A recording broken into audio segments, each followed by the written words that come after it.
The Conjure Woman. By Charles W. Chesnutt. The Goophered Grapevine. Some years ago my wife was in poor health, and our family doctor, in whose skill and honesty I had implicit confidence, advised a change of climate. I shared, from an unprofessional standpoint, his opinion that the raw winds, the chill rains, and the violent changes of temperature that characterized the winters in the region of the Great Lakes tended to aggravate my wife's difficulty, and would undoubtedly shorten her life if she remained exposed to them. The doctor's advice was that we seek, not a temporary place of sojourn, but a permanent residence, in a warmer and more equable climate.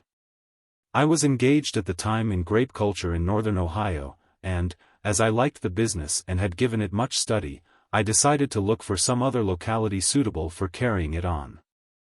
I thought of sunny France, of sleepy Spain, of Southern California, but there were objections to them all. It occurred to me that I might find what I wanted in some one of our own southern states. It was a sufficient time after the war for conditions in the South to have become somewhat settled. And I was enough of a pioneer to start a new industry, if I could not find a place where grape culture had been tried. I wrote to a cousin who had gone into the turpentine business in central North Carolina. He assured me, in response to my inquiries, that no better place could be found in the South than the state and neighborhood where he lived. The climate was perfect for health, and, in conjunction with the soil, ideal for grape culture, labor was cheap, and land could be bought for a mere song. He gave us a cordial invitation to come and visit him while we looked into the matter. We accepted the invitation, and after several days of leisurely travel, the last 100 miles of which were up a river on a side-wheel steamer, we reached our destination, a quaint old town, which I shall call Patesville, because, for one reason, that is not its name. There was a red brick market house in the public square, with a tall tower, which held a four-faced clock that struck the hours, and from which there pealed out a curfew at 9 o'clock. There were 2 or 3 hotels, a courthouse, a jail, stores, offices, and all the appurtenances of a county seat and a commercial emporium. For while Patesville numbered only 4,000 or 5,000 inhabitants, of all shades of complexion, it was one of the principal towns in North Carolina, and had a considerable trade in cotton and naval stores. This business activity was not immediately apparent to my unaccustomed eyes. Indeed, when I first saw the town, there brooded over it a calm that seemed almost sabbatic in its restfulness. Though I learned later on that underneath its somnolent exterior the deeper currents of life, love and hatred, joy and despair, ambition and avarice, faith and friendship, flowed not less steadily than in livelier latitudes. We found the weather delightful at that season, the end of summer, and were hospitably entertained. Our host was a man of means and evidently regarded our visit as a pleasure, and we were therefore correspondingly at our ease, and in a position to act with the coolness of judgment desirable in making so radical a change in our lives. My cousin placed a horse and buggy at our disposal, and himself acted as our guide until I became somewhat familiar with the country. I found that grape culture, while it had never been carried on to any great extent, was not entirely unknown in the neighborhood. Several planters thereabouts had attempted it on a commercial scale, in former years, with greater or less success. But like most southern industries, it had felt the blight of war and had fallen into desuetude. I went several times to look at a place that I thought might suit me. It was a plantation of considerable extent, that had formerly belonged to a wealthy man by the name of McAdoo. The estate had been for years involved in litigation between disputing heirs, during which period shiftless cultivation had well-nigh exhausted the soil. There had been a vineyard of some extent on the place, but it had not been attended to since the war, and had lapsed into utter neglect. The vines, here partly supported by decayed and broken-down trellises, there twining themselves among the branches of the slender saplings which had sprung up among them, grew in wild and unpruned luxuriance. And the few scattered grapes they bore were the undisputed prey of the first comer. The site was admirably adapted to grape raising, the soil, with a little attention, could not have been better. And with the native grape, the luscious scuppernong, as my main reliance in the beginning, I felt sure that I could introduce and cultivate successfully a number of other varieties. One day I went over with my wife to show her the place. We drove out of the town over a long wooden bridge that spanned a spreading millpond, past the long whitewashed fence surrounding the county fairground, and struck into a road so sandy that the horses' feet sank to the fetlocks. Our route lay partly uphill and partly down, for we were in the Sandhill County.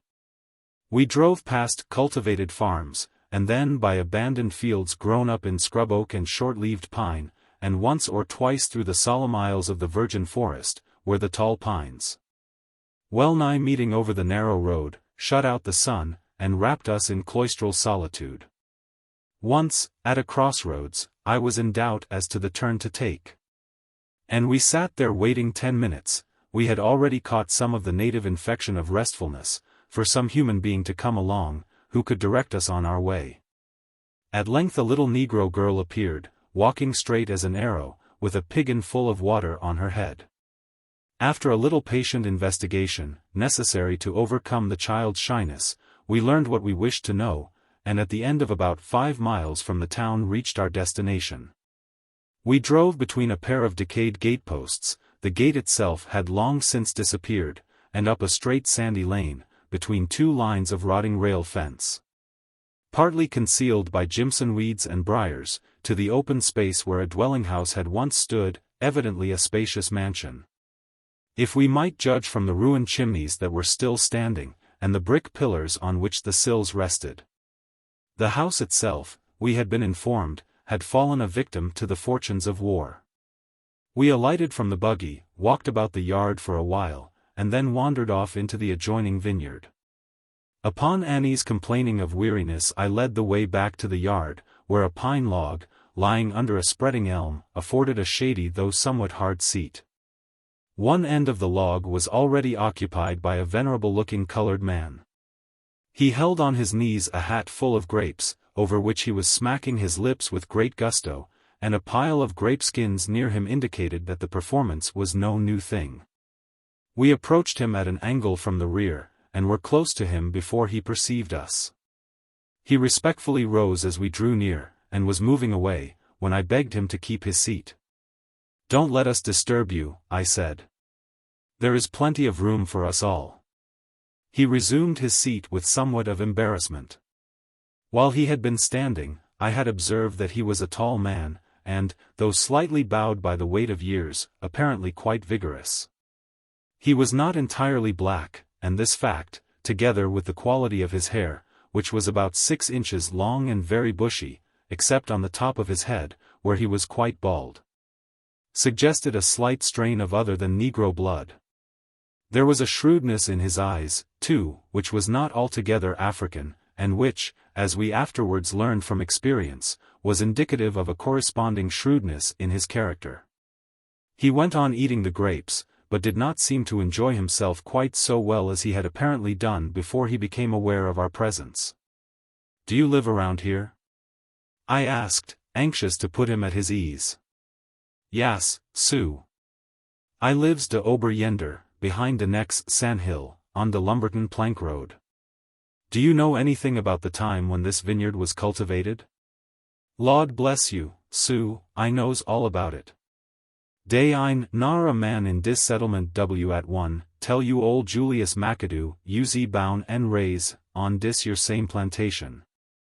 Is you de norven gem man w at squine ter by de ol vineyard?"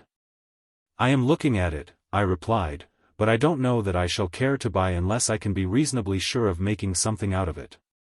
"Well, Sue, you is a stranger ter me, and I is a stranger ter you, and we is both strangers ter one another, but if I uz in yo place, I wouldn't buy dis vineyard." "Why not?" I asked. "Well, I dunno whru believes in Conjure not, some de white folks don't, says dey don't, but de truth de matter is dat dis your ol vineyard is Goophered." "Is what?" I asked, not grasping the meaning of this unfamiliar word. "Is Goophered, conjured, bewitched. He imparted this information with such solemn earnestness, and with such an air of confidential mystery, that I felt somewhat interested, while Annie was evidently much impressed. And drew closer to me. "How do you know it is bewitched?" I asked. "I wouldn't spec fair you ter believe me less you know all 'bout de faces. But ef you young miss dear don min leasneen, ter a ol nigger run on a minute two wlu arrestin', I kin 'splain to you how it all happened. We assured him that we would be glad to hear how it all happened, and he began to tell us. At first the current of his memory, or imagination, seemed somewhat sluggish. But as his embarrassment wore off, his language flowed more freely, and the story acquired perspective and coherence. As he became more and more absorbed in the narrative, his eyes assumed a dreamy expression, and he seemed to lose sight of his auditors. And to be living over again in monologue his life on the old plantation. "Ol Mars Dougal McAdoo," he began, "bought dis place long many years befo de wa, and a member well wn he sought out all dis yer part de plantation in Scuppernons. De vims growed monstus faz, en Mars Dougal made 1,000 gallon Scuppernon wine every year. Now, ef days and thing a nigger lube, nex, terpossum, en chicken, en watermilliums, it's Scuppernons. Day ein nuffin dat kin stan upside en de Scuppernon fair sweetness. Sugar ain't a circumstance ter Scuppernon. When de season is nigh 'bout ober. En de grapes begin ter swivel up de a little wid de wrinkles ol age, wn de skin git soft en brown, den de Scuppernon make you smack yo lip en roll yo eye en whoosh fair mo. So I reckon it ein very astonishin' dat niggers lube Scuppernon. Dey was a sight o' niggers in de neighborhood de Vimyard. Dear was ol Mars Henry Brayboy's niggers, and ol Mars Jeems McLean's niggers, and Mars Dougal's own niggers. Den dey was a settlement free niggers en buckras down by de Vimelton Road, and Mars Dougal had de only Vimyard in de neighborhood. I reckon it ein so much so nowadays, but befo de wa, in slabry times, a nigger didn't mind goin' 10 mile in a night, wn day was sompen good ter eat at de yother een. So atter a while Mars Dougal begin ter miss his Scuppernons.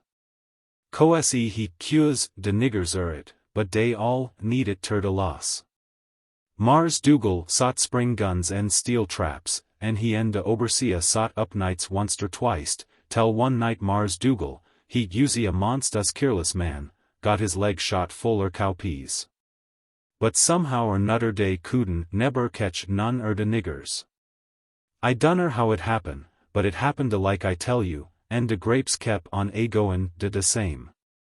But bimeby ol Mars Dougal fixed up a plan ter stop it. Dey was a Conjure Oman livin' down mongs de free niggers on de Vimelton Road, and all de darkies fum Rockfish ter Beaver Crick was feared her. She could wook de mos powerfuls kin, goofer, could make people have fits, rheumatiz, make de dwinnle away and die. En dey say she went out ridin' de niggers at night, fair she was a witch, sides bein' a Conjure Oman. Mars Dougal hearn bout Peggy's doin's, and begun ter flecht whr no he couldn't get her ter he him keep de niggers off de grapevines. One day in de spring de year, ol Miss pack up a basket chicken and pound cake, and a bottle Scuppernon wine, and Mars Dougal tuck it in his buggy and drive over ter Peggy's cabin. He tucked the basket in, and had a long talk wid Peggy. The next day Peggy come up ter de Vimyard. De niggers seed her slippin' roon, and dey soon found out what she usey doin' dear. Mars Dougal had hide her ter Goophered Grapevines. She entered roon mongs de vims, and tuck a leaf fum dis one, and a grape hull fum dat one, and a grape seed fum another one. And den a little twig fum here, and a little pinch dirt fum dear, and put it all in a big black bottle, with a snake's tooth and a speckle, hen's gall and some hrs fum a black cat's tail. And den fill de bottle with Scuppernon wine. When she got de Goopher all ready and fix, she tuck and went out in de woods and buried it under de root uv a red oak tree, and den come back and tole one de niggers she done Goophered de grapevines. En a nigger w at eat dem grapes ud be show ter die inside en 12 months. Atter dat de niggers let de scuppernons lone, en Mars Dougal didn't have no cass eye on ter fine no mo fault. En de season was mos gone, wn a strange gemman stop at de plantation one night ter see Mars Dougal on some business. En his coachman, seein' de scuppernons growin' so nice and sweet, slip roon behind de smokehouse, en eat all de scuppernons he could hole. Nobody didn't notice it at de time, but dat night, on de way home, de gemman's hoss runned away en kill de coachman. When we hearn de noos, oun Lucy, de cook, she up en say she seed de strange nigger eatin' de scuppernons behind de smokehouse, en den we knowed de Goopher had been wuckin'. Den one de nigger chillins runned away from de quarters one day, and got in de scuppernons, and died de next week. White folks say he die, de fevu, but de niggers knowed it was de Goopher. So you can be show de darkies didn't have much ter do with dem scuppernon vims.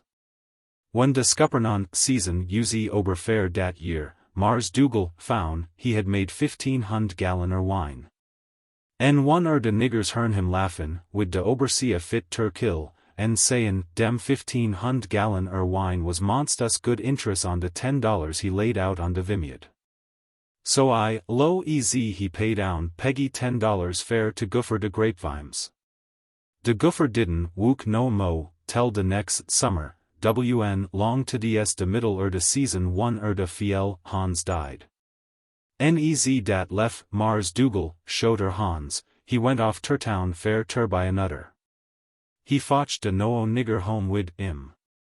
He was ol nigger, de color a jingy cake, en ball easy a hoss apple on de top his head. He was a pert ol nigger, and could do a big day's wook. Now it happened dat one de niggers on de next plantation, one ol Mars Henry Brayboy's niggers, had runned away de day befo, en tuck ter de swamp.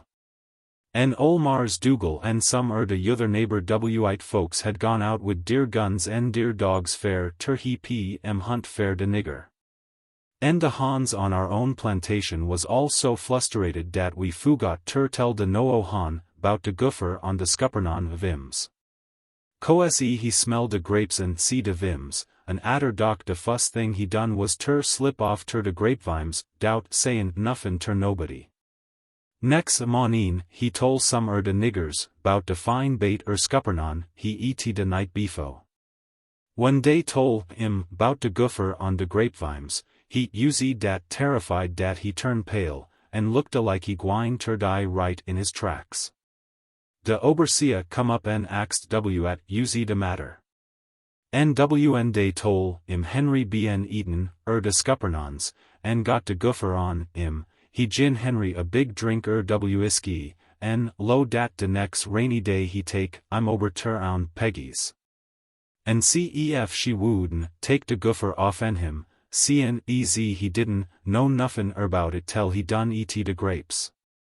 Sho nuff, it rained de next day, en de oberseer went ober ter oun Peggy's wid Henry. En oun Peggy say dat bein easy Henry didn't know bout de Goopher, en eat de grapes in ign answer de consequences, she reckoned she mought be able fair ter take de Goopher off en him. So she fotch out bottle wid some conjure medicine in it, en put some out in a goad fair Henry ter drink. He managed ter get it down, he say it tase like whiskey with somepen bitter in it. She load dat, ud keep de Goopher off en him tell de spring, but wn de sap begin ter rise in de grapevines he ter come en see her agin, and she tell him at ease ter do. Next spring, wn de sap commence ter rise in de scuppernon vime, Henry tuck a ham one night. Ward he get de ham? I don't know. Dey wa'n't no hams on the plantation, sep at uz in the smokehouse, but I never see Henry bout the smokehouse. But easy I was sayin', he tuck de ham ober ter oun Peggy's. En oun Peggy told him dat wn Mars Dougal begin ter prune de grapevines, he muse go and take and scrape off de sap war it ooze out and de cut eens de vims, and int his ball head wid it. Nef he do dat once a year de Goopher woeden wook eigen, im long ez he done it. Nbn ez he fotch her de ham, she fix it so he kin eat all de scuppernon he want. So Henry int his head wid de sap out and de big grapevine de half way, twixt de quarters and de big house, and de Goopher neber wook eigen him dat summer. But de beatenst thing you eber see happen ter Henry. Up ter dat time he was easy ball easy a sweeten tater, but de easy soon easy de young leaves begun ter come out on de grapevines, de haar begun ter grow out on Henry's head. And by de middle de summer he had de biggie's head haar on de plantation. Befo dat, Henry had tolerable good haar rune de ages, but soon easy de young grapes begun ter come, Henry's haar begun to quarrel all up in little balls, de like dis your reg'lar grapey haar. And by de time de grapes got ripe his head looked like a buncher grapes. Combin, it didn't do no good, he wook at it half de night wid Jim Crow, one and think he get it straighten out, but in de morning de grapes ud be dear de same.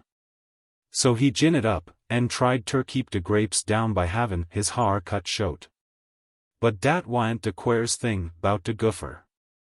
When Henry come ter de plantation, he was gittin' a little ol' and stiff in de J&Ts. But dat summer he got de easy spry and lively easy any young nigger on de plantation. Fac, he got so biggity dat Mars Jackson, de overseer, ter eaten ter whip him, ef he didn't stop cuttin' up his didos and behave hisself. But de mos carousas thing happen in de fall, when de sap begin ter go down in de grapevines.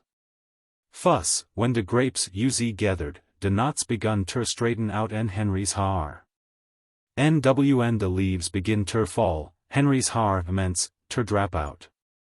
And when de vims uzy bar, Henry's head was baller and it was in de spring, and he begin ter get ol' and stiff in de J&T's agin, and paid no mo' tension ter de gals dioin de whole winter.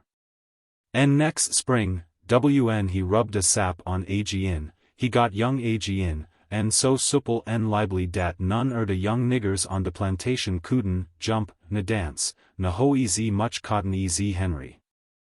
But in de fall de year his grapes mence ter straighten out, and his J&T's ter get stiff, and his haar drap off, and de rheumatiz begin ter wrastle wid him.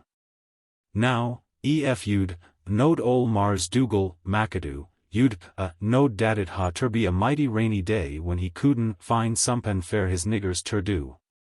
And it ha ter be a mighty little hole he couldn't crawl though, and ha ter be a monstus cloudy night when $1 get by him in de darkness. When he see how Henry get young in de spring and ol' in de fall, he'd load ter his fez how he could make money out and Henry Dan by wuckin' him in de cotton fiel.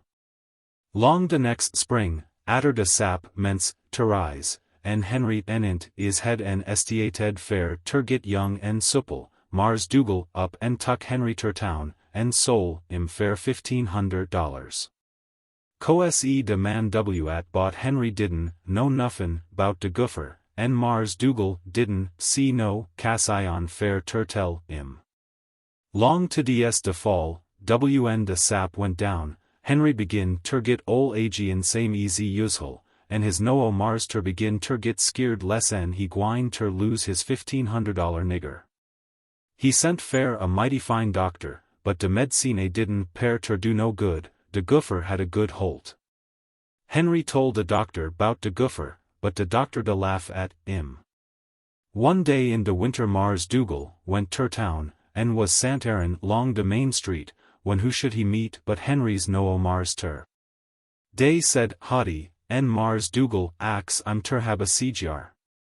En atter day run on a while bout de craps and de weather, Mars Dougal ax him, sorter keerless, like easy ef he'd a thought of it. How you like de nigger I sol you last spring? Henry's Mars ter shuck his head and knocked de ashes off en his sejar. Spec I made a bad bodgin when I bought dat nigger. Henry done good wook all de summer, but since de fall set in he pairs ter be sorter pinnin' away. Dey ein nuffin particular de matter wid im, leastways de doctor say so, sep en a tech de rheumatiz. But his har is all fell out, en ef he don't pick up his strength mighty soon, I spec I'm gwine ter lose im. Dey smoked on a while, en bimeby ol' Mars say, well, a boggin's a bogin, but you and me is good friends, and I don't wan ter see you lose all de money you paid fair dat nigger. Nefw at you say is so, and I ain't sputin' it, he ain't wuff much now. I specs you wucked him too hard dis summer, ese de swamps down here don't agree wid de sandhill nigger. So you de lemme know, ef he gets any wusser I'll be willin' ter gib your $500 fair im, and take my chances on his livin'. Sho enough, when Henry begun ter draw up wid de rheumatiz and it look like he gwine ter die fair show, his no Mars ter sen fair Mars Dougal, and Mars Dougal gin him what he promise. En brung Henry home agin. He tuck good care uv im dioin de winter, give im whisky ter rub his rheumatiz, and terbacker ter smoke. En all he want ter eat, case a nigger at he could make $1,000 a year off and didn't grow on Evie huckleberry bush. Next spring, wn de sap ris en Henry's har commence, ter sprout, Mars Dougal, sol, im agin, down in Robeson County dis time, and he kept dat sellin' business up fair 5 year mo. Henry neber say nuffin' bout de goofer ter his no marsters, case he know he gwine ter be tuck good care uv de next winter, wn Mars Dougal by him back. En Mars Dougal made nuff money off en Henry ter by another plantation ober on Beaver Creek. But long bout de dat 5 year day come a stranger ter stop at de plantation. De fust day he dear he went out wid Mars Dougal en spent all de mornin' lookin' ober de vineyard, en atter dinner day spent all de evenin' playin' ds. De niggers soon skiver dat he was a Yankee, and dat he come down ter north clean a fair ter larn de white folks how to raise grapes and make wine. He promise Mars Dougal, he cd make de grapevines bar twice z many grapes, and dat de no winepress he was a sellin', would make dn twice z many gallons wine. En ol' Mars Dougal de drunk it all in, de paired ter be bewitch wid dat Yankee. When de darkies see dat Yankee runnin' roon de vineyard en diggin' under de grapevines, dey shook deir heads, en load dat dey feared Mars Dougal losin' his min. Mars Dougal had all de dirt dug away from under de roots all de scuppernon vims, and let stan dat away fair a week mo. Den dat Yankee made de niggers fix up a mixed dry lime en ashes en manio, en it roon de roots de grapevines. Den he vice Mars Dougal fair ter trim de vims closed, en Mars Dougal tuck en done everything de Yankee tol him ter do. Dioin all dis time, mind yer, dis yer Yankee was libbin off en de fat de lawn, at de big house, en playin' ds wid Mars Dougal evie night. En dey say Mars Dougal losem $1,000 dioin de week dat Yankee was ruinin' de grapevines. When de sap ris next spring, ol' Henry enint his head easy usual, en his har immense, ter grow de same easy it done evie year. De scuppernon vims growed monsts faz, and de leaves was greener and thicker dan de eber bn dioin my rememance. En Henry's har growed out thicker dan eber, en he paired ter get younger, en suppler, en suppler. En seein' easy he was showder Hans dat spring, havin' tuck in considable no ground, Mars Dougal, clued he wouldn't sell Henry, tell he get de crap in en de cotton chop. So he kep' Henry on de plantation. But long about time fair de grapes ter come on de scuppernon vims, dey paired ter come a change ober em. De leaves withered en swivel up, en de young grapes turn yaller, en bimeby everybody on de plantation could see dat de whole vineyard was dyin'. Mars Dougal tuck en water de vims en done all he could, but tyn no use, dat Yankee had done bust de watermillium. One time de vims picked up a bit, en Mars Dougal load day was gwine ter come out agin. But dat Yankee done dug too close under de roots, en pruned de branches too close ter de vime, en all dat lime and ashes done burn de life out en de vims, en de kep a within en a swivlin. All dis time de Goopher was a wuckin'. When de vims estiated ter wither, Henry ments ter complainer his rheumatiz, and when de leaves begin ter dry up, his har ments ter drap out. When de vims fresh up a bit, Henry'd get pert ag in, and when de vims wither ag in, Henry'd get ol ag in, and de kep gittin mo and mo fitten fair nuffin. He de pined away, and finally tuck ter his cabin. And when de big vime war he got de sap ter en int his head withered and turned yaller and died, Henry died too, de went out sorter like a cannel. Dey didn't per ter be nuffin de matter wid im, sep en de rheumatiz, but his strength did dwindle away, tell he didn't haber nuff lef ter draw his breath. De Goopher had got de underholt, nth'd Henry dat time fair good en all. Mars Dougal tuck on mightly bout losin' his vims and his nigger in de same year. And he swo dat ef he could get holter dat Yankee he'd wear im ter a frazzle, and den chaw up de frazzle, and he'd done it, too, for Mars Dougal uz a monstus brash man wn he once get started.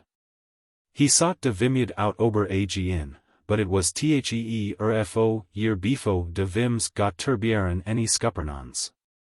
When de war broke out, Mars Dougal raise a comp New York, and went off ter fight de Yankees. He say he was mighty glad dat wa come, and he do want ter kill a Yankee fair $EV he los long dat grape raisin Yankee. And I spec he would done it, too, ef de Yankees hadn't espicioned sumpen, and killed him fuss. Atter de render ol miss move, ter town, de niggers all scattered, way fum de plantation, and de vimyad ein bn cultivated sense. Is that story true? Asked Annie doubtfully, but seriously, as the old man concluded his narrative. It's de easy true easy I'm a settin' here, miss. Dey's a easy way ter prove it, I kin lead de way right ter Henry's grave ober yender in de plantation burying ground. And I tell yer at, Mars ter, I wouldn't advise you to buy dis yer ol vimyad, case de Goofers on it yit, en dey ein no tellin' wn it's gwine ter crap out. But I thought you said all the old vines died. Dey did per ter die, but a few on em come out ag in, en is mixed in mongs de yuthers. I ein skeered ter eat de grapes, case I knows de old vims fum de noa ones, but wid strangers dey ein no tellin' at mought happen. I wouldn't advise yer ter buy dis vimyad. I bought the vineyard, nevertheless, and it has been for a long time in a thriving condition, and is often referred to by the local press as a striking illustration of the opportunities open to northern capital in the development of southern industries. The luscious Scuppernong holds first rank among our grapes, though we cultivate a great many other varieties. And our income from grapes packed and shipped to the northern markets is quite considerable. I have not noticed any developments of the Goopher in the vineyard, although I have a mild suspicion that our colored assistants do not suffer from want of grapes during the season. I found, when I bought the vineyard, that Uncle Julius had occupied a cabin on the place for many years, and derived a respectable revenue from the product of the neglected grapevines. This, doubtless, accounted for his advice to me not to buy the vineyard, though whether it inspired the Goopher story I am unable to state. I believe, however, that the wages I paid him for his services as coachman, for I gave him employment in that capacity, were more than an equivalent for anything he lost by the sale of the vineyard. How do you find this book? Any thoughts about the book or the author? Any suggestion for improvement? Please take a moment to share your thoughts in a comment. If you like it, share it with your friends who might enjoy it as well. Subscribe to keep in touch. Visit CompleteAudiobooks.com for more quality content. Sandy. On the northeast corner of my vineyard in central North Carolina, and fronting on the Lumberton Plank Road, there stood a small frame house, of the simplest construction. It was built of pine lumber, and contained but one room, to which one window gave light and one door admission. Its weather-beaten sides revealed a virgin innocence of paint. Against one end of the house, and occupying half its width, there stood a huge brick chimney. The crumbling mortar had left large cracks between the bricks. The bricks themselves had begun to scale off in large flakes, leaving the chimney sprinkled with unsightly blotches. These evidences of decay were but partially concealed by a creeping vine, which extended its slender branches hither and thither in an ambitious but futile attempt to cover the whole chimney. The wooden shutter, which had once protected the unglazed window, had fallen from its hinges, and lay rotting in the rank grass and jimson weeds beneath. This building, I learned when I bought the place, had been used as a schoolhouse for several years prior to the breaking out of the war, since which time it had remained unoccupied. Save when some stray cow or vagrant hog had sought shelter within its walls from the chill rains and nipping winds of winter. One day my wife requested me to build her a new kitchen. The house erected by us, when we first came to live upon the vineyard, contained a very conveniently arranged kitchen. But for some occult reason my wife wanted a kitchen in the backyard, apart from the dwelling house, after the usual southern fashion. Of course I had to build it. To save expense, I decided to tear down the old schoolhouse, and use the lumber, which was in a good state of preservation, in the construction of the new kitchen. Before demolishing the old house, however, I made an estimate of the amount of material contained in it, and found that I would have to buy several hundred feet of lumber additional, in order to build the new kitchen according to my wife's plan. One morning old Julius McAdoo, our colored coachman, harnessed the gray mare to the rockaway, and drove my wife and me over to the sawmill from which I meant to order the new lumber. We drove down the long lane which led from our house to the plank road. Following the plank road for about a mile, we turned into a road running through the forest and across the swamp to the sawmill beyond. Our carriage jolted over the half-rotted corduroy road which traversed the swamp, and then climbed the long hill leading to the sawmill. When we reached the mill, the foreman had gone over to a neighboring farmhouse, probably to smoke or gossip, and we were compelled to await his return before we could transact our business. We remained seated in the carriage, a few rods from the mill, and watched the leisurely movements of the mill hands. We had not waited long before a huge pine log was placed in position, the machinery of the mill was set in motion, and the circular saw began to eat its way through the log, with a loud whir which resounded throughout the vicinity of the mill. The sound rose and fell in a sort of rhythmic cadence, which, heard from where we sat, was not unpleasing, and not loud enough to prevent conversation. When the saw started on its second journey through the log, Julius observed, in a lugubrious tone, and with a perceptible shudder, "Ugh! But dat do cuddle my blood." "What's the matter, Uncle Julius?" inquired my wife, who is of a very sympathetic turn of mind. "Does the noise affect your nerves?" "No, Miss Annie," replied the old man, with emotion, "I ain't narvous. But dat saw, cuttin' and grindin' though dat stick timber, and moanin', and groanin', and squeakin', kyars my memance back ter old times, and mins me Sandy." The pathetic intonation with which he lengthened out the Sandy touched a responsive chord in our own hearts. "And who was poor Sandy?" asked my wife, who takes a deep interest in the stories of plantation life which she hears from the lips of the older colored people. Some of these stories are quaintly humorous, others wildly extravagant, revealing the oriental cast of the Negro's imagination, while others, poured freely into the sympathetic ear of a northern-bred woman, disclose many a tragic incident of the darker side of slavery. "Sandy," said Julius, in reply to my wife's question, "was a nigger w'at used ter belong ter ol' Mars Marabo McSwain. Mars Marabo's place was on de yuther side en de swamp, right next to yo' place. Sandy was a monstus good nigger, and could do so many things erbout a plantation, en alluz, ter his wook so well, dat wn Mars Marabo's chillens growed up and married off. Dey all wanted dey daddy fair ter gin Sandy fair a weddin present. But Mars Marabo no de res wouldn be satisfied ef he gin Sandy ter one So wn dey was all done married, he fix it by loan one or his chillins ter take Sandy fair a mont, or so, and den or nutter for a mont, or so. And so on dat way tell day had all had him the same lenker time. And den day would all take him roon ag in, sep en, once it in a wn Mars Marabo would len, im ter summer his yother kinfox, roon, de country, wn day was shorter Hans.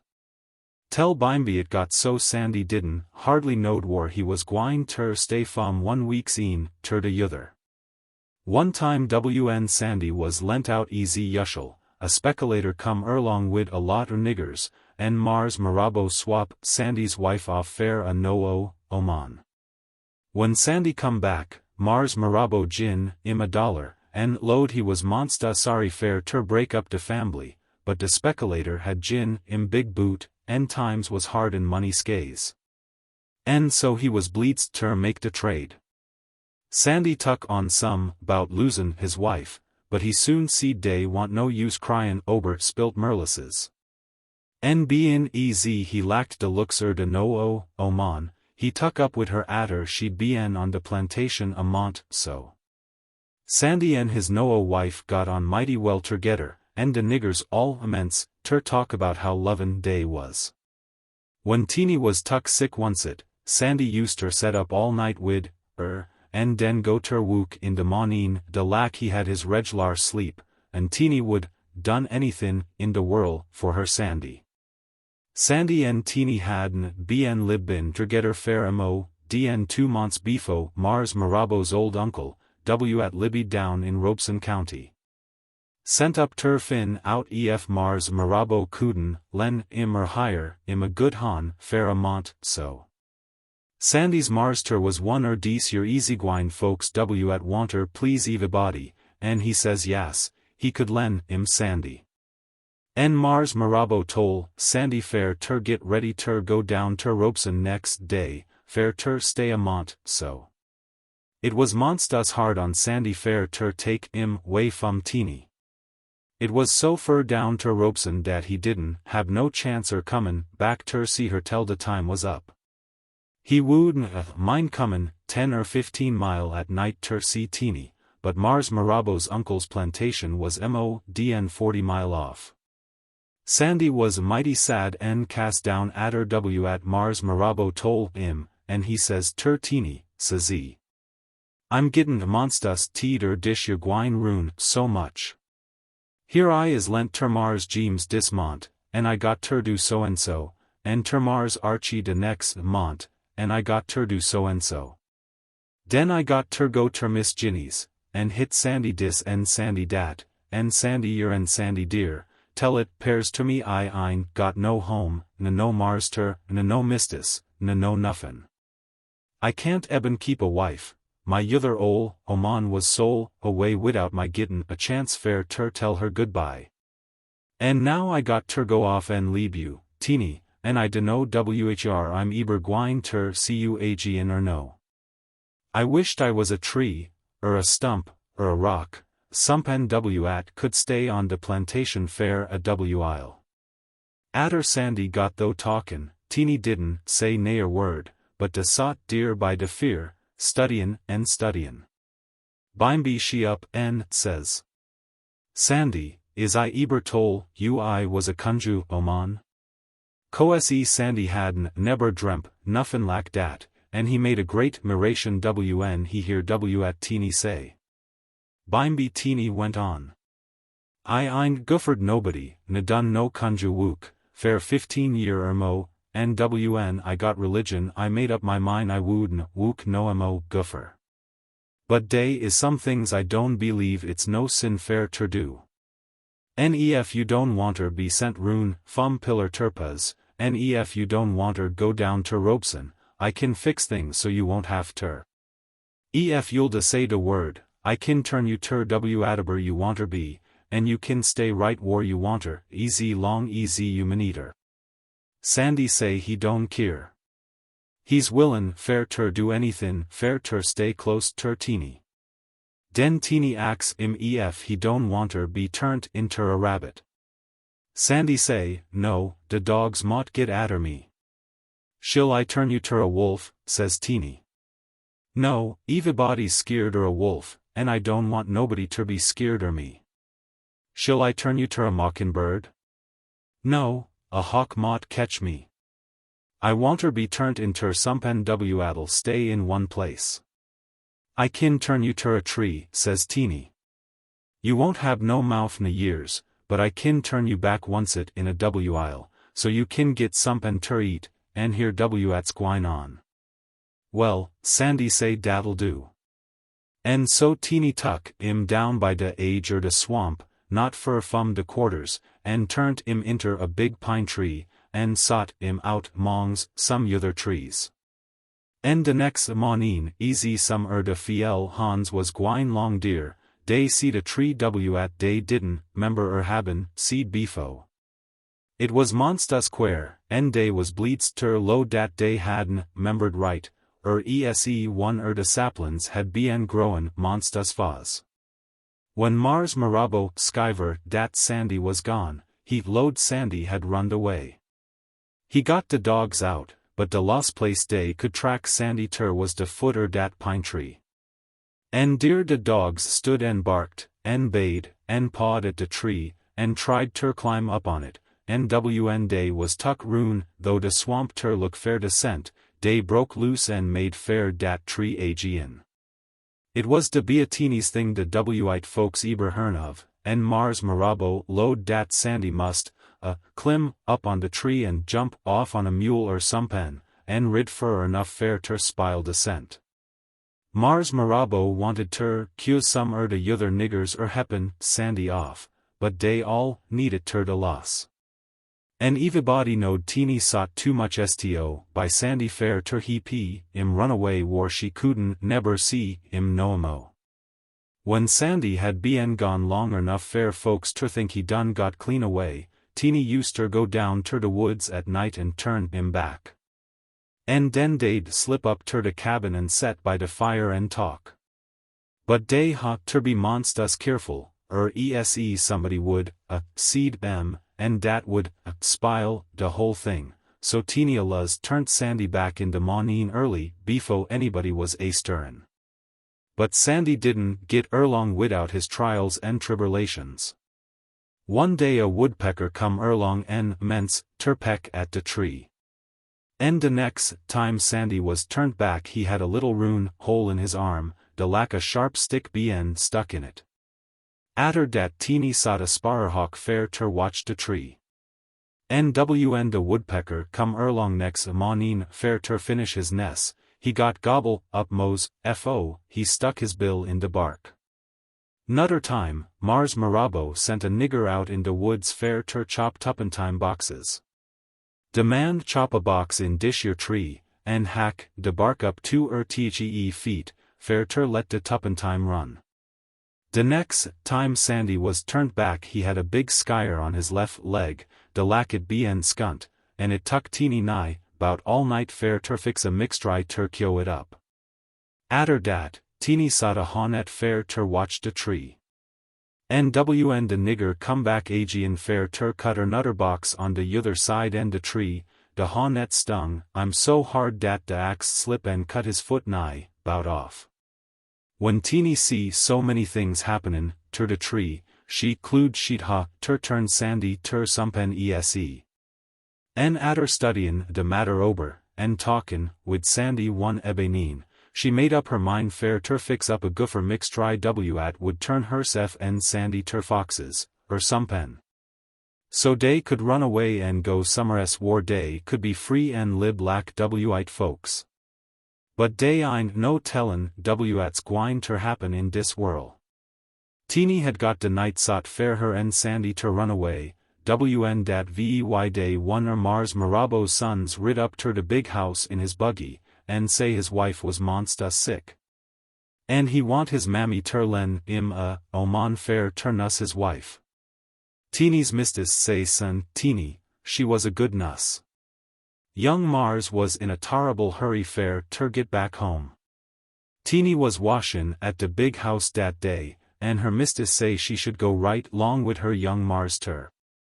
Teeny tried ter make some, skews fair ter get away and hide, tell night, wn she would have everything fix up fair her and Sandy, she say she want her go ter her cabin fair ter get her bonnet. Her mistus say it don't matter, bout de bonnet, her head hankcher was good enough. Den Teeny say she want her get her best frock. Her mistus say no, she don't need no mo frock, NWN dat one got dirty she could get a clean one where she was gwine.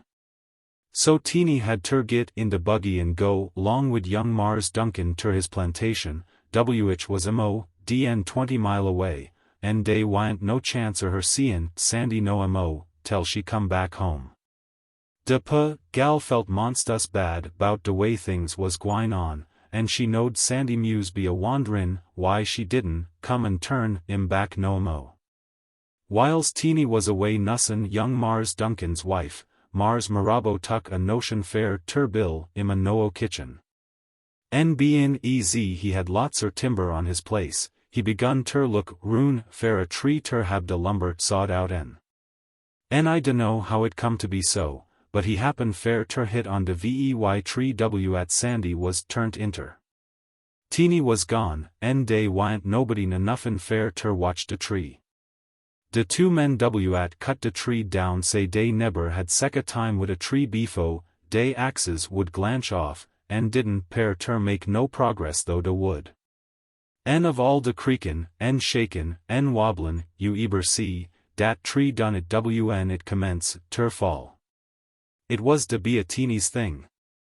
When dey got de tree all trim up, dey chain it up ter a timber wagon, and start fair de sawmill. But dey had a hard time gittin' de log dear, fuss dey got stuck in de mud dey was gwine cross de swamp, and it was 2 hours befo dey could get out. When dey start on in, de chain kep a comin' loose, and dey had ter keep a stoppin' fair ter hitch de log up in. When dey commence ter climb de hill ter de sawmill, de log broke loose, and roll down de hill in mongs, de trees, and hit tuck nigh, bout half a day ter get it haul up ter de sawmill. De next mornin' atter de day de tree was haul, ter de sawmill, Teeny come home. When she got back ter her cabin, de fust thing she done was ter run down ter de woods and see how Sandy was gittin' on. When she seed de stump standin' dear, wid de sap runnin' out en it, and de limbs layin' scattered roon, she nigh, bout went out en her min. She run ter her cabin, and got her goofer mix dry, and den follered de track de timber wagon ter de sawmill. She knowed Sandy couldn't lib dn a minute so ef she turned him back, for he was all chop up so he'd bn bleeds ter die.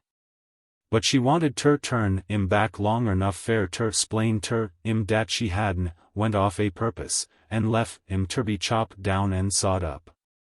She didn't want Sandy ter die wid no hard feelin's to DS her.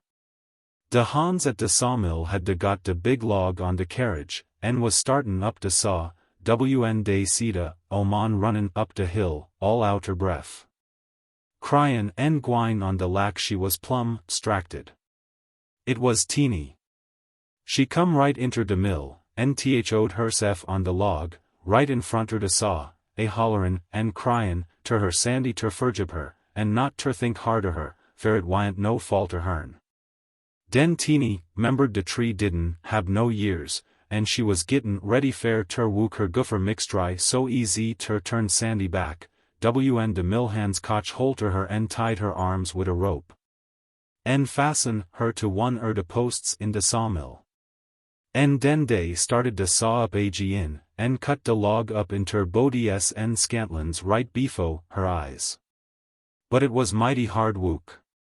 Fair of all de sweekin', en moanin', en groanin', dat log done it whiles de saw was a cuttin', though it. De saw was one dece your old-timey, up and down saws, and hit tuck longer dem days ter saw a log and it do now. Dey greased de saw, but dat didn't stop de fuss. Hit kep right on, tell Finley dey got de log all sawed up. When de overseer at run de sawmill come fum breakfast, de Hans up and tell him, bout de crazy Oman, easy day esposed she was, W at had come runnin' in the sawmill, a hollerin' and gwine on. And tried ter thou hersef befo de saw. En de Oberseer sent to thee de Hans fair ter take Teeny back ter her marster's plantation. Teeny paired ter be out en her min fair a long time, en her mars ter ha ter lock her up in de smokehouse, tel she got ober her spells.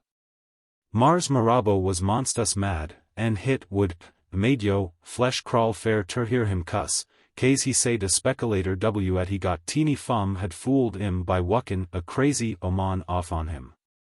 Whiles Teeny was lock up in de smokehouse, Mars Marabo tuck en hauled de lumber fum de sawmill, and put up his no kitchen. When Teeny got quiet down, so she could be load ter go ruin de plantation, she up en tole her Mars ter all erbout Sandy en de pine tree.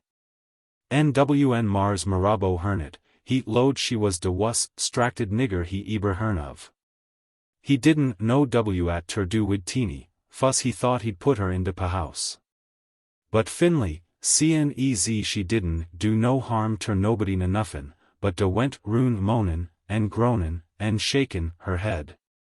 He clued ter let her stay on de plantation en nuss de little nigger chillins WN de mammies was ter wook in de cotton fiel. De no kitchen Mars Marabo bill wasn't much use, fair it hadn't been put up long befo de niggers ments ter notice quare things erbout it. Dey could hear sompen moanin' en groanin' bout de kitchen in de night time, NWN de win' would blow dey could hear sompen a hollerin' en squeakin' lak it was in great pain en sufferin'.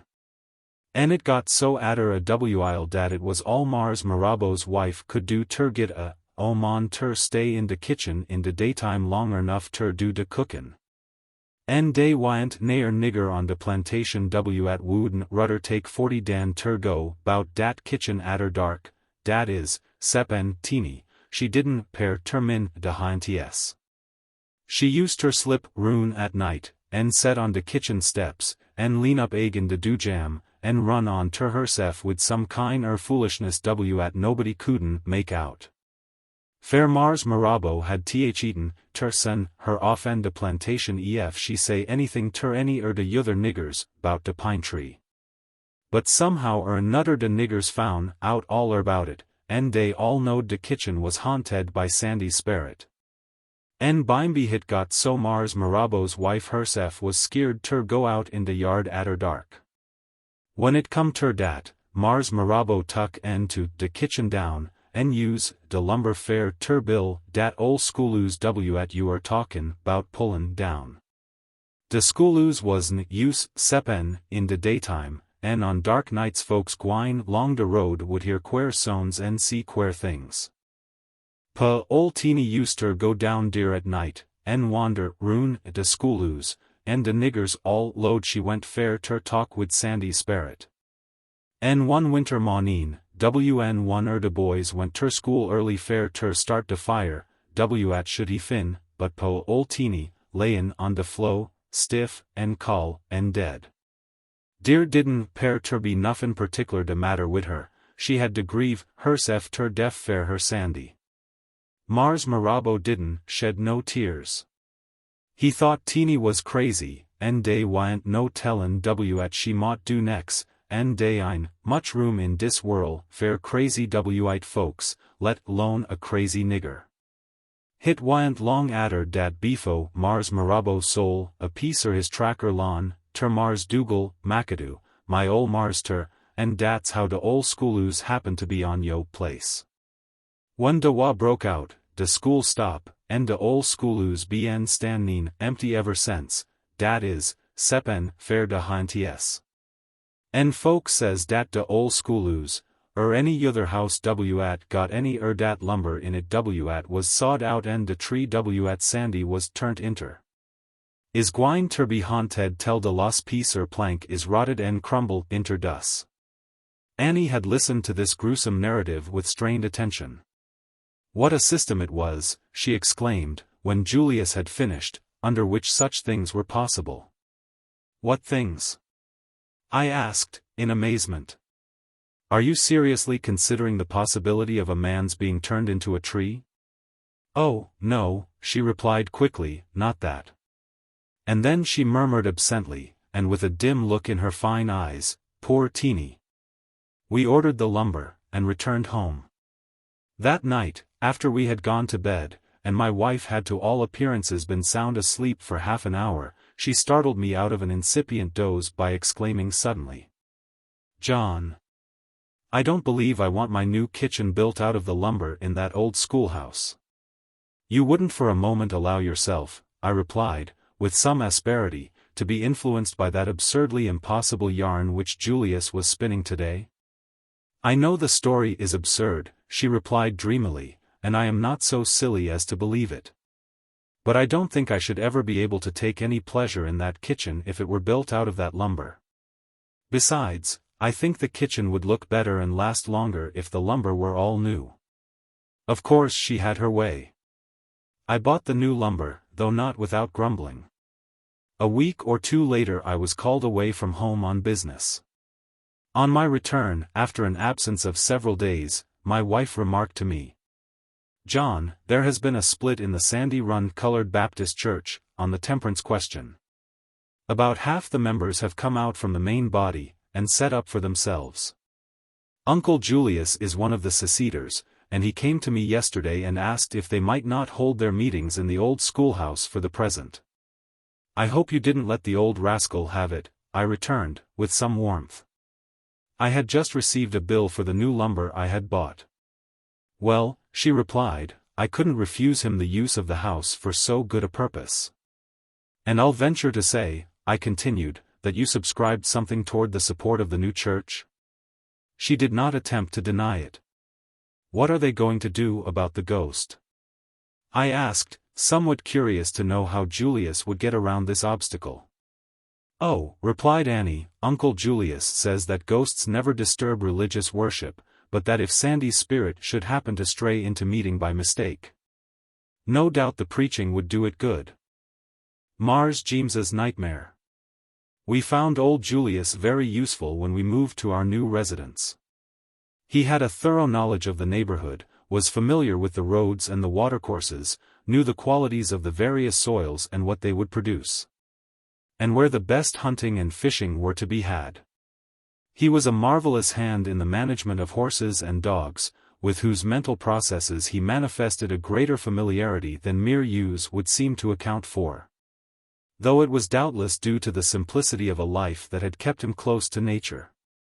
Toward my tract of land and the things that were on it, the creeks, the swamps, the hills, the meadows, the stones, the trees, he maintained a peculiar personal attitude that might be called predial rather than proprietary. He had been accustomed, until long after middle life, to look upon himself as the property of another. When this relation was no longer possible, owing to the war, and to his master's death and the dispersion of the family, he had been unable to break off entirely the mental habits of a lifetime, but had attached himself to the old plantation, of which he seemed to consider himself an appurtenance.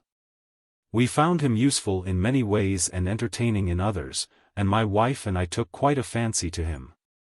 Shortly after we became established in our home on the Sand Hills, Julius brought up to the house one day a colored boy of about 17, whom he introduced as his grandson, and for whom he solicited employment.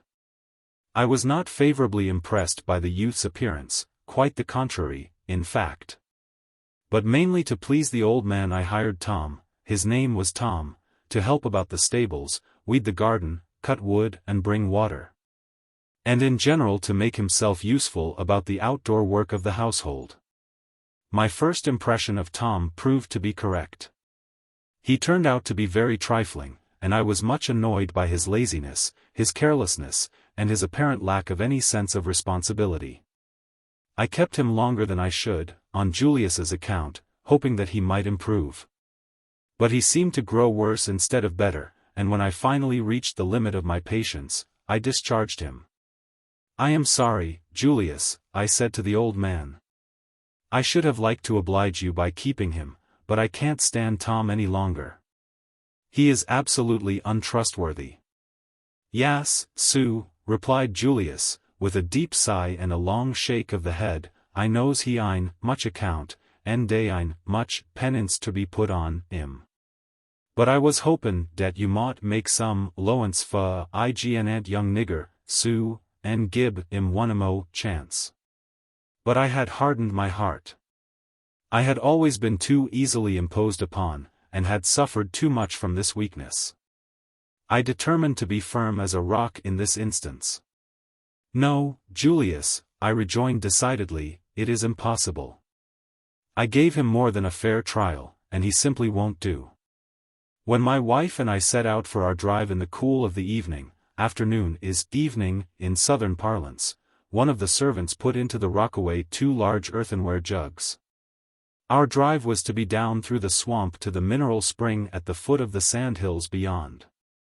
The water of this spring was strongly impregnated with sulfur and iron, and, while not particularly agreeable of smell or taste, was used by us, in moderation, for sanitary reasons. When we reached the spring, we found a man engaged in cleaning it out. In answer to an inquiry he said that if we would wait 5 or 10 minutes, his task would be finished and the spring in such condition that we could fill our jugs. We might have driven on, and come back by way of the spring, but there was a bad stretch of road beyond, and we concluded to remain where we were until the spring should be ready. We were in a cool and shady place. It was often necessary to wait a while in North Carolina, and our northern energy had not been entirely proof against the influences of climate and local custom. While we sat there, a man came suddenly around a turn of the road ahead of us. I recognized in him a neighbor with whom I had exchanged formal calls. He was driving a horse, apparently a high-spirited creature, possessing, so far as I could see at a glance, the marks of good temper and good breeding. The gentleman, I had heard it suggested, was slightly deficient in both. The horse was rearing and plunging, and the man was beating him furiously with a buggy whip. When he saw us, he flushed a fiery red, and, as he passed, held the reins with one hand, at some risk to his safety, lifted his hat, and bowed somewhat constrainedly as the horse darted by us. Still panting and snorting with fear. He looks as though he were ashamed of himself, I observed. I'm sure he ought to be, exclaimed my wife indignantly. I think there is no worse sin and no more disgraceful thing than cruelty. I quite agree with you, I assented. A man w at busses his hoss is gwine ter be hod on de folks w at wooks fair im, remarked Julius. Ef young Mr. McLean don't min, he'll hab a bad dream one er dese days, de lack, is granddaddy had way back yender, long yes befo de wa. What was it about Mr. McLean's dream, Julius? I asked. The man had not yet finished cleaning the spring, and we might as well put in time listening to Julius as in any other way. We had found some of his plantation tales quite interesting. Mars Jeems McLean, said Julius, was de granddaddy dis your gentleman w at is de gone by us beaten his hoss. He had a big plantation and a heap er niggers. Mars Jeems was a hard man, en monsta strick wid his hans. Eber since he growed up he neber pared ter hab no feelin' fair nobody. When his daddy, ol' Mars John McLean, died, de plantation and all de niggers fell ter young Mars Jeems. He had been bad nuff befo, but it wa'n't long a terwadies, tell he got so dey was no use in libbin, at all efu ha, ter lib run Mars Jeems. His niggers was bleeds ter slabe fum daylight ter decay, whiles yother folkses didn't hafter wook, sepen fum sun ter sun, en dey didn't git no mo, ter eat dan day otter, en dat de coases kin. Dey wa'n't load ter sing, na dance, na play de banjo wn Mars Jeems was ruin de place. Fair Mars Jeems say he wouldn't hab no sec gwins on, said he bought his hans ter wook, en not ter play, en wn night come day muse sleep en res. So dey'd be ready ter get up soon in de mornin' en go ter day wook fresh en strong. Mars Jeems didn't lo no cotin junzian ruin his plantation, said he wanted his niggers ter put day mins on day wook, en not be wastin' day time wid no sec fullies ness. And he wouldn't let his hans get married, said he wasn't raisin' niggers, but was raisin' cotton.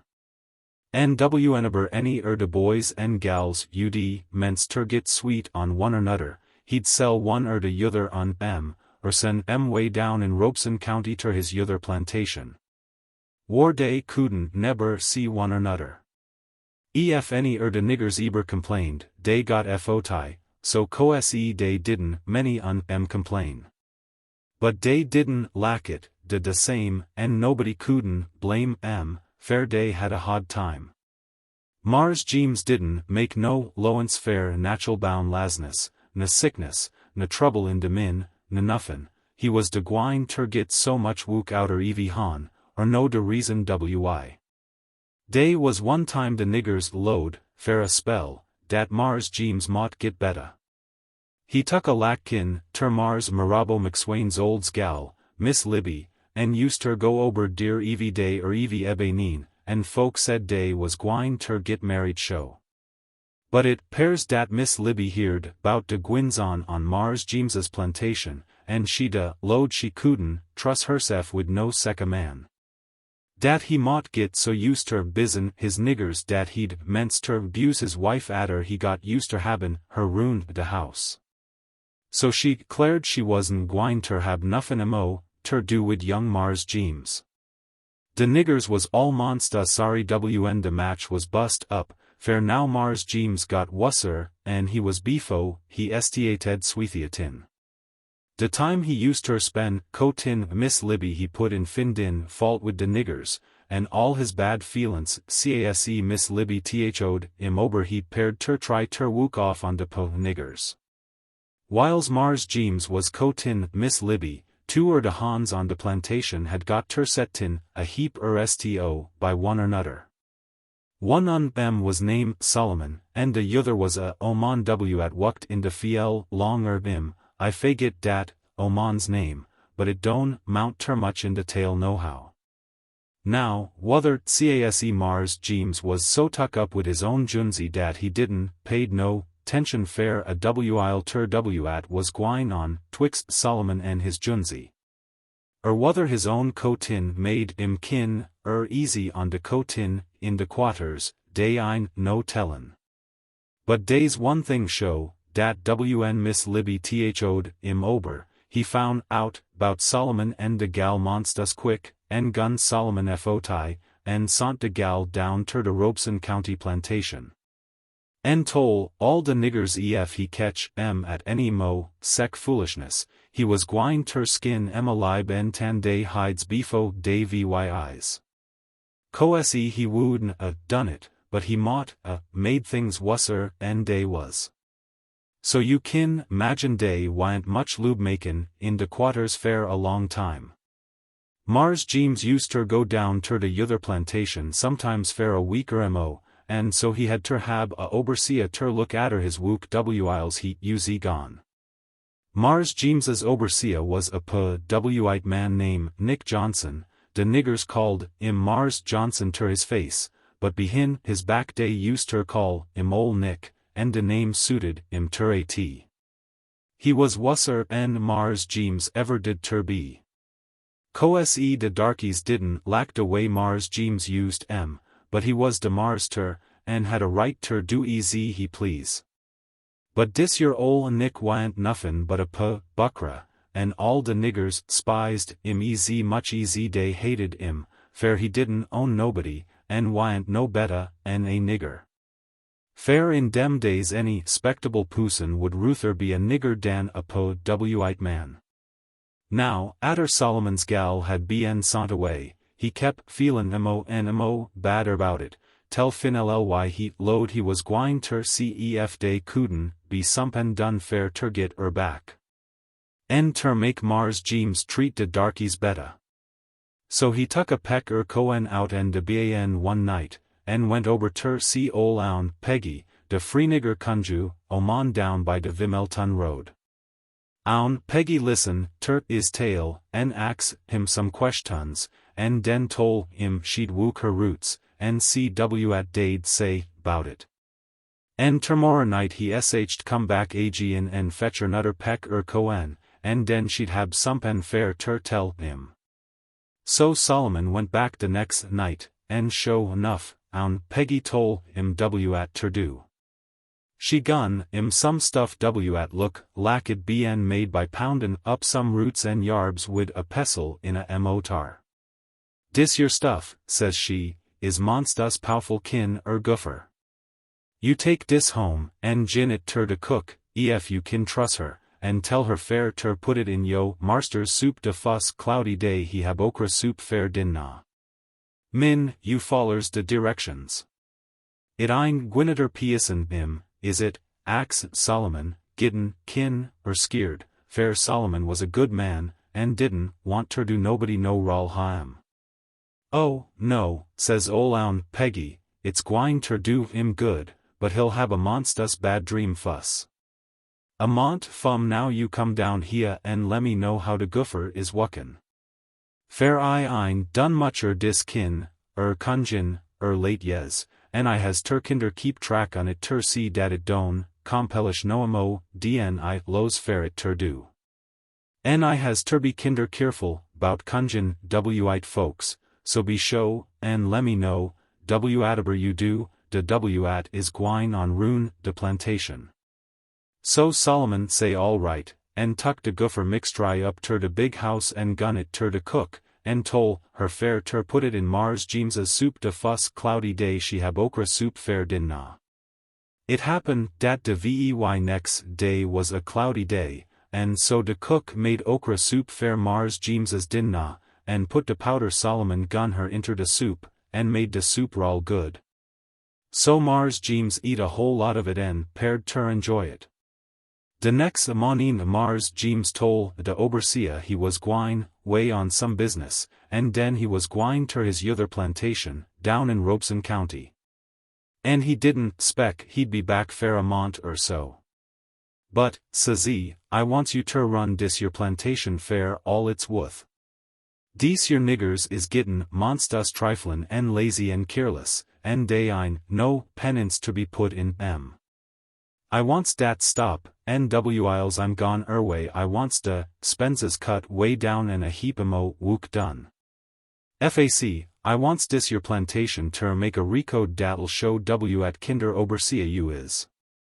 Ol' Nick didn't said nuffin but yas, Sue, but de way he kinder grin, ter his and show his big yaller teeth, and snap, de rawhide he used ter kyer rune wid made call, chills run up and down the backbone dem niggers at heerd Mars Jeems a talkin'. And dat night day was a moanin' and groanin' down in de quarters, fair de niggers all knowed at was comin'. So, show enough, Mars Jeems went way next mornin', and de trouble begun. Mars Johnson stated off de vey fuss day fair ter at he could hab ter show Mars Jeems when he come back. He made de tasks bigger and de rations littler, and de niggers had wucked all day, he'd fin, sumpen fair ter do rune de bien sommers adder decay. Fair ter keep busy a hour so befo day went ter sleep. About fo days adder Mars Jeems went way, young Mars Duncan McSwain rode up ter de big house one day wid a nigger settin behin in de buggy, tied ter de seat. Ax ef Mars Jeems was home. Mars Johnson was at de house, and he say no. Well, says Mars Duncan, says he, I fotch dis nigger ober ter Mr. McLean fair ter pay a bet I made wid last week when we was playin' Kia dst get air. I bet a nigger man, and he is one I reckon'll fill de bill. He was tuck up de yother day fair a stray nigger, and he couldn't gib no counter his and so he was sole at Octation, and I bought him. He's kinder brash, but I knows yo, powers, Mr. Johnson, and I reckon ef anybody kin make to de make, you is de man. Mars Johnson grin one dem grins at show all his snaggle teeth, and make de niggers lo he look lak de old de bill, and says he ter Mars Duncan. I reckon you kin trust me, Mr. Duncan. Fair ter tame any nigger was eber bound. De nigger don't lib at I can't take down in, bout fo days. Well, ol' Nick had his Hans full long dat no nigger. N.W. Isles de res de darkies was sorry fair de man, day, load he kep, Mars Johnson so busy dat day got along better en day'd, done ef de no nigger had neber come. De fust thing dat happen, Mars Johnson says tur dis your no man. What es yo name, Sambo? My name ein Sambo, spawn de no nigger. Did I ax you at yo name want? Says Mars Johnson. You wants ter be partic'lar how you talks ter me. Now, at is yo name, en whar did you come from? I dunno my name, says de nigger, en I don't 'member whar I come from. My head is all mixed up. Yas, says Mars Johnson, I reckon I'll ha ter gib you somethin' fair ter clar yo head. At de same time, it'll larn you some manners, en atter dis meb you'll say, Sue, when you speaks to me. Well, Mars Johnson haul off wid his rawhide and hit de no nigger once. De no man look at Mars Johnson fair a minute ef he didn't know at ter maker dis your kin, larnin. But when de overseer raise his wip ter hit him in, de no nigger de haul off en made fair Mars Johnson, en ef some de yother niggers hadn't stop him. It parody ef he mought, made it fair ol nick dear fair a while. But de overseer made de yother niggers he tie de no nigger up, en den gun fo tie, wid a dozen or so th'd in fair good measure, fair ol nick was neber stingy wid dem rations. De nigger went on at a terrible rate, de lack a will, man, but co'se he was bleeds ter take his medicine, fair he was tied up en couldn't he hisef. Mars Johnson lock de no nigger up in de ban, en didn't gib him nuffin ter eat fair a day or so, tell he got kinner quiet down, en den he him loose en put him ter wook. De nigger load he wyant used ter wuckin, en wooden wook, en Mars Johnson gun another fo tie fair laziness en impotence, and let faz a day or so mo, en den put ter wook in. De nigger went ter wook, but didn't ter know how ter honlu a ho. It tucked bout half de overseer's time lookin' atter en dat po nigger got mo lashins en cussins en cuffins dan any fo yothers on de plantation. He didn't mix widna talk much ter de res de niggers, en couldn't ter get it teach his min dat he was a slave en had ter wook en min de wite folks. Spite de fac dat ol nick gun a lesson every day. En fin ly Mars Johnson load dat he couldn't do nuffin wid dat ef he was his nigger, he'd break his spirit or break his neck, one de yother. But co'se he was only sont over on trial, en he didn't gib satisfaction, en he hadn't heard from Mars Jeems, bout when he was comin' back. En he was feared he'd get mad sometime nother and kill de nigger befo, he noted, he load he'd better send back whar he come from. So he tied up en sont back ter Mars Duncan. Now, Mars Duncan McSwain was one dece your easygwine gentleman at didn't lack ter hab no trouble wid niggers or nobody ese, and he knowed ef Mars ol nick couldn't get long wid dis nigger. Nobody could. So he tucked de nigger ter town dat same day. And sol ter a trader at was gittin' up a gang lackly niggers fair ter ship off on de steamboat ter go down de river ter Vimelton en fum deer ter New Orleans.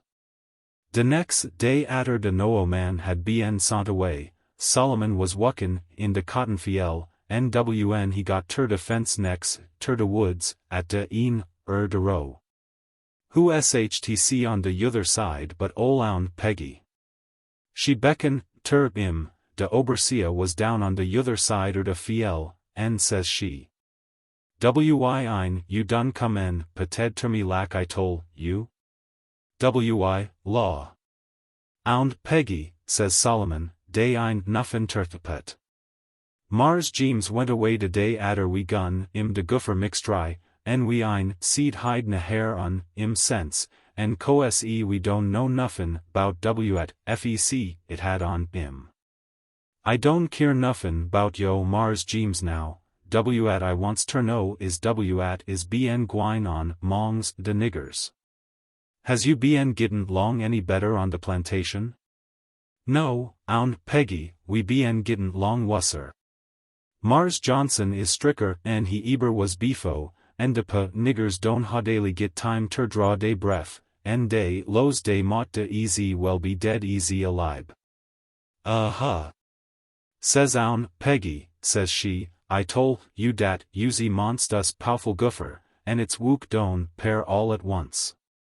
Long easy we had dat no nigger here, Solomon went on, he kep Mars Johnson busy pot er de time, but now he's gone way, I suppose de res un us'll catch it wusser and eber.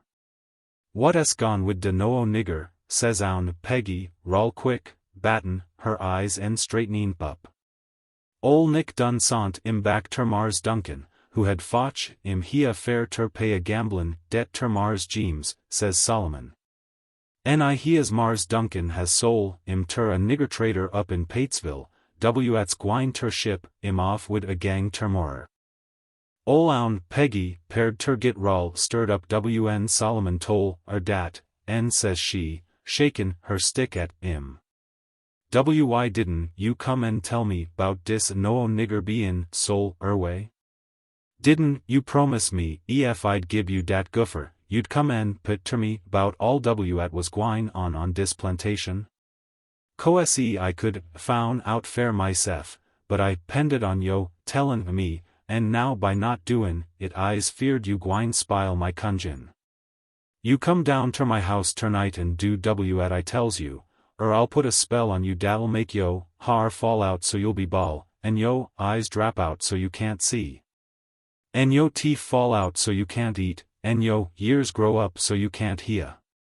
When you is foolin' wid a conju mon lak me, you got termin, yo P's and Q's dale be trouble show enough. So Coese Solomon went down ter Aunt Peggy's dat night, and she gun I'm a roasted sweet end tater. You take dis your sweet end tater, says she, I done gooferd it specially fair dat no nigger, so you better not eat it yo sef or you'll woosh you hadn't, and slip off ter town. En fin dat strange man, en gib im dis your sweet end tater. He muse eat it beefo monin, show, ef he don't wanter be sol way ter no Orleans. But esposen de paterols catch me, Aunt Peggy, at I gwine ter do, says Solomon. De paterols ein gwine tek you, but ef you don't fin dat nigger, I'm gwine get you, and you'll fin me wusser and de paterols. Des hole on a minute, and I'll sprinkle you with some dis mix dry out and dis your bottle, so de paterols can't see you, and you kin rub yo feet with some dis your grease out and dis goad. So you kin run faz, and rub some on it on yo eyes so you kin see in de decay. And den you muse fin dat no nigger and gib im dis your tater, you gwine ter habimo trouble on yo hans, and you eber had beefo in yo life or eber will have sense. So Solomon tucked a sweet en tater and sta ted up de road faz easy he could go, and beefo long he retched town. He went right long by de paterols, and dey didn't pair ter notice im, and bimeby he found, where de strange nigger was kep, and he walked right pa de jard at de do and found im. De nigger couldn't see im obi coese, and he couldn't see de nigger in de decay, ef it hadn't been fair de stuff Aunt Peggy gun im ter rub on is eyes. De nigger was layin' in a coender, sleep, and Solomon de slip up ter im, and hilt dat sweet en tater fo de nigger's nose, and he de knockly retch up wid his han. En tuck de tater and eat it in his sleep, widout knowin' it. When Solomon seed he done eat de tater, he went back and tol Aunt Peggy, and den went home ter his cabin ter sleep, way long, 'bout 2 o'clock in de mornin'. De next day was Sunday, and so de niggers had a little time ter days vs. Solomon was kinder sturb in his min thinkin' 'bout his junsy at uz gone away, and wanderin' at Aunt Peggy had ter do wid dat no nigger. And he had entered up in de woods so ter be by hisef a little, and at de same time ter look at a rabbit trap he'd sot down in de age de swamp. Who shtc stannin' under a tree but a wite man. Solomon didn't know the white man at fuss, tell the white man spoke up ter him. Is dat you, Solomon, says he. Den Solomon recognized the voice. Fair de laud sake, Mars Jeems. Is dat you? Yas, Solomon, says his Mars ter, dis is me, what's lef, me. It wa'n't no wonder Solomon hadn't knowed Mars Jeems at fuss, fair he was dressed like a white man, and was barefooted, and look monstrous pale and peaked. Easy ef he'd de come thoo a hod spell or sickness. You are lookin', kinder pulley, Mars Jeems, says Solomon. Is you bien sick, Sue? No, Solomon, says Mars Jeems, shakin' his head, and speakin' sorter slow and sad, I ain't bien sick, but I's had a monstrous bad dream, fac, a reg'lar, knock-all nightmare. But tell me how things has bien gwine on up ter the plantation since I bien gone, Solomon. So Solomon up and told him 'bout de craps, and 'bout de hosses and de mules, and 'bout de cows and de hogs. NWN he ments, ter tell, 'bout de no nigger, Mars Jeems prick up his yes and listen, and evie now and den he'd say, uh-huh, and nod his head. En bimeby, WN he'd ax Solomon some mo questions, he says he. Now, Solomon, I don't want you ter say a word ter nobody 'bout meetin' me here, but I wants you ter slip up ter de house. And fetch me some CLOs and some shoes. I forget ter tell you dat a man rob me back yender on de road and swap CLOs wid me widout ashin me whether or no, but you needn't say nuffin 'bout dat, nuther. You go and fetch me some CLOs here, so nobody won't see you, and keep yo' mouth shet, and I'll give you $1. Solomon was so stonish he lack ter fell over in his tracks. WN Mars Jeems promised ter gib him $1. Day Sutenly was a change come over Mars Jeems, WN he offer one er his niggers dat much money. Solomon ments ter spec dat own Peggy's conjation had been wucken monsta strong. Solomon fotch Mars Jeems some CLOs and shoes, and dat same evening Mars Jeems paired at de house, and let on lack he did dat minute got home from Robeson County. Mars Johnson was all ready ter talk ter him, but Mars Jeems sont him would he wa'n't feelin' vey well dat night, and he'd see him termorrer. So next morning atter breakfast Mars Jeems sont fair de Overseer, and ax him fair ter gib counter his stewardship. Ol' Nick told Mars Jeems how much wook bien done, and got de books and showed him how much money bien save. Den Mars Jeems ax him how de darkies bien behabin, and Mars Johnson say dey bien behabin good, most dem. And dem at didn't behave good at fust change dey conduct atter he got holt dem a time or two. All, says he, sep en de no nigger Mr. Duncan fotch ober here en lef, on trial, whiles you was gone. Oh, yas, los Mars Jeems, tell me all 'bout dat no nigger. I heard a little 'bout dat quare no nigger last night, and it was de too ridiclous. Tell me all 'bout dat no nigger. So seein' Mars Jeems so good not chewed 'bout it, Mars Johnson up and told him how he tied up de no han, de fust day and gun him foti case he wouldn't tell him his name. Ha, ha, ha. Says Mars Jeems, laughin' fit ter kill, but dat is too funny fair any use. Tell me some mo 'bout dat no nigger. So Mars Johnson went on and told him how he had ter starved a no nigger he could make him take holt er a hoe. Dat was de Beatini's notion fair a nigger, says Mars Jeems, puttin' on airs, de lack he was a white man. And I reckon you didn't do nuffin ter him. Oh, no, Sue, says de Overseer, grinnin' like a chessy cat, I didn't do nuffin but take de hide off him. Mars Jeems laughed and laughed, tell it, paired lack he was de gwine ter be used. Tell me some mo 'bout dat no nigger, oh, tell me some mo. Dat no nigger intrusts me, he do, and dat is a fac. Mars Johnson didn't, quite unerston, why Mars Jeems sht make sich a great admiration, bout de no nigger, but co-se he want, ter please de gentleman w at hide im. And so he explained all about how many times he had ter cowhide de no nigger, and how he made im do tasks twice it easy big easy some de yother hans. And how he'd chain im up in de ban at night and feed im on coen bread and water. Oh. But you is a monstrous good overseer, you is de best overseer in dis county, Mr. Johnson, says Mars Jeems, w'n de overseer got thoo with his tail. En day ein never bien no nigger breaker lack you rune, he a beefo. En you de Sarby's great credit fair sendin, dat nigger, way beefo, usplt, im fair de market. Fac, you is sec a monstrous good overseer, and you is got dis your plantation in sec fine shape, dat I reckon I don't need you no mo. You is got dis your darkies so well trained dat I spec I kin run myself fum dis time on. But I does woosh you had a hilt on ter dat no nigger, tell I got home, fair-eyed, lack ter seed im, I sutenly should. De overseer was so stonish he didn't daily no w at ter say, but fin ly he ax Mars Jeems ef he wouldn't gib I'm a rickaman fair ter gitter nutter place.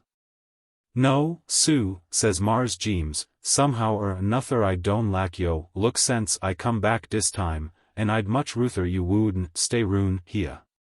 Fac, I's feared ef I'd meet you alone in de wood some time, I mought wanter him you. But layin' dat aside, I been lookin' ober dese your books yo nw at you kep, whiles I was, way, and fair a yeah so back, and dear some figures w at ein de clar ter me. I ain't got no time fair ter talk bout now, but I spec beefo I settles wid you fair dis los mont, you better come up here termore, atter eyes look de books and counts ober some mo. And den we'll straighten you business all up. Mars Jeems load a terwadies dat he was de shootin' in de decay wn he said dat, bout de books, but howsomever, Mars Nick Johnson left dat neighborhood twixt de next 2 sons. En nobody rune dear neber seed hide na hair on im sense. En all de darkies t'ank de laud, en load it was a good riddance bad rubbage. But all dem things I done tole, you ein nuffin, side en de change w at come ober Mars Jeems fum dat time on. Own Peggy's goofer had made a no man im entiely. De next day atter he come back, he tole de Hans de neenter wook ani fum son ter son, and he cut day tasks down so day didn't nobody hab ter stan ober wid a rawhide or a hickry. And he load ef de niggers want ter hab a dance in de big ban any sad day night, day mought hab it. En bimeby, wn Solomon seed how good Mars Jeems was, he ax im ef he wouldn't please send down ter de yother plantation fair his junzi. Mars Jeems say sutenly, en gun Solomon a pass and a note ter de overseer on de yother plantation, en sont Solomon down ter Robeson County wid a hoss en buggy fair ter fetch his junzi back. When de niggers see how fine Mars Jeems gwine treat dey all tuck ter sweethiatin, en junzian, en singin' en dancin', en 8 or 10 couples got married. En bimeby everybody ments ter say Mars Jeems McLean got a finer plantation, en slicker lookin' niggers, en dat he usie makin' cotton en coen, dan any yother gentleman in de county. En Mars Jeems's own junzi, Miss Libby, heerd bout de no gwins on Mars Jeems's plantation, and she change her min bout Mars Jeems en tuck im back in. En fo long day had a fine weddin, en all de darkies had a big fias, en dey was fiddlin' en dancin' en funnin' en frolickin' fum sundown tel mornin'. And they all lived happy ever after, I said, as the old man reached a full stop. Yas, Sue, he said, interpreting my remarks as a question, dey did. Solomon used ter say, he added, dat own Peggy's goofer had turned Mars Jeems ter a nigger, en dat no han was Mars Jeems hisef. But coe Solomon didn't das ter let on, bout w at heat spitioned, en ol oun, Peggy would, need it ef she had been axe, fair she'd, got in trouble show. Ef it, us knowed she'd been conjin de wite folks. Dis your tale goes ter show, concluded Julius sententiously, as the man came up and announced that the spring was ready for us to get water, dat wite folks at is so hot and strict. En don make no lowance fair pa ign ant niggers at ein, had no chance ter elarn, is liebly ter have bad dreams, ter say de lees. En dat dem at is kin, en good ter pa people is show, ter prosper and git long in de world. That is a very strange story, Uncle Julius, observed my wife, smiling, and Solomon's explanation is quite improbable. Yes, Julius, said I, that was powerful goofer. I am glad, too, that you told us the moral of the story, it might have escaped us otherwise. By the way, did you make that up all by yourself? The old man's face assumed an injured look, expressive more of sorrow than of anger, and shaking his head he replied. No, Sue, I heard dat tale befo you or Miss Annie dear was bound, Sue. My mammy tole me dat tale wn I mo dn knee high ter a hoppergrass. I drove to town next morning, on some business, and did not return until noon. And after dinner I had to visit a neighbor, and did not get back until supper time. I was smoking a cigar on the back piazza in the early evening, when I saw a familiar figure carrying a bucket of water to the barn. I called my wife. My dear, I said severely, what is that rascal doing here? I thought I discharged him yesterday for good and all. Oh, yes, she answered, I forgot to tell you. He was hanging round the place all the morning, and looking so down in the mouth, that I told him that if he would try to do better, we would give him one more chance. He seems so grateful, and so really in earnest in his promises of amendment, that I'm sure you'll not regret taking him back. I was seriously enough annoyed to let my cigar go out. I did not share my wife's rose-colored hopes in regard to Tom, but as I did not wish the servants to think there was any conflict of authority in the household, I let the boy stay. The Conjurer's Revenge. Sunday was sometimes a rather dull day at our place. In the morning, when the weather was pleasant, my wife and I would drive to town, a distance of about 5 miles, to attend the church of our choice. The afternoons we spent at home, for the most part, occupying ourselves with the newspapers and magazines, and the contents of a fairly good library. We had a piano in the house, on which my wife played with skill and feeling. I possessed a passable baritone voice, and could accompany myself indifferently well when my wife was not by to assist me. When these resources failed us, we were apt to find it a little dull. One Sunday afternoon in early spring, the balmy spring of North Carolina. When the air is in that ideal balance between heat and cold where one wishes it could always remain, my wife and I were seated on the front piazza. She wearily but conscientiously plowing through a missionary report, while I followed the impossible career of the blonde heroine of a rudimentary novel. I had thrown the book aside in disgust, when I saw Julius coming through the yard, under the spreading elms, which were already in full leaf. He wore his Sunday clothes, and advanced with a dignity of movement quite different from his weekday slouch. Have a seat, Julius, I said, pointing to an empty rocking chair. No, thanky, boss, I'll da set here on the top step. Oh, no, Uncle Julius, exclaimed Annie, take this chair. You will find it much more comfortable.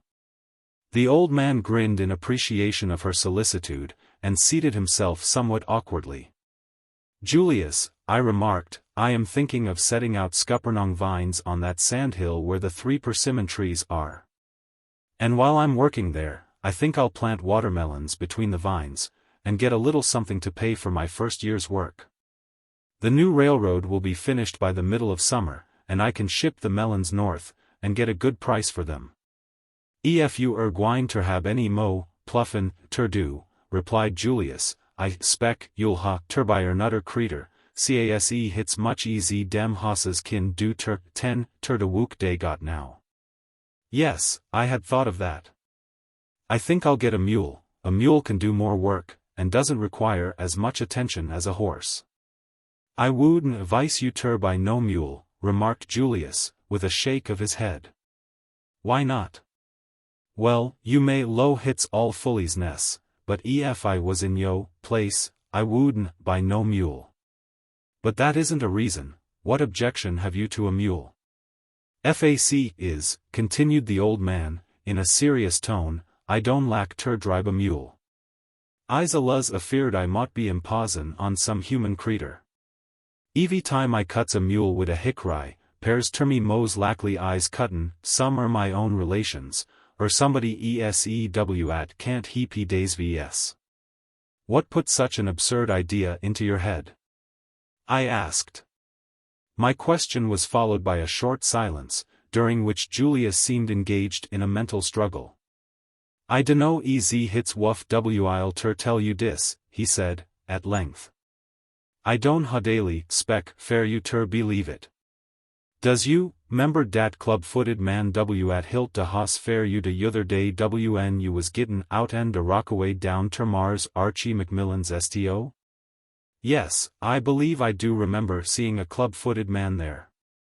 Did you eber see a club-footed nigger befo or sense? No, I can't remember that I ever saw a club-footed colored man, I replied, after a moment's reflection. You and Ms. Annie wouldn't wanter believe me, if I was ter low dat man was oncet a mule? No, I replied, I don't think it very likely that you could make us believe it. Why, Uncle Julius, said Annie severely, what ridiculous nonsense. This reception of the old man's statement reduced him to silence, and it required some diplomacy on my part to induce him to vouchsafe an explanation. The prospect of a long, dull afternoon was not alluring, and I was glad to have the monotony of Sabbath quiet relieved by a plantation legend. When I was a young man, began Julius, when I had finally prevailed upon him to tell us the story. Dat club-footed nigger, his name is Primus, use, ter belong ter ol Mars Jim McGee ober on the Lumpton Plank Road. I use, ter go ober dear ter see Oman at libid on de plantation, dat's how I come ter know all about it. Dis your Primus was de lively's han, on de place, alluz a dancin', en drinkin', en runnin' roon, en singin', en pickin' de banjo. Seppen once in a while, wn he'd, lo he wa'n't treated right bout somepen or nutter, he'd get so sulky en stubborn dat de wite folks couldn't daily do nuffin wid him. It was gin de rules fair any de hans ter go way fum de plantation at night, but Primus didn't min de rules, en went when he felt lack it. En de wite folks pertin lack they didn't know it, fair Primus was dongeus when he got in dem stubborn spells, en day'd ruther not fool wid him. One night in de spring de year, Primus slip off fum de plantation, and went down on de Vimelton road ter a dance gun by some de free niggers down dear. Day was a fiddle, en a banjo, en a jug gwine roon on de outside, en Primus sung en dance tell long, bout 2 o'clock in de mornin', when he start fair home. Easy he come erlong back, he tuck a night cut, cross de cotton fields en long by de age de Minnow Spring swamp. So easy ter git shet de paterols at rid up and down de big road fair ter keep de darkies fum runnin' roon a nights. Primus was esantirin long, studyin' bout de good time he'd had wid de gals, easy he was gwine by a fence coender, at sht hia but sompen grunt. He stopped a minute ter listen, and he heard sompen grunt in. Den he went ober ter de fence war he heard de fuss, en dear, layin' in de fence coender, on a pile pine straw, he seed a fine, fat shoat. Primus look hot at de shoat, en den estiated home. But somehow anudder he couldn't get away fum dat shoat. When he tuck one step forards wid one foot, de yother foot paired ter take 2 steps backards, and so he kep knockly gittin' closeter ter de shoat. It was de beatin' thing. De shoat paired ter chiam Primus, and fuss thing you know Primus found hisself way up the road with de shoat on his back. Ef Primus had knowed whose shoat dat was, he'd manage ter get it somehow or nuther. Easy it happen, de shoat belong ter a conjure man at Libby down in de free nigger sediment. Coase de conjure man didn't hab ter wook his roots but a little wilfo he found out who tuck his shoat, and den de trouble begun. One morning, a day or so later, and befo he got de shoat eat up, Primus didn't go ter wook wn de horn blow, and wn de overseer one ter look fair him. Day wa no tracer Primus ter be skivered now har. When he didn't come back in a day or so mo, everybody on the plantation load he had runned away. His mars ter avertis him in de papers, and offered a big reward fair im. De nigger catchers fotch out day dogs, and track im down ter de age or de swamp, and den de scent gun out, and dat was de loss anybody seed Primus fair a long, long time. 2 or 3 weeks atter Primus disappear, his mars ter went ter town one sad day. Mars Jim was stannin' in front Sandy Campbell's barroom, up by de ol' wagon yard, wn a white man fum down on de Vimelton road come up ter him and ax him, kinder careless lack. Ef he didn't wanter buy a mule. I dunno, says Mars Jim, it pends on de mule, and on de price. War is de mule. Des rune he a back ol' Tom McAllister's sto, says de white man. I reckon I'll have a look at de mule, says Mars Jim, and ef he suit me, I dunno but at I mought buy him. So de white man tuck Mars Jim rune back de sto, and dear stood amongst us fine mule. When de mule see Mars Jim, he gun a whinny, de lack he knowed him befo. Mars Jim look at de mule, and de mule paired ter be sown and strong. Mars Jim load day paired ter be sompan familius, bout de mule's face, special why his eyes. But he hadn't los nair mule, and didn't have no recommencer haben seed de mule befo. He axed de buckra war he got de mule, and de buckra say his brr raise de mule down on Rockfish Creek. Mars Jim was a little espicious seein' a white man would sec a fine creeter, but he fin ly greed ter gib de man $50 fair de mule, bout hfw at a good mule was wuff dem days. He tied de mule behin de buggy wn he went home, and put im ter pluffin cotton de next day. De mule done mighty well fair fo days, and den de niggers, ments, ter notice some quare things about him. Day was a metter on de plantation war day use, ter put de hosses and mules ter pasture. Hit was fence off fum de cornfield on one side, but on de yother side and de pasture was a turbacker patch at wyant fence off, case de beastuses don none on eat turbacker. Day don no at's good. Turbacker is lack religion, de good Lord made it fair people, and day ein no yother creeter at kin preciate it. De darkies notice dat de fuss thing de new mule done, wn he was turned inter de pasture, was ter make fair de turbacker patch. Coase day didn't think nuffin on it, but next morning, wn day went ter catch im, day skivered dat he had eat up 2 whole rows turbacker plants. Atter dat day had ter put a halter on im, and tie im ter a stake, ese day woodn bin nair liefer turbacker lef in de patch. Nutter day one de Hans, named Dolphus, hitch de mule up, and drive up here ter dis your vimyard, dat was wn ol Mars Dougal own dis place. Mars Dougal had kilt a yearlin, and de neighbor white folks all sont ober fair ter get some fresh beef, and Mars Jim had sont Dolphus fair some too. Day was a winepress in de yid war Dolphus left de mule a stan in, and right in front de press day was a tub grape juice, de pressed out. And a little ter one side a barrel about half full wine at had been stan in 2 or 3 days, and had begun ter get sorter shoppy ter de tac. Day was a couple bodies on top dis your barrel, with a rock laid on ter hole down. I was a sayin', Dolphus left de mule stan in de yid, and went inter de smokehouse fair ter get de beef. Bimeby, he come out, he seed de mule a staggerin' bout de yid. Fo, Dolphus could get deer ter fin out at was de matter, de mule fell right ober on his side, and laid deer de lack he was dead. All de niggers bout de house run out deer fair ter see at was de matter. Some say de mule had de colic, some say one thing and some nutter. Tell bimeby one de han seed de top was off en de barrel, and run and looked in. Fo de Lord, he say, dat mule drunk. He be en drinkin' de wine. And show enough, de mule had paw right by de tub of fresh grape juice and push de kiver off en de barrel. And drunk 2 gallon de wine at had been stannin' long enough fair ter begin ter get shoppy. De darkies all made a great miration bout de mule gittin' drunk. Dey never hadn't seed nuffin lack it in dey bound days. Dey put water ober de mule, and tried ter sober him up. But it wa'n't no use, and Dolphus had ter take de beef home on his back, and leab de mule deer, he slep off is spree.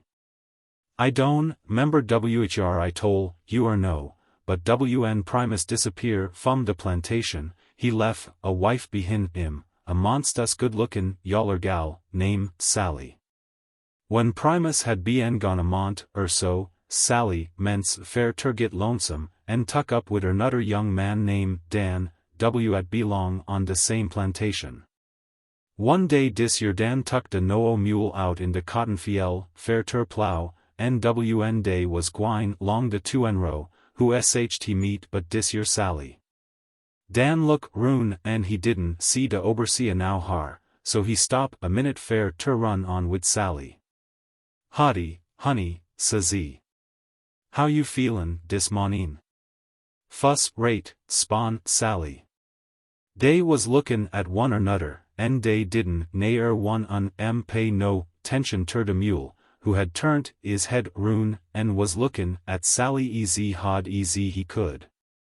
En stretchin' is neck en raisin' is years, en whinnian' kinder soft ter hisef. Yas, honey, lows Dan, en you gwine ter feel fuss rate long easy you sticks ter me. Fair eyes a better man dan dat low down runaway nigger Primus dat you be en wastin', yo, time wid. Dan had let go de plow handle, and had put his arm roon Sally, and was de gwine ter kiss her, sompen catch him by de scruff de neck and flung him way ober in de cotton patch. When he pick isef up, Sally had gone kitin' down de 2 row, and de mule was stannin' dear lookin' easy cam and peaceful easy a Sunday mornin'. Fuss Dan had load it was de overseer had cotch him wastin' his time. But dey wa'n't no overseer in sight, so he clued it must be en de mule. So he pitch inter de mule and lammed him easy he could. De mule tuck it all, and paired ter be easy a mule could be. But day was makin' de turn at de de row, one de plow lines got under de mule's hin leg. Dan retch down ter get de line out, sorter careless like. De mule haul off and kick him clean ober de fence inter a briar patch on de yother side. Dan was mighty so fum is wounds and scratches, and was laid up fair 2 days. One night de no mule got out and de pastor, and went down to de quarters.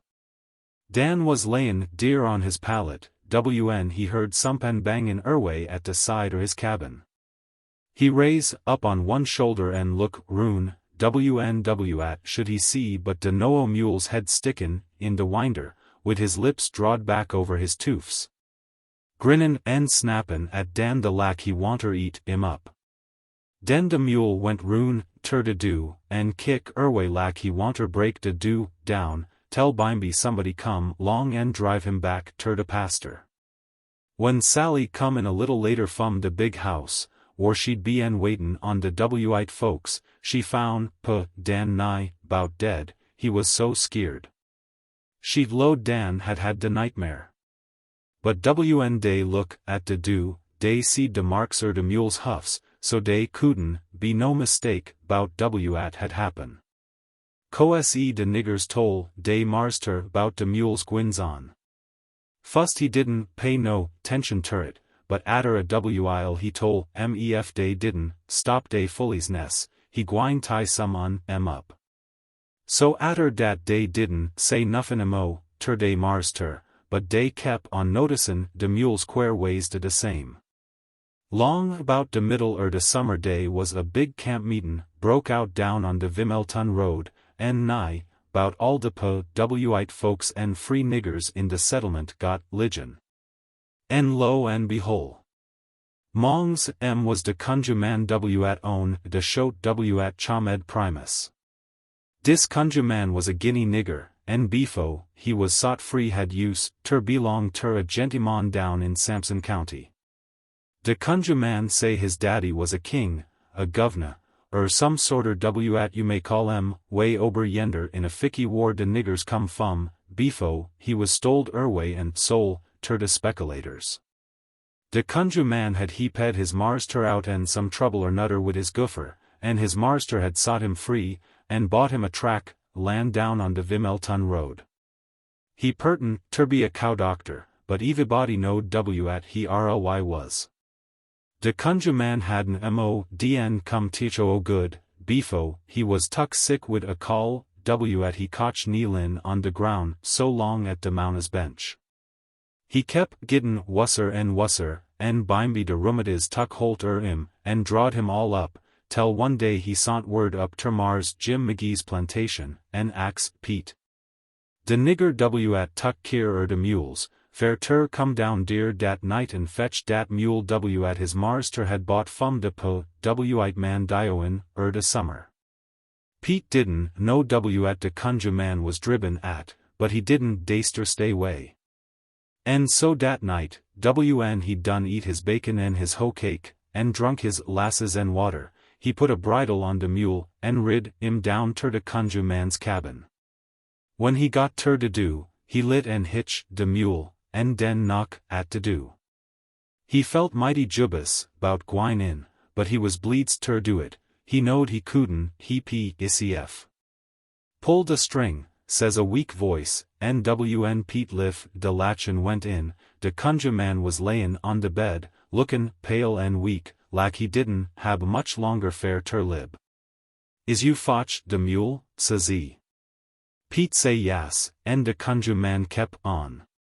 Bur Pete, says he, I's bein a monsta sinner man, and I's done a power wickedness endioin, my days. But de good Lord is wash my sins away, and I feels now dat I's bound fair de kingdom. And I feels, too, dat I ein gwine ter get up fum dis bed no mo in dis whirl, and I wants ter ondo some de harm I done. And dat's de reason, Bur Pete, I sont fair you ter fetch dat mule down here. You 'member dat shote I was up ter yo plantation inquirin' bout lost June? Yas, says Bur Pete, I 'member yo sheen bout a shote you had los. I dunno whr you eber elarned or no, says de conjure man, but I done knowed yo marster's primus had tucked a shote, and I was bound ter get eben wid im.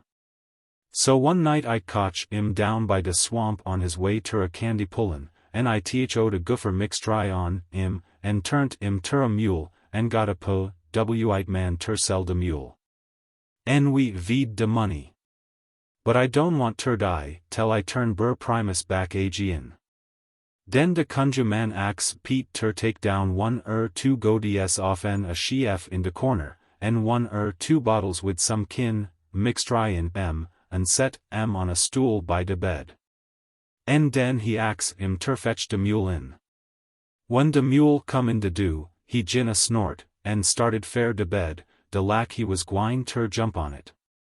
Hole on dear, Bur primus. De conjure man hollered. I's monstus weak, nefu ments on me, you won't neber hab no chance fair ter get turn back no mo. De mule seed de censor dat, and stood still. Den de conjure man tuck de gods and bottles, en ter wook de roots and yarbs, and de mule ter turn back ter a man, fust his ears, den de res his head, den his shoulders and arms. All the time the Conjure man kep on wuckin' his roots, and Pete and Primus could see he was gittin' weaker and weaker all the time. "Brr Pete," says he, "bimeby, gimme a drinker dem bitters out en dat green bottle on de chef yender. I's gwine faz, en it'll gimme strength fair ter finish dis wook." Brr Pete look up on the mantelpiece, and he seed a bottle in the corner. It was so decay in the cabin he couldn't tell whr it was a green bottle or no. But he hilt the bottle ter the Conjure man's mouth, and he tuck a big mouthful. He hadn't modn swallowed it befo he menced ter holler. "You gimme de wrong bottle, Brr Pete. Dis your bottle's got poison in it, en I's done fair dis time, show. Hole me up, fair de laud sake, till I get tho tenin, Brr Primus back." So Pete hilt him up, and he kep on wuckin' vid de roots, till he got de goofer all tuck off en Brr Primus, sepen 1 foot. He hadn't got dis foot dn half turned back befo his strength gone out entirely, and he drap de roots and fell back on the bed. "I can't do no mo fair you, Brr Primus," says he, "but I hopes you will forgive me fair at harm I done you. I knows de good Lord done forgive me, and I hope ter meet you both in glory. I sees de good angels waitin' fair me up yender, wid a long white robe and a starry crown, and I'm on my way ter jine em." And so the Conjure man died, and Pete and Primus went back ter the plantation. The darkies all made a great miration when Primus come back. Mars Jim let on lack he didn't believe the tale the 2 niggers told. He says Primus had runned away, and stay till he got teeter the swamps, and den come back on him ter be fed. He tried ter count fair de shape Primus' foot by sayin' Primus got his foot smash, or snake bit, or somepen, whiles he was way. En den stayed out in de woods whar he couldn't get it kyoed up straight, stidder comin' long home whar a doctor could tended ter it. But de niggers all notice dey Mars ter didn't tie Primus up, na take on much case de mule was gone. So dey load dey Mars ter must had his suspicions bout dat Conjure man. My wife had listened to Julius's recital with only a mild interest. When the old man had finished it she remarked, "That story does not appeal to me, Uncle Julius, and is not up to your usual mark. It isn't pathetic, it has no moral that I can discover, and I can't see why you should tell it. In fact, it seems to me like nonsense." The old man looked puzzled as well as pained. He had not pleased the lady, and he did not seem to understand why. "I'm sorry, ma'am," he said reproachfully, "ef you don't lack dat tale. I can't make out what you means by some dem wds you uses, but I'm tellin' nuffin but de truff. Coase I didn't see de Conjure man im back, fair I wasn't dear. But I be hearin' de tale fair 25 years, and I ain't got no cas I on fair ter spute it. Dey's so many things a body knows is lies, dat dey ein no use gwine rune find in fault wid tales dat mought de easy well be so easy not. Instance, dey's a young nigger gwine ter school in town, and he come out hea de yother day en load dat de sun stood still and de yeath turnt rune evy day on a kinder axle tree. I tole dat young nigger ef he didn't take his way wid dem lies, I'd take a buggy trace ter him. Fair I sees de yeath stannin' still all de time, and I sees de sun gwine rune it, and ef a man can't believe what he sees. I can't see no use in libbin, mought well die and be war we can't see nuffin. And another thing what proves de tale, bout dis ol' Primus is de way he goes on ef anybody ax him how he come by dat clubfoot. I axed him one day, mighty perlite and civil, and he call me a ol' fool, and got so mad he ein spoke ter me sense.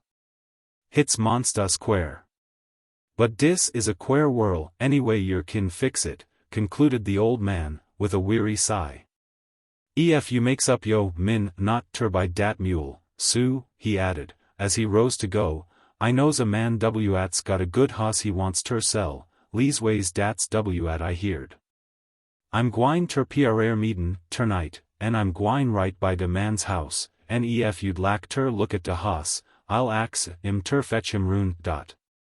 Oh, yes, I said, you can ask him to stop in, if he is passing. There will be no harm in looking at the horse, though I rather think I shall buy a mule. Early next morning the man brought the horse up to the vineyard. At that time I was not a very good judge of horseflesh. The horse appeared sound and gentle, and, as the owner assured me, had no bad habits. The man wanted a large price for the horse, but finally agreed to accept a much smaller sum, upon payment of which I became possessed of a very fine-looking animal. But alas for the deceitfulness of appearances! I soon ascertained that the horse was blind in one eye, and that the sight of the other was very defective. And not a month elapsed before my purchase developed most of the diseases that horseflesh is heir to, and a more worthless, broken-winded, spavined quadruped never disgraced the noble name of horse. After worrying through 2 or 3 months of life, he expired one night in a fit of the colic. I replaced him with a mule, and Julius henceforth had to take his chances of driving some metamorphosed unfortunate. Circumstances that afterwards came to my knowledge created in my mind a strong suspicion that Julius may have played a more than unconscious part in this transaction. Among other significant facts was his appearance, the Sunday following the purchase of the horse, in a new suit of store clothes, which I had seen displayed in the window of Mr. Solomon Cohen's store on my last visit to town, and had remarked on account of their striking originality of cut and pattern. As I had not recently paid Julius any money, and as he had no property to mortgage, I was driven to conjecture to account for his possession of the means to buy the clothes. Of course I would not charge him with duplicity unless I could prove it, at least to a moral certainty. But for a long time afterwards I took his advice only in small doses and with great discrimination. Sis Becky's Pickaninny. We had not lived in North Carolina very long before I was able to note a marked improvement in my wife's health. The ozone-laden air of the surrounding piney woods, the mild and equable climate, the peaceful leisure of country life, had brought about in hopeful measure the cure we had anticipated. Toward the end of our 2nd year, however, her ailment took an unexpected turn for the worse. She became the victim of a settled melancholy, attended with vague forebodings of impending misfortune. You must keep up her spirits, said our physician, the best in the neighboring town. This melancholy lowers her tone too much, tends to lessen her strength, and, if it continue too long, may be fraught with grave consequences. I tried various expedients to cheer her up. I read novels to her. I had the hands on the place come up in the evening and serenade her with plantation songs. Friends came in sometimes and talked, and frequent letters from the north kept her in touch with her former home. But nothing seemed to rouse her from the depression into which she had fallen. One pleasant afternoon in spring, I placed an armchair in a shaded portion of the front piazza, and filling it with pillows led my wife out of the house and seated her where she would have the pleasantest view of a somewhat monotonous scenery. She was scarcely placed when old Julius came through the yard, and, taking off his tattered straw hat, inquired, somewhat anxiously, "How is you feelin' dis atternoon, ma'am?" "She is not very cheerful, Julius," I said. My wife was apparently without energy enough to speak for herself. The old man did not seem inclined to go away, so I asked him to sit down. I had noticed, as he came up, that he held some small object in his hand. When he had taken his seat on the top step, he kept fingering this object. What it was I could not quite make out. "What is that you have there, Julius?" I asked, with mild curiosity. "Dis is my rabbit foot, Sue." This was at a time before this curious superstition had attained its present jocular popularity among white people, and while I had heard of it before, it had not yet outgrown the charm of novelty. "What do you do with it?" "I kyars it wid me fair luck, Sue." "Julius," I observed, half to him and half to my wife, "your people will never rise in the world until they throw off these childish superstitions and learn to live by the light of reason and common sense. How absurd to imagine that the forefoot of a poor dead rabbit, with which he timorously felt his way along through a life surrounded by snares and pitfalls, beset by enemies on every hand. Can promote happiness or success, or ward off failure or misfortune. It is ridiculous, assented my wife, with faint interest. Dat's wat I tells dese niggers rune here, said Julius. De fo foot ein got no power. It has turby de hin foot, Sue, de left hin foot or a graybeard rabbit, killed by a cross-eyed nigger on a decay night in de full or de moon. They must be very rare and valuable, I said. Day is kinderskasse Sue, en day ein no mount or money could buy mine, Sue. I mought len it ter anybody I sot sto buy, but I wouldn't sell it, no indeed, Sue, I wouldn't. How do you know it brings good luck? I asked. Case I had no bad luck since I had it, Sue, en I's had dis rabbit foot fair fo yes. I had a good Mars ter befo de wa, en I want sol erway, en I was sot free, en dat, usie all good luck. But that doesn't prove anything, I rejoined. Many other people have gone through a similar experience, and probably more than one of them had no rabbit's foot. Law, Sue. You don't have to prove 'bout de rabbit foot. Everybody knows dat. Leasways everybody rune hia knows it. But ef it has ter be prove, ter folks at wyant bound and raise, in dis neighborhood, dey is a easy way ter prove it. Is I eber tol you de tale er sis Becky and her Pickaninny? No, I said, let us hear it. I thought perhaps the story might interest my wife as much or more than the novel I had meant to read from. Dis your Becky, Julius began, used ter belong ter ol Colonel Pendleton, who owned a plantation down on de Vimelton Road, 'bout 10 miles from here, de befo you gets ter Black Swamp. Dis your Becky was a fiel hon, and a monstrous good un.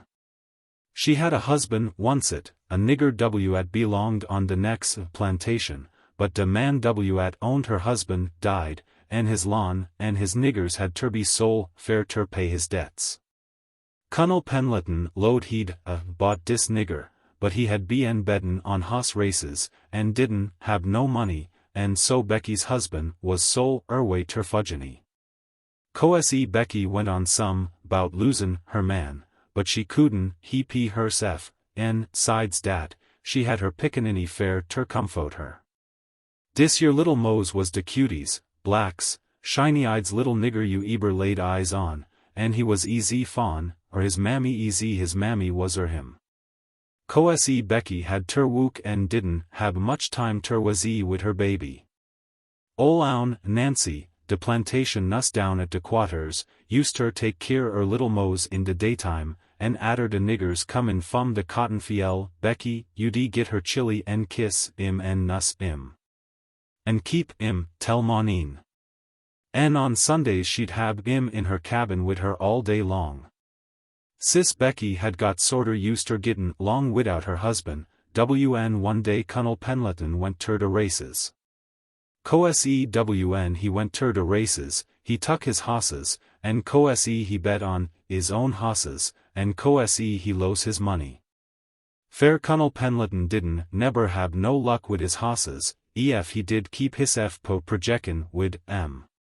But dis time day was a hoss name Lightnin' Bug, at belonged ter anudder man, and dis hoss won de sweepstakes. En Colonel Pendleton tuck a lack kin ter dat hoss, en ax his owner at he was willin' ter take fair im. I'll take $1,000 fair dat hoss, says dis your man, who had a big plantation down to ds Vimelton, or he raise hosses fair ter race and ter sell. Well, Colonel Pendleton scratch his head, and wonder war he was gwine ter raise $1,000. And he didn't see how he could do it, fair he owed much easy he could borry ready on de skio he could gib. But he was de bound ter hab dat hoss, so says he. I'll gib you my note fair $1100 fair dat hoss. De yother man shuck his head, and says he. Yo note, Sue, is better ngol, I don't doubt, but I is made it a rule in my business not ter take no notes from nobody. Howsomever, Sue, efu is kinder shoter funds, mos lackly we kin make some kin, boggin. Whiles we is talkin', I mought, well say dat I needs nutter good nigger down on my place. Efu is got a good one ter spar, I mought trade wid you. Now, Cunnel Penleton didn't rli hab a no niggers fair ter spar, but he load ter hisef he was de bleeds ter hab dat hoss, and so he says he. Well, I don't lack ter. But I reckon I'll have ter. You come out ter my plantation termorrer and look ober my niggers, and pick out de one you wants. So show enough next day dis your man come out ter Cunnel Penleton's place and rid ruin de plantation and glanched at de niggers, and who sht pick out fum all but sis Becky. I needs a no nigger omon down ter my place, says he, fair ter cook and wash, and so on, and dat young omon'll de fill de bill. You gimme her, and you kin hab lightnin' bug. Now, Cunnel Penleton didn't lack ter trade sis Becky, case she was nigh, bout de best fiel he had. En, sides, Mars Cunnel didn't keer ter take de mammies, way fum de chillin' whiles de chillin' was little. But dis man say he want Becky, ese Cunnel Penleton couldn't hab de race hoss. Well, says de Cunnel, you kin hab de, omon. But I don't lack ter sen her way fum her baby. What you gimme fair dat nigger baby? I don't want de baby, says de yother man. I ain't got no use fair de baby. I tell your at I'll do, lows Cunnel Penleton, I'll out dat Pickaninny in fair good measure. But de yother man shuck his head. No, says he, I's much bleedzed, but I don't raise niggers, I raises hosses, and I don't wanter be both rin wid no nigger babies. Nemean de baby. I'll keep dat, omon so busy she'll forget de baby. Fair niggers is made ter wook, and dey ain't got no time fair no sich fullies ness easy babies. Cunnel Penleton didn't wanter hoot Becky's feelin's, fair Cunnel Penleton was a kin-heated man. And neber lack ter make no trouble fair nobody, and so he tole Becky he was gwine sen her down ter Robeson County fair a day so, ter he pee out his son-in-law in his wook. En bein easy dis yother man was gwine dat way, he had ax him ter take her long in his buggy. Kin I kyer little Mose wid me, Mars ter, axed sis Becky. No, says de Cunnel, easy ef he was studyin' whether ter let her take I'm no. I reckon you better let own Nancy look at her yo, baby fair de day two you'll be gone, and she'll see dat he gets enough ter eat, tell you gets back. So sis Becky hug and kiss little Mose, and tole him ter be a good little Pickaninny, and take keer hisef, and not forget his mammy whiles she was gone. And little Mose put his arms roon his mammy and laughed and crowed de lack it was monstus fine fun fair his mammy ter go way and leab him. Well, dis your hoss trader sta ted out wid Becky, and bimeby, atter day'd gone down the Lumpton road fair a few miles so, dis man 2nt roon, in a diff-nt direction, and kep goin' dat way. Tell bimeby sis Becky up and ax him ef he was gwine ter Robeson County by a no road. No, nigger, says he, I ain't gwine ter Robeson County at all. I's gwine ter Bladen County, whar my plantation is, and whar I raises all my hosses. But how is I gwine ter git ter Miss Laura's plantation down in Robeson County, says Becky, wid her heat in her mouth, fair sheik ments, ter git skeered all a sudden. You ain't gwine ter git dear at all, says de man. You belongs ter me now, fair I done traded my best race hoss fair you, wid yo, ol Mars ter. Ef you is a good gal, I'll treat you right, and ef you don't behave yo sef, w at ese happens'll be yo own fault. Co-se sis Becky cried and went on, bout her Pickaninny, but co-se it didn't do no good, and bimeby day got down ter dis your man's place, and he put sis Becky ter wook. And forget all bout her habin' a Pickaninny. Meanwhiles, wn ebenin, come, de day sis Becky was tuck way, little Mose ments, ter git restless, en bimeby, wn his mammy didn't, come, he estiated ter cry fair, Own Nancy fed im and rocked im, en fin lly he de cried and cried, tell he cried hisef ter sleep. De next day he didn't, per ter be as pert easy yushel, wn night come he fretted and went on wuss, and he did de night befo. De next day his little eyes, ments, ter lose day shine, and he wouldn't eat nuffin, and he, ments, ter look so peaked dat own Nancy tuck and kired im up ter de big house. And showed im ter her ol' missus, and her ol' missus gun her some medicine fair im, and load ef he didn't git no better she sh'd fetch im up ter de big house in, and day'd hab a doctor. En nuss little Mose up dear. Fair own Nancy's ol' missus load he was a lackly little nigger and wooth raisin. But own Nancy had elarn ter lack little Mose, and she didn't want her hab im tuck up ter de big house.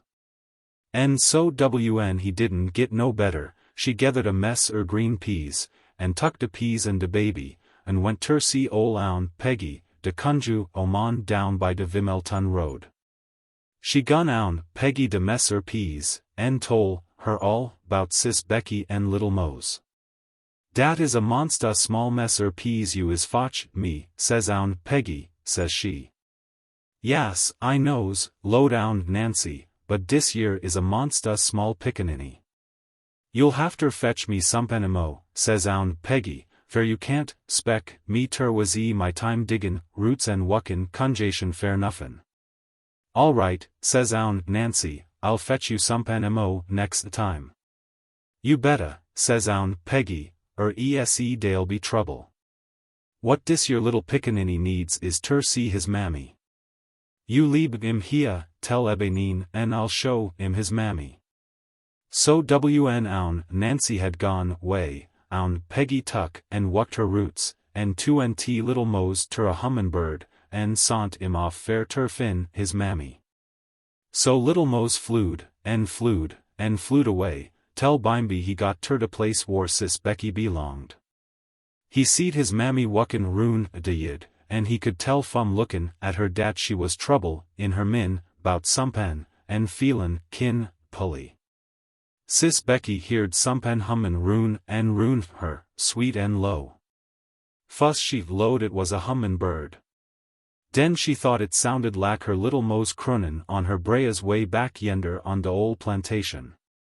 And she da 'magine it was her little Mose, and it made her feel betta, and she went on, 'bout her wook purter and she done sense she'd be down dear. Little Mose stayed roon tell late in de ebenin, and den flewed back easy hard easy he could tur own Peggy. Easy fair sis Becky, she dreamt all dat night dat she was holdin' her Pickaninny in her arms, and kissin' him, and nussin' him, de lack she used to do back on de ol' plantation where he was bound. En fair tge days sis Becky went, 'bout her wook wid mo, sperrit dan she'd showed sense she'd be down dear ter dis man's plantation. De next day adder he come back, little Mose was mo purter and better and he had been fair a long time. But to de de week he, ments, ter git restless in, and stop eatin', en own Nancy kired im down ter own Peggy once mo, and she 2nt im ter a mockingbird dis time. En sont im off ter see his mammy in. It didn't take him long fair ter git dear, wn he did, he seed his mammy standin' in de kitchen, lookin' back in de direction little Mose was comin' fum. En day was tears in her eyes, and she look mo pulley and peaked and she had wn he was down dear befo. So little Mose sot on a tree in de yid and sung, de fitten ter split his thot. Fuss sis Becky didn't notice im much, but dis mockingbird kep stayin' roon de house all day, and bimeby sis Becky de 'magine dat mockingbird was her little Mose crowin' and crowin'. De lack he used to do wn his mammy would come home at night fum de cotton fiel. De mockingbird stayed roon dear Mose all day, NWN sis Becky went out in de yid one time, dis your mockingbird lit on her shoulder and peck at de piece bread she was eatin'. En fluttered his wings so dey rub up agin de side her head. NWN he flewed away long late in de ebening, de fo, sundown, sis Becky felt mo, better, and she had sense she had heard dat hummingbird a week or so pa. En dat night she dreamt bout old times agin, de lack she did befo. But dis yer totten little mo's down ter ol' own Peggy, en dis yer gittin' things fair ter pay de conju oman, use up a lot own Nancy's time, and she begun ter git kinder teed. Sides dat, WN sis Becky had been on de plantation, she had used her heap own Nancy with de young UNS Ebenins and Sundays. En own Nancy ments ter miss, monstus, specially since she got a tecker de rumatiz herself, and so she lows ter ol' own Peggy one day. Own Peggy. Ain't dey no way you kin fetch sis Becky back home? Huh, says own Peggy, I dunno bout dat. I'll hafter wook my roots en fin out whether I kin or no. But it'll take a monstus heaper wook, and I can't wazee my time fair nuffin. Ef you'll fetch me somepin ter pay me fair my trouble, I reckon we kin fix it. So next day own Nancy went down ter see own Peggy agin. Own Peggy, says she, I is fotch you my best Sunday head handkercher. Will dat do? Own Peggy look at de head handkercher, en run her han ober it, en says she. Yas, dat'll do fuss rate.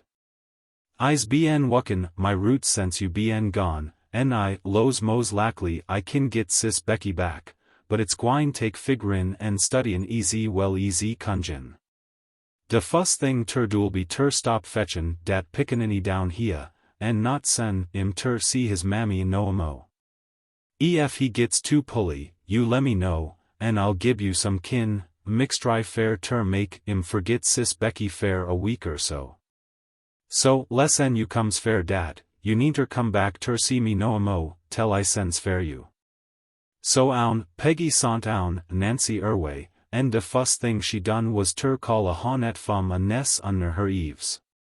You go up ter Cunnel Penleton's stable, honnet, says she, en sting de knees de race hoss name Lightnin' Bug. Be show, en git de right one. So de honnet flewed up ter Cunnel Penleton's stable en stung Lightnin' Bug roon de legs, en de next morning Lightnin' Bug's knees was all swole up, twice easy big easy day oughter be. When Cunnel Penleton went out ter de stable and see de hoss's legs, hit would de made you trimble lack a leaf fair ter hear him cuss dat hoss traitor. Howsomever, he cool off bimeby en toll de stable boy fair ter rub Lightnin' Bug's legs with some linimum. De boy done easy his mars ter toll him, en by de next day de swellin' had gone down considerable. Own Peggy had sont a sparrer, W'at had a ness in one de trees close ter her cabin, fair ter watch W'at was gwine on roon de big house. NWN dis yer sparrer toll, de hoss was gittin' ober de swellin', she sont de honnet back fair ter sting, is knee some mo, en de next morning Lightnin' Bug's legs was swole up wuss en befo. Well, dis time Cunnel Penleton was mad thoo, and all de way roon, and he cussed dat hoss traitor up and down, fum a ter izzard. He cussed so hard dat de stable boy got mos skeered ter death, and went off and hid hisself in de hay. Easy fair Cunnel Penleton, he went right up ter de house and got out his pen and ink, and tuck off his coat and roll up his sleeves, and writ a letter ter dis yer hoss traitor. En says he. You is soul, me a hoss W'at is got a ringbone a spavin somepin, en W'at I paid you fair was a sown hoss. I wants you ter sen, my nigger, oman back en take yo ol hoss, ese I'll sue you, show, you boun. But dis yer man wa'n't skeered a bit, and he writ back ter Cunnel Penleton dat a boggin was a boggin. Dat Lightnin' Bug was sown W'n he sold him, and ef Cunnel Penleton didn't knowed enough bout hosses ter take keer a fine racer, dat was his own funal.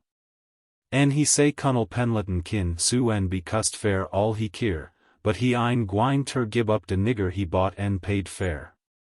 When Colonel Pendleton got dis letter he was madder and he was beefo, specially, case dis man load he didn't know how ter take care er fine hosses. But he couldn't do nuffin but fetch a lawsuit, and he knowed, by his own experience, dat lawsuits was slow easy de sieben each and cos mo dn day come ter. And he load he better go slow and wait a while. Own Peggy knowed at was gwine on all dis time, and she fix up a little bag wid some roots and one thing and another in it, and gun it ter dis sparer heren.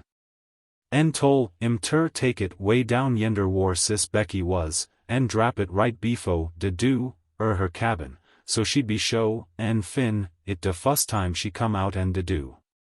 One night sis Becky dreamt her Pickaninny was dead, and de next day she was moanin' and groanin' all day.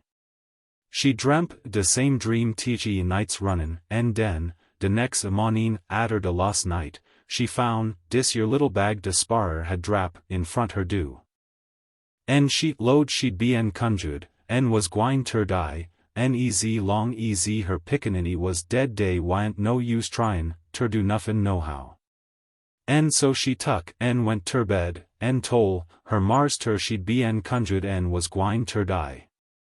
Her mars ter laughed at her, and argied wid her, and tried ter swad her out and dis your fool notion. Easy he called it, fair he was one or dece your wite folks at Purton they don't belieba in conjin, but hit wyant no use. Sis Becky kept gittin' wusser and wusser, tell fin lly dis your man load sis Becky was gwine ter die, show enough. En easy he knowed dey had'n been nuffin de matter wid lightnin' bug wn he traded im, he load meb he could kyo im and fetch im rune all right, leasways good nuff ter sell agin. En anyhow, a lame hoss was better en a dead nigger. So he sot down and writ Colonel Pendleton a letter. My conscience, says he, has been troublin' me bout dat ringbone hoss I've sold you. Some folks lo's a hoss trader ein got no conscience, but dey don't know me, fair dat is my weak spot, and de reason I ein made no mo money hoss tradin'. Fac is, says he, I is got so I can't sleep nights fum studyin' bout dat spavin hoss. And I is made up my min dat, I'ls a bog is a bog in, and you seed lightnin' bug befo, you traded fair im, principle is with mo, dn money or hosses or niggers. So ef you'lson lightnin' bug down here, I'lson, yo nigger, on back, and we'll call de trade off, and be easy good friends easy we eber was, and no hard feelin's. So show enough, Colonel Pendleton sont de hoss back. NWN de man at come ter bring lightnin', bug tol, sis Becky her Pickaninny wyant dead. Sis Becky was so glad dat she load she was gwine ter try ter lib, tell she got back where she could see little Mose once mo. NWN she retch de ol plantation and seed her baby kickin', and crowin', and holdin' out his little arms to DS her, she whoosh she wasn't conjured and didn't hafter die. NWN own Nancy tol, all, bout own Peggy, sis Becky went down ter see de conju oman, and own Peggy tol her she had conjured her. And den own Peggy tucked de goofer off en her, and she got well, and stayed on de plantation, and raise her Pickaninny. NWN little Mose growed up, he could sing and whistle de like a mockingbird, so dat de Wite folks used ter hab im come up ter de big house at night, and whistle and sing fair em. En dey used ter gib im money en vittles en one thing or another, which he luz tuck home ter his mammy. Fair he knowed all about at she had gone thoo. He 2nt out ter be a SM8 man, en larnt de blacksmith trade, en Colonel Pendleton let im hire his time. En bimeby he bought his mammy en sot her free, en den he bought his en tuck kier sis Becky easy long easy day both libbied. My wife had listened to this story with greater interest than she had manifested in any subject for several days. I had watched her furtively from time to time during the recital, and had observed the play of her countenance. It had expressed in turn sympathy, indignation, pity, and at the end lively satisfaction. "That is a very ingenious fairy tale, Julius," I said, "and we are much obliged to you." "Why, John," said my wife severely, "the story bears the stamp of truth, if ever a story did." "Yes," I replied, "especially the hummingbird episode, and the mockingbird digression, to say nothing of the doings of the hornet and the sparrow." "Oh, well, I don't care," she rejoined, with delightful animation, "those are mere ornamental details and not at all essential. The story is true to nature, and might have happened 100 times, and no doubt did happen, in those horrid days before the war." "By the way, Julius," I remarked, "your story doesn't establish what you started out to prove, that a rabbit's foot brings good luck." "Hit's plain 'nuff ter me, Sue," replied Julius. "I bet young Mrs. Dear kin 'splain it herself." "I rather suspect," replied my wife promptly, "that Sis Becky had no rabbit's foot." "You is hit de bullseye de fuss fire, ma'am," assented Julius. "Ef Sis Becky had had a rabbit foot, she neber would, went to all dis trouble." I went into the house for some purpose, and left Julius talking to my wife. When I came back a moment later, he was gone. My wife's condition took a turn for the better from this very day, and she was soon on the way to ultimate recovery. Several weeks later, after she had resumed her afternoon drives, which had been interrupted by her illness, Julius brought the rockaway round to the front door one day. And I assisted my wife into the carriage. "John," she said, before I had taken my seat, "I wish you would look in my room, and bring me my handkerchief. You will find it in the pocket of my blue dress." I went to execute the commission. When I pulled the handkerchief out of her pocket, something else came with it and fell on the floor. I picked up the object and looked at it. It was Julius's rabbit's foot. The gray wolf's hind tea. It was a rainy day at the vineyard.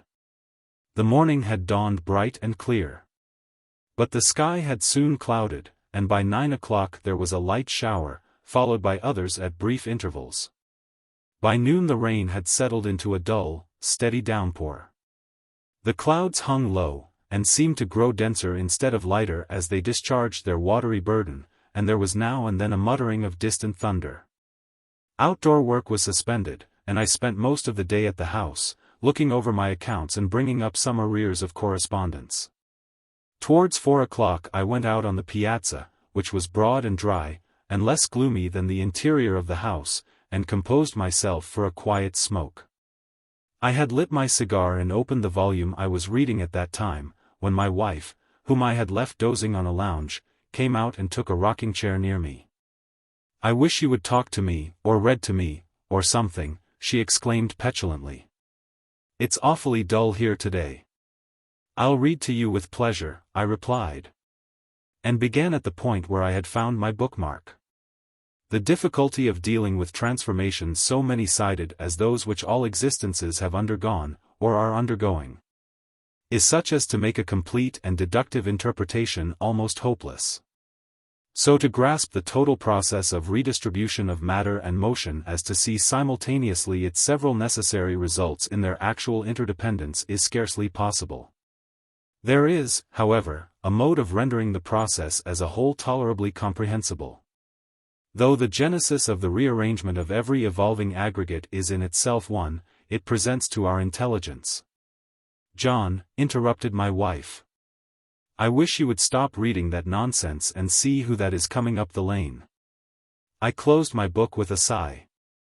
I had never been able to interest my wife in the study of philosophy, even when presented in the simplest and most lucid form. Someone was coming up the lane. At least, a huge faded cotton umbrella was making progress toward the house, and beneath it a pair of nether extremities in trousers was discernible. Any doubt in my mind as to whose they were was soon resolved when Julius reached the steps and, putting the umbrella down, got a good dash of the rain as he stepped up on the porch. "Why in the world, Julius," I asked, "didn't you keep the umbrella up until you got under cover?" "It's bad luck, Sue, to raise a umbrella in de house, NWILs I dunno whether it's bad luck ter kire one inter de piazza or no, I lows it's a luz best to be on the safe side. I didn't s'pose you and young missus you'd be gwine on yo dribe terday, but be in easy it's my pot ter take you ef you does, I've lowed I'd repote fair duty. And let you say whether or no you wants ter go. I'm glad you came, Julius, I responded. We don't want to go driving, of course, in the rain, but I should like to consult you about another matter. I'm thinking of taking in a piece of new ground. What do you imagine it would cost to have that neck of woods down by the swamp cleared up? The old man's countenance assumed an expression of unwanted seriousness, and he shook his head doubtfully. I dunno 'bout dat, Sue. It mought cost a mo, and it mought cost less, easy money is consarned. I ein deneen, you could CLAR up dat track, lon, fair a couple or $100, ef you wants ter CLAR it up. But ef dat, you see my track, lon, a wooden, sturb it, no, Sue, I wooden, show, you boun, I wooden, dot. But why not? I asked. It ein fitten fair grapes, fair no ground neber is. I know it, but it ein no yeathly good fair cotton, case it's too low. Perhaps so, but it will raise splendid corn. I dunno, rejoined Julius deprecatorily. It's so nigh de swamp dat de coons'll eat up all de corn. I think I'll risk it, I answered. Well, Sue, said Julius, I wishes you much joy yo job. Ef you has bad luck or sickness or trouble or any kin, don't blame me. You can't say old Julius didn't warn you. Warn him of what, Uncle Julius? Asked my wife. De bad luck at fallers folks at sturbs dat track, lon. Day is snakes and pions in dem woods. Ef you manages ter, scape de piesin animals, you is de boun, ter hab a haunt ter settle wid, ef you don't hab to. Whose haunt? My wife demanded, with growing interest. De Grey Wolf's haunt, some folks calls it, but I knows better. Tell us about it, Uncle Julius, said my wife. A story will be a godsend today. It was not difficult to induce the old man to tell a story, if he were in a reminiscent mood. Of tales of the old slavery days he seemed indeed to possess an exhaustless store, some weirdly grotesque, some broadly humorous.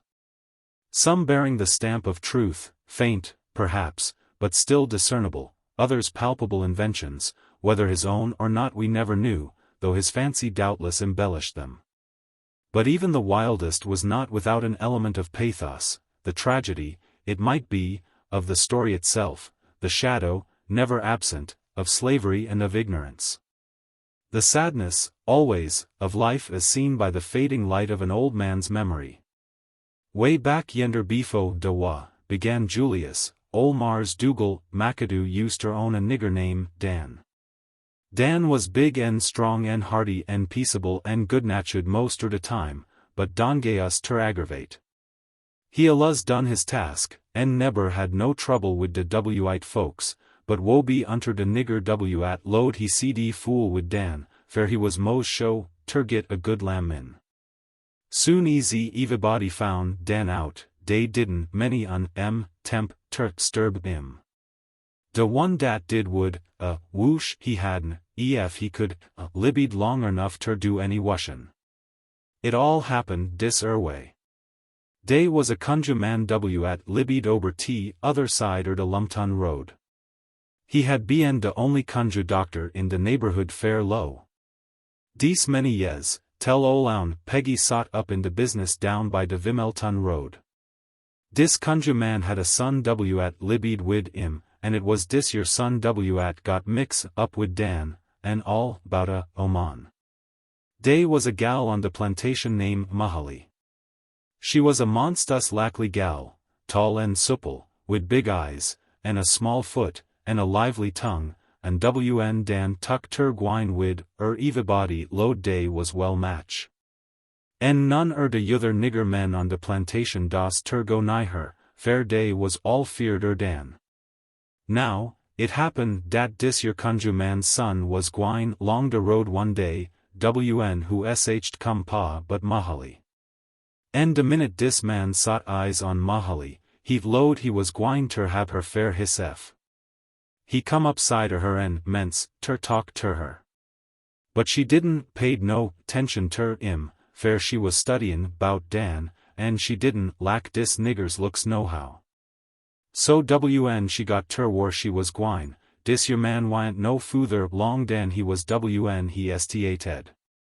Co-se, atter he had made up his min, fair ter git Mahali, he mence ter quire rune, and soon found out all 'bout Dan, and at a dongeus nigger he was. But dis man lowed his daddy was a conjure man, and so he'd come out all right in de een, and he kept right on atter Mahali. Meanwhiles Dan's marster had said dey could get married ef dey wanter, and so Dan and Mahali had tuck up wid one another, and was libbin in a cabin by days vs, and was to rop up in one another. But dis your conjure man's son didn't pair termin Dan's talkin' up wid Mahali, and he kep on hanjin rune de same, tell fin lly one day Mahali says ter Dan. Says she, I woosh you do sompen ter stop dat free nigger man fum follerin' me rune. I don't lack him nohow, and I ain't got no time fair ter was wid no man but you. Co-se Dan got mad wn he heerd 'bout dis man pesterin' Mahali, and de next night, wn he see dis nigger comin' long de road, he up and ax him at he mean by hanjin rune his, oman. De man didn't spawn, ter suit Dan, and one would led ter another, tell bimeby dis conjure man's son pull out a knife and stated ter stick it in Dan. But befo he could get it drawed good, Dan haul off and hit him in de head so hard dat he never got up. Dan lowed he'd come to atter a while and go long 'bout his business, so he went off and left him layin' dear on de ground. De next mornin' de man was found dead. Dey was a great miration made 'bout it, but Dan didn't say nuffin, and none er de yuther niggers hadn't seed de fight, so dey wa'n't no way ter tell who done de killin'. And bein' easy it was a free nigger, and dey wa'n't no white folks specially intrusted, dey wa'n't nuffin done 'bout it, and de conjure man come and tuck his son and kired him way and buried him. Now, Dan hadn't meant ter kill dis nigger, and whiles he knowed de man hadn't got no amo, dn he desarved, Dan mence ter worry amo, less. Fair he knowed dis man's daddy would wook his roots and probably fin out who had kilt his son, and make all de trouble fair him he could. And Dan kep on studyin' 'bout dis tell he got so he didn't ha daily dos ter eat drink fair fear dis conjure man had piasin de vittles de water. Fin ly he lowed he'd go ter see oun Peggy, de noo conju, oman at had moved down by de Vimelton road, and ax her fair ter do sompen ter pertek im fum dis conjure man. So he tuck a pecker, taters and went down ter her cabin one night. Oun Peggy heerd his tale, and den says she, dat conjure man is amo dn twice easy ol easy I is, and he kin make monstus powerful goofer. What you needs is a life charm, and I'll make you one termorer, it's de only thing w'll do you any good. You lead me a couple hrs fum yo head, and fetch me a pig termorer night fair teroas, and when you come I'll have de charm all ready fair you. So Dan went down ter oun Peggy de next night, wid a young shote, and oun Peggy gun im de charm. She had tucked a hrs Dan had left wid and a piece red flaneen, and some roots and yarbs, and had put in a little bag made out en coonskin. You take dis charm, says she, and put it in a bottle or a tin box, and bury it deep under de root a live oak tree, and long easy it stays dear safe and sown, dey ein no piasin kin piasin you. Dey ein no rattlesnake kin bite you, dey ein no esiopion kin sting you. Dis your conjure man mought do one thing another ter you, but he can't kill you. So you needn't be at all skeered, but go long 'bout yo business and don't bother yo min. So Dan went down by de river, and way up on de bank he buried de charm deep under de root a live oak tree, and kivered it up and stomp de dirt down and scattered leaves over de spot. And den went home wid his min easy. Sho enough, dis your Conjure man wucked his roots, de easy Dan had spect he would, and soon Elarn, who killed his son. En se he made up his min, fair ter git eben wid Dan. So he sont a rattlesnake fair ter sting him, but de rattlesnake say de nigger's heel was so hot he couldn't git his sting in. Den he sont his jaybird fair ter put pieson in Dan's vittles, but de pieson didn't wook. Den de Conjure man, lo, he double Dan all up wid de rheumatiz, so he couldn't git his han ter his mouth ter eat, and would have ter stav ter deaf. But Dan went ter own Peggy, and she gun him a intment ter kyo de rheumatiz. Den de Conjure man load he'd bun Dan up wid a fever, but own Peggy told him how ter make some yarb tea fair dat. Nuffin dis man tried would kill Dan, so fin lly de Conjure man load Dan muse have a life cham. Now, dis your jaybird de Conjure man had was a monstus SM8 creeter, fac, de niggers load he was de ol de bill hisef. De settin rune waitin ter kire dis ol man erway wn he'd retch de een his rope. De Conjure man sont dis jaybird fair ter watch Dan and fin out war he kep his cham. De jaybird hung rune Dan fair a week or so, and one day he seed Dan go down by de ribber and look at a live oak tree. And den de jaybird went back ter his mars ter, and tol him he'd spec de nigger kep his life cham under dat tree. De Conjure man laughed, and he put on his biggie's pot, and fill it wid his strong's roots, and beiled it, tell bimeby de wind blowed and blowed. Tell it blowed down de live oak tree. Den he stirred some more roots in de pot, and it rained and rained tell de water run down de ribber bank and wash Dan's life cham inter de ribber.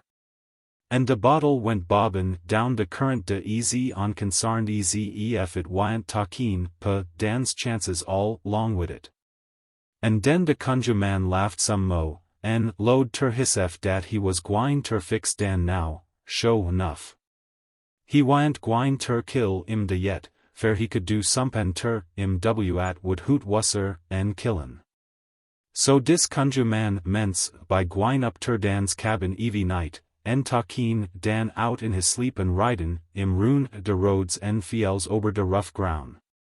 In de mornin Dan would be easy teed easy ef he hadn't been ter sleep.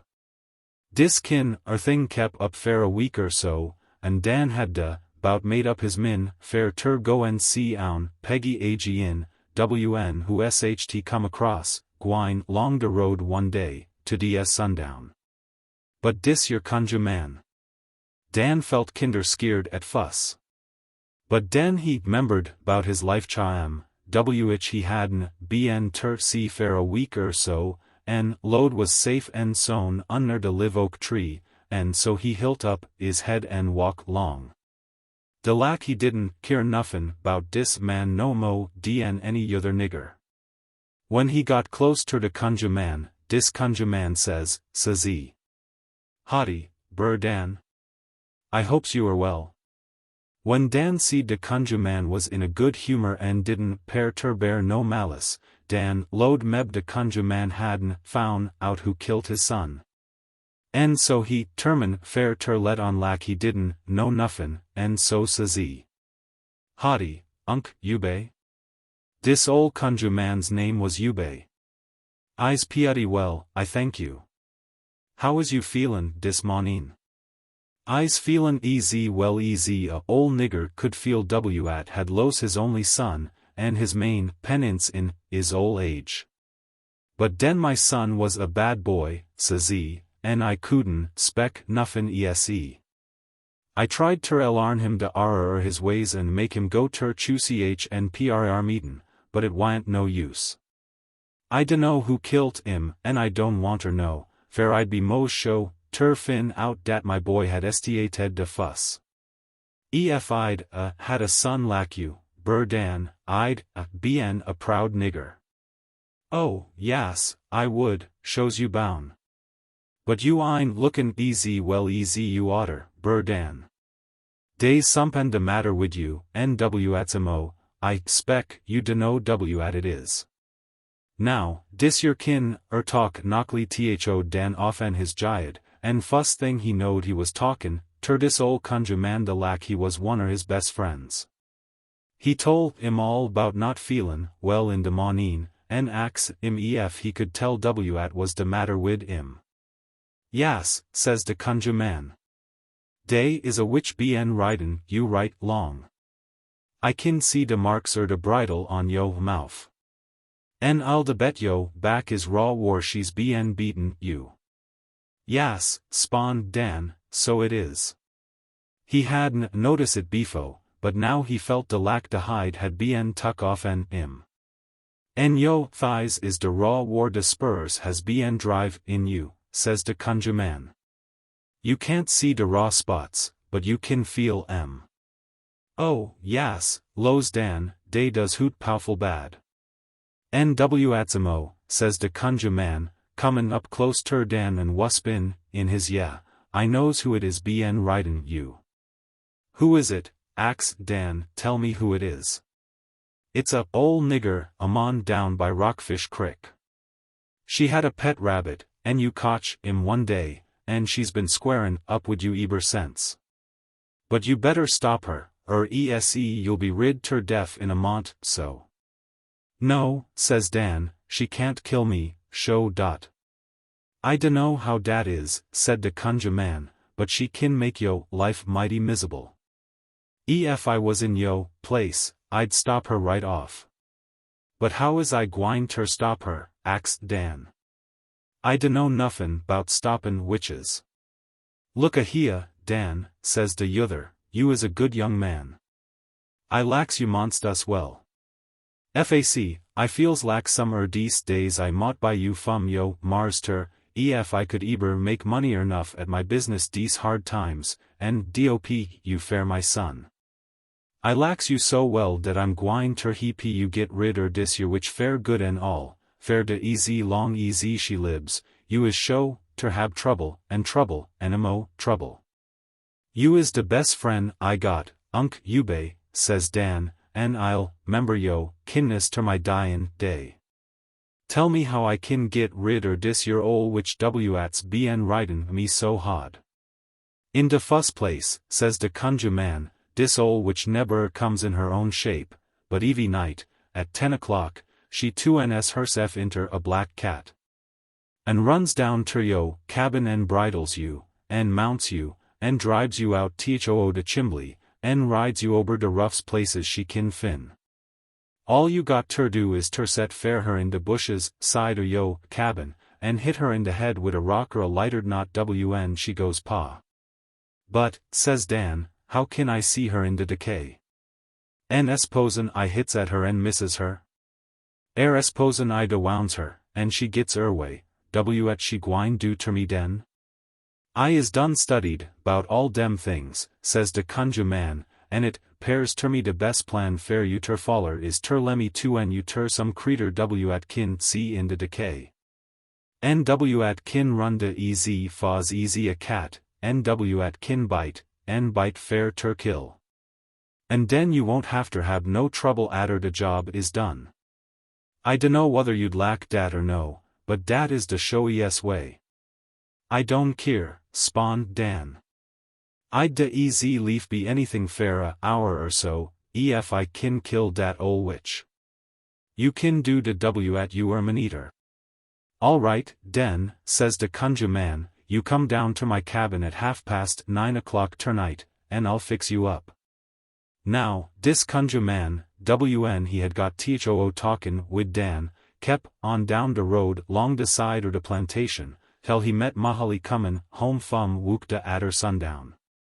Howdy do, ma'am, says he, is yo name sis Mahaly, W@ belongs ter Mars Dougal McAdoo? Yas, spawn Mahaly, dat's my name, and I belongs ter Mars Dougal. Well, says he, yo husband Dan was down by my cabin dis ebening, and he got bit by a spider or somepen, and his foot is swole up so he can't walk. And he ax me fair ter fin fetch you down dear ter he him home. Coe mahali wanter cw at had happen, ter Dan, and so she stated down the road with the Conjure man. Soon he got her inter his cabin, he shet to do, and sprinkle, some goofer mixed dry on her, and her ter a black cat. Den he tuck and put her in a barrel, and put a boat on the barrel, and a rock on the boat, and left her dear, till he got good and ready fair ter use her. Long about 9:30 Dan come down ter the Conjure man's cabin. It was a warm night, and the dew was standin' open. The Conjure man vet Dan ter come in, and pass the time day wid him. Soon Dan mence talkin', he heard a cat meowin' and scratchin' and gwine on at a terrible rate. "What's all dat fuss 'bout?" axed Dan. "Oh, dat ain't nuffin but my ol' grey tomcat," says the Conjure man. "I has ter shet 'im up sometimes fair ter keep 'im in nights, and coe he don't lack it. Now, lo's the Conjure man, lemme tell you the w at you is got ter do. When you catches dis witch, you muse take her right by the throat and bite her right thoo the neck. Be show yo, teef goes thoo at the fuss bite, and den you won't never be boated no mo, by dat witch. When you get done, come back here and I'll you ter yo sefag in, so you kin go home and get yo night's res." Den the Conjure man gun Dan somepin nice and sweet ter drink out en a new goad, and in 'bout a minute Dan found his f2nt ter a grey wolf. And soon he felt all fo, his no feet on the ground, he stated off faz he could fare his own cabin, so he could be show, and be dear time enough ter catch the witch. And put a bean ter her kirins on. Soon Dan was gone good, the Conjure man tucked the rock off and the boat off and the barrel, and out lupi mahali and stated fair ter go home. De lack a cat a oman anybody would w at was in trouble. And it wa'n't many minutes befo, she was gwine up the path ter her own do. Meanwhiles, WN Dan had reached the cabin, he had hid hisself in a bunch Jimson weeds in the yid. He hadn't wait long befo, he seed a black cat run up the path to the to do. Des soon she got close ter him, he loop out and catch her by the throat, and got a grip on her, the lack the Conjure man had tole him ter do. And lo and behold, no sooner had the blood mence ter flow Dan the black cat 2nt back ter mahali, and Dan seed dat he had killed his own wife. Whiles her breath was gwine she call out. "Oh Dan! Oh my husband! Come and he pee me! Come and sabe me fum dis wolf w's killin' me!" When Dan stated to ds her any man knockly would, it de made her holler wuss and wuss. Fair she didn't know dis your wolf was her Dan. And Danda had ter hide in the weeds, and grit his teeth and hole his in, till she passed out and her misery, callin' fair Dan ter the loss, and wonderin' why he didn't come and he pee her. And Dan load ter his he'd Ruther bn kilt a dozen times, and ter done at he had ter mahali. Dan was mighty nigh stracted, but WN mahali was dead and he got his min straighten out a little. It didn't take him mo dn a minute so fair ter see thoo all the Conjure man's lies. And how the Conjure man had fooled him and made him kill mahali, fair ter get eben wid him fair killin', his son. He kept gettin' madder, and mahali hadn't much mo dn drawed her lost breath befo, he stated back ter the Conjure man's cabin hod easy he could run. When he got dear, the dew was standin' open. A lighter knot was flickerin' on the hath, and the ol' Conjure man was settin' dear noddin' in the corner. Dan loop in the dew and jump fair dis man's throat, and got the same grip on him at the Conjure man had tole him 'bout half a hour befo. It was hard wook dis time, fair the ol' man's neck was monstrous tough and stringy, but Dan hilt on long enough ter be show his job was done right. En eben den he didn't hole on long enough. Fair wn he 2nt de conjure man loose and he fell over on de flow, de conjure man rolled his eyes at Dan, and says he. I's eben wid you, Bur Dan, and you eben wid me. You kilt my son and I kilt yo, Oman. Nez I don't want no mo, DNW at's fair, bout dis thing, ef you'll retch up wid yo paw and take down dat goat hangen on dat peg ober de chimbly, and take a sipper dat mix dry. It'll to en you back ter a nigger age in, and I kin die mo, satsfied nef I lef, you lack you is. Dan neber, load fair a minute dat a man would lie wid his lost breath, and se he seed de sensor gittin, 2nt back befo de conjure man died. So he clum on a chair and retch fair de goad, and tuck a sip de mix dry. Nez soon easy he done dat de conjure man laughed his lost laugh, and gapsed out wid, is lost gaps. Uh-huh. I reckon I's square wid you now fair killin' me, too, fair dat goofer on you is done fix, and sot now fair good, and all de conjin in de world won't neber take it off. Wolf you is and wolf you stays. All de rest are yo bound days. Se Bur Dan couldn't do nuffin'. He knowed it wa'n't no use, but he clum up on de chimbly and got down de goaties and bottles and yuther conjure fixins, and tried all on hisself, but dey didn't do no good. Den he run down ter ol' ound Peggy, but she didn't know de wolf language, and couldn't tuck off dis yuther goofer nohow, eben ef she'd understood at Dan was sayin'. So Dan was bleeged ter be a wolf all de rest er his bound days. Dey found Mahaly down by her own cabin next mornin', and everybody made a great miration bout how she'd be kilt. De niggers load a wolf had bit her. De Wite folks say no, dey ein no wolves rune dear fair 10 years mo, and dey didn't no at ter make out en it. NWN dey couldn't fin Dan now har, dey load he'd quoled wid Mahaly and kilt her, and run er way. En dey didn't no at ter make er dat, fair Dan and Mahaly was de mos lovin' couple on de plantation. Dey put de dogs on Dan's scent, en track down ter ol' Unc Ubay's cabin, en found de ol' man dead, en dey didn't no at ter make er dat. En den Dan sent gun out, en dey didn't no at ter make er dat. Mars Dougal tuck on a heap bout losin' 2 er his best hans in one day, and ol' Mrs. load it was a jedgment on fair sumpen he'd done. But dat fall de craps was monstus big, so Mars Dougal say de lawd had temper de win ter de show en ram, and make up ter fair at he had los.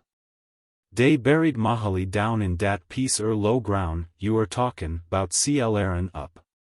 Easy fair Dan, he didn't have now har ese ter go, so he de stayed rune Mahaly's grabe, he went out in de yuther woods gittin' sumpen ter eat. And sometimes, night would come, de niggers used ter hear him howlin' down deer, de fitten ter break his heat. En den some mo, said dey seed Mahaly's high deer bun answer times, colligan wid dis grey wolf. En eben now, 50 years since, long atter ol' Dan has died and dried up in de woods, his high and Mahaly's hangs rune dat piece low ground. En body at goes, bout deer has some bad luck nother. Fair high don't lack ter be sturb on dey own stompin' ground. The air had darkened while the old man related this harrowing tale. The rising wind whistled around the eaves, slammed the loose window shutters, and, still increasing, drove the rain in fiercer gusts into the piazza. As Julius finished his story and we rose to seek shelter within doors, the blast caught the angle of some chimney or gable in the rear of the house, and bore to our ears a long, wailing note. An epitome, as it were, of remorse and hopelessness. "Dat's de lack po old Dan used ter howl," observed Julius, as he reached for his umbrella, "and what I been tellin' you is de reason I don't lack ter see dat necker wood CLR'd up. Se it belongs to you, and a man kin do ez he choose wid is own. But ef you gits rheumatiz or fever en aga, ef you snake bit piesin, wid some yarber, nuther, ef a tree falls on you, a hind runs you and makes you get stracted in yo, min. Lack some folks I knows at went foolin' roon, dat piece lawn, you can't say I neber wanted you, Sue, en toll, you at you mought look fair and be show, fin. When I cleared up the land in question, which was not until the following year, I recalled the story Julius had told us. And looked in vain for a sunken grave or perhaps a few weather-bleached bones of some denizen of the forest. I cannot say, of course, that someone had not been buried there, but if so, the hand of time had long since removed any evidence of the fact. If some lone wolf, the last of his pack, had once made his den there, his bones had long since crumbled into dust and gone to fertilize the rank vegetation that formed the undergrowth of this wild spot. I did find, however, a bee tree in the woods, with an ample cavity in its trunk, and an opening through which convenient access could be had to the stores of honey within. I have reason to believe that ever since I had bought the place, and for many years before, Julius had been getting honey from this tree. The gray wolf's haunt had doubtless proved useful in keeping off too inquisitive people, who might have interfered with his monopoly. Hotfoot Hannibal. I hate you and despise you. I wish never to see you or speak to you again. Very well, I will take care that henceforth you have no opportunity to do either. These words, the first in the passionately vibrant tones of my sister-in-law, and the latter in the deeper and more restrained accents of an angry man, startled me from my nap. I had been dozing in my hammock on the front piazza, behind the honeysuckle vine. I had been faintly aware of a buzz of conversation in the parlor, but had not at all awakened to its import until these sentences fell, or, I might rather say, were hurled upon my ear. I presume the young people had either not seen me lying there, the Venetian blinds opening from the parlor windows upon the piazza were partly closed on account of the heat, or else in their excitement they had forgotten my proximity. I felt somewhat concerned. The young man, I had remarked, was proud, firm, jealous of the point of honor, and, from my observation of him, quite likely to resent to the bitter end what he deemed a slight or an injustice. The girl, I knew, was quite as high-spirited as young Murchison. I feared she was not so just, and hoped she would prove more yielding. I knew that her affections were strong and enduring, but that her temperament was capricious, and her sunniest moods easily overcast by some small cloud of jealousy or pique. I had never imagined, however, that she was capable of such intensity as was revealed by these few words of hers. As I say, I felt concerned. I had learned to like Malcolm Murchison, and had heartily consented to his marriage with my ward, for it was in that capacity that I had stood for a year or two to my wife's younger sister, Mabel. The match thus rudely broken off had promised to be another link binding me to the kindly southern people among whom I had not long before taken up my residence. Young Murchison came out of the door, cleared the piazza in 2 strides without seeming aware of my presence, and went off down the lane at a furious pace. A few moments later Mabel began playing the piano loudly, with a touch that indicated anger and pride and independence and a dash of exultation. As though she were really glad that she had driven away forever the young man whom the day before she had loved with all the ardor of a first passion. I hoped that time might heal the breach and bring the 2 young people together again. I told my wife what I had overheard. In return she gave me Mabel's version of the affair. I do not see how it can ever be settled, my wife said. It is something more than a mere lover's quarrel. It began, it is true, because she found fault with him for going to church with that hateful Branson girl. But before it ended there were things said that no woman of any spirit could stand. I am afraid it is all over between them. I was sorry to hear this. In spite of the very firm attitude taken by my wife and her sister, I still hoped that the quarrel would be made up within a day or 2. Nevertheless, when a week had passed with no word from young Murchison, and with no sign of relenting on Mabel's part, I began to think myself mistaken. One pleasant afternoon, about 10 days after the rupture, old Julius drove the rockaway up to the piazza, and my wife, Mabel, and I took our seats for a drive to a neighbor's vineyard. Over on the Lumberton Plank Road. "Which way shall we go?" I asked, "the short road or the long one?" "I guess we had better take the short road," answered my wife. "We will get there sooner."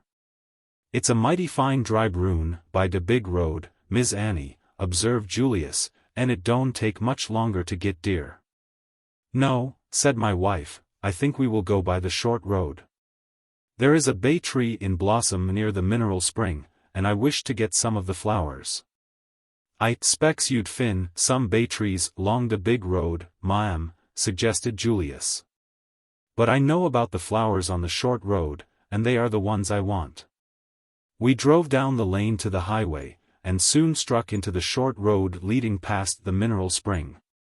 Our route lay partly through a swamp, and on each side the dark, umbrageous foliage, unbroken by any clearing, lent to the road solemnity, and to the air a refreshing coolness. About half a mile from the house, and about halfway to the mineral spring, we stopped at the tree of which my wife had spoken, and reaching up to the low-hanging boughs, I gathered a dozen of the fragrant white flowers. When I resumed my seat in the rockaway, Julius started the mare. She went on for a few rods, until we had reached the edge of a branch crossing the road, when she stopped short. "Why did you stop, Julius?" I asked. "I didn't, Sue," he replied. "T was de mare stop. G long dear, Lucy. What you mean by dis foolishness?" Julius jerked the reins and applied the whip lightly, but the mare did not stir. "Perhaps you had better get down and lead her," I suggested. "If you get her started, you can cross on the log and keep your feet dry." Julius alighted, took hold of the bridle, and vainly essayed to make the mare move. She planted her feet with even more evident obstinacy. "I don't know what to make of this," I said. "I have never known her to balk before." "Have you, Julius?" "No, Sue," replied the old man, "I never has. It's a serious thing ter me, Sue." "What's the best way to make her go?" "I specs, Sue, dat ef I'd to her rune, she'd go de udder way." "But we want her to go this way." "Well, Sue, I lo ef we da set hia fo 5 minutes, she'll estiate up by herself." "All right," I rejoined. "It is cooler here than any place I have struck today. We'll let her stand for a while, and see what she does." We had sat in silence for a few minutes, when Julius suddenly ejaculated, "Uh-huh. I knows why dis mare don't go. It da flash, cross my recommemance." "Why is it, Julius?" I inquired. "CSE she sees Chloe." "Where is Chloe?" I demanded. "Chloe's done bien dead dece fo years mo," the old man returned. "Her hind t is set tin ober yender on de udder side er de branch, under dat willer tree, dis blessed minute." "Why, Julius," said my wife, "do you see the haunt?" "No, he answered, shaking his head, "I don't see, but de mare sees, "How do you know?" I inquired. "Well, Sue, dis yer is a grey hoss, and dis yer is a Friday, and a grey hoss kinna luz see a hind tw at walks on Friday." "Who was Chloe?" said Mabel. "And why does Chloe's haunt walk?" asked my wife. "It's all in detail, ma'am," Julius replied, with a deep sigh. "It's all in detail." "Tell us the tale," I said. "Perhaps, by the time you get through, the haunt will go away and the mare will cross." I was willing to humor the old man's fancy. He had not told us a story for some time. And the dark and solemn swamp around us, the amber-colored stream flowing silently and sluggishly at our feet, like the waters of Lethe. The heavy, aromatic scent of the bays, faintly suggestive of funeral wreaths, all made the place an ideal one for a ghost story. "Chloe," Julius began in a subdued tone, "use ter belong ter ol Mars Dougal, McAdoo, my ol Mars ter.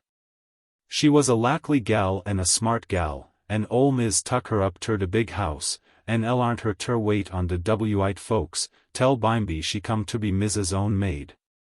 And paired ter lo she run de house herself, ter hear her talk erbout it. I was a young boy den, and use, ter wook, bout de stables, so I knowed evithin dat was gwine on, rune, de plantation. Well, one time Mars Dougal, wanted a house boy, and sont down ter de quarters fair ter hab Jeff and Hannibal come up ter de big house next mornin'. Ol Mars ter and ol Miss look, de two boys ober, en, scozed wid days vs fair a little while, and den Mars Dougal, says he. We lacks Hannibal de bess, and we gwine ter keep him. Hia, Hannibal, you'll wook at de house from now on. Nef you a good nigger and mins yo business, I'll give you Chloe fair a wife next spring. You other nigger, you Jeff, you kin go back ter de quarters. We ein gwine ter need you. Now Chloe had been stanin dear behin, ol Ms. Dioin all dis yer talk, and Chloe made up her min, fum de vy fuss minute she sot eyes on dem too dat she didn't lack dat nigger Hannibal. En wyant neber gwine keer fair im, and she was de easy show dat she lack Jeff, and was gwine ter set sto by im, whether Mars Dougal tuck im in de big house or no. And so co-se Chloe was monsta sorry wn ol Mars Dougal tuck Hannibal and sont Jeff back. So she slip ruined de house and waylaid Jeff on de way back ter de quarters, and tol im not ter be down heated. Fair she was gwine ter cef she couldn't fin some way nother ter get rid dat nigger Hannibal, and get Jeff up ter de house in his place.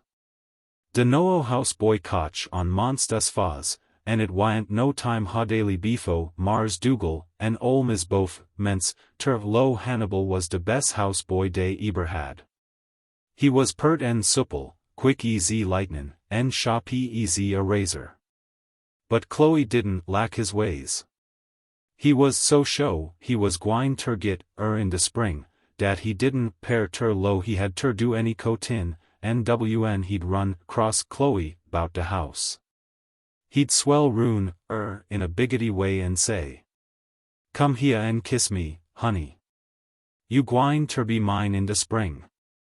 You don, pair ter be easy fawn, me easy you oughter be."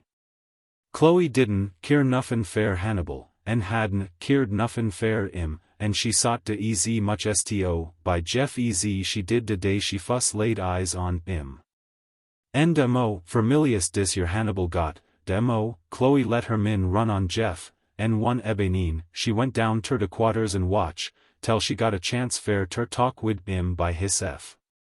And she tol, Jeff fair ter go down and see ol own Peggy, de Conjure, Oman down by de Vimelton road, and ax her ter gib im sumpen ter he get Hannibal out and de big house. So de White folks you'd sen fair Jeff in. En bein easy Jeff didn't hab nuffin ter gib own Peggy, Chloe gun im a silver dollar and a silk handkercher fair ter pay her wid, fair own Peggy neber lack ter wook fair nobody fair nuffin. So Jeff slip off down ter own Peggy's one night, en gun de present he brung, en tol, all, bout, im and Chloe and Hannibal, en ax ter he im out. Own Peggy tol im she'd wook, roots, en fair, im ter come back de next night, en she'd tell im at she cd do fair im. So de next night Jeff went back, en own Peggy gun im a baby doll, wid a body made out en a piece coenstock, en wid splinters fair ams en legs, en a head made out en elderberry peth. En two little red peppers fair feet. Dis your baby doll, says she, is Hannibal. Dis your peth head is Hannibal's head, en dis your pepper feet is Hannibal's feet. You take dis and hide it under de house, on de sill under de do, or Hannibal hafter walk over it every day. Easy long easy Hannibal comes anywhere nigh dis baby doll, he'll be de lack it is, light-headed and hot-footed, and ef dem two things don't get im inter trouble mighty soon, den I'm no conju, oman. But wn you get Hannibal out en de house, and get all thoo with dis baby doll, you muse fetch it back ter me, fair it's monstus powerful goofer. N is liable ter make mo trouble if you leave it layin' ruined. Well, Jeff tuck de baby doll, and slip up ter de big house, and whistle, ter Chloe, and wn she come out he tole, w at ol Peggy had said.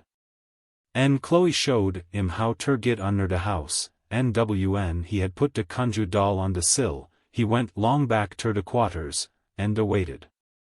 Next day, show nuff, de goofer ments ter wook. Hannibal estiated in de house soon in de morning, wid a armful would ter make a fire.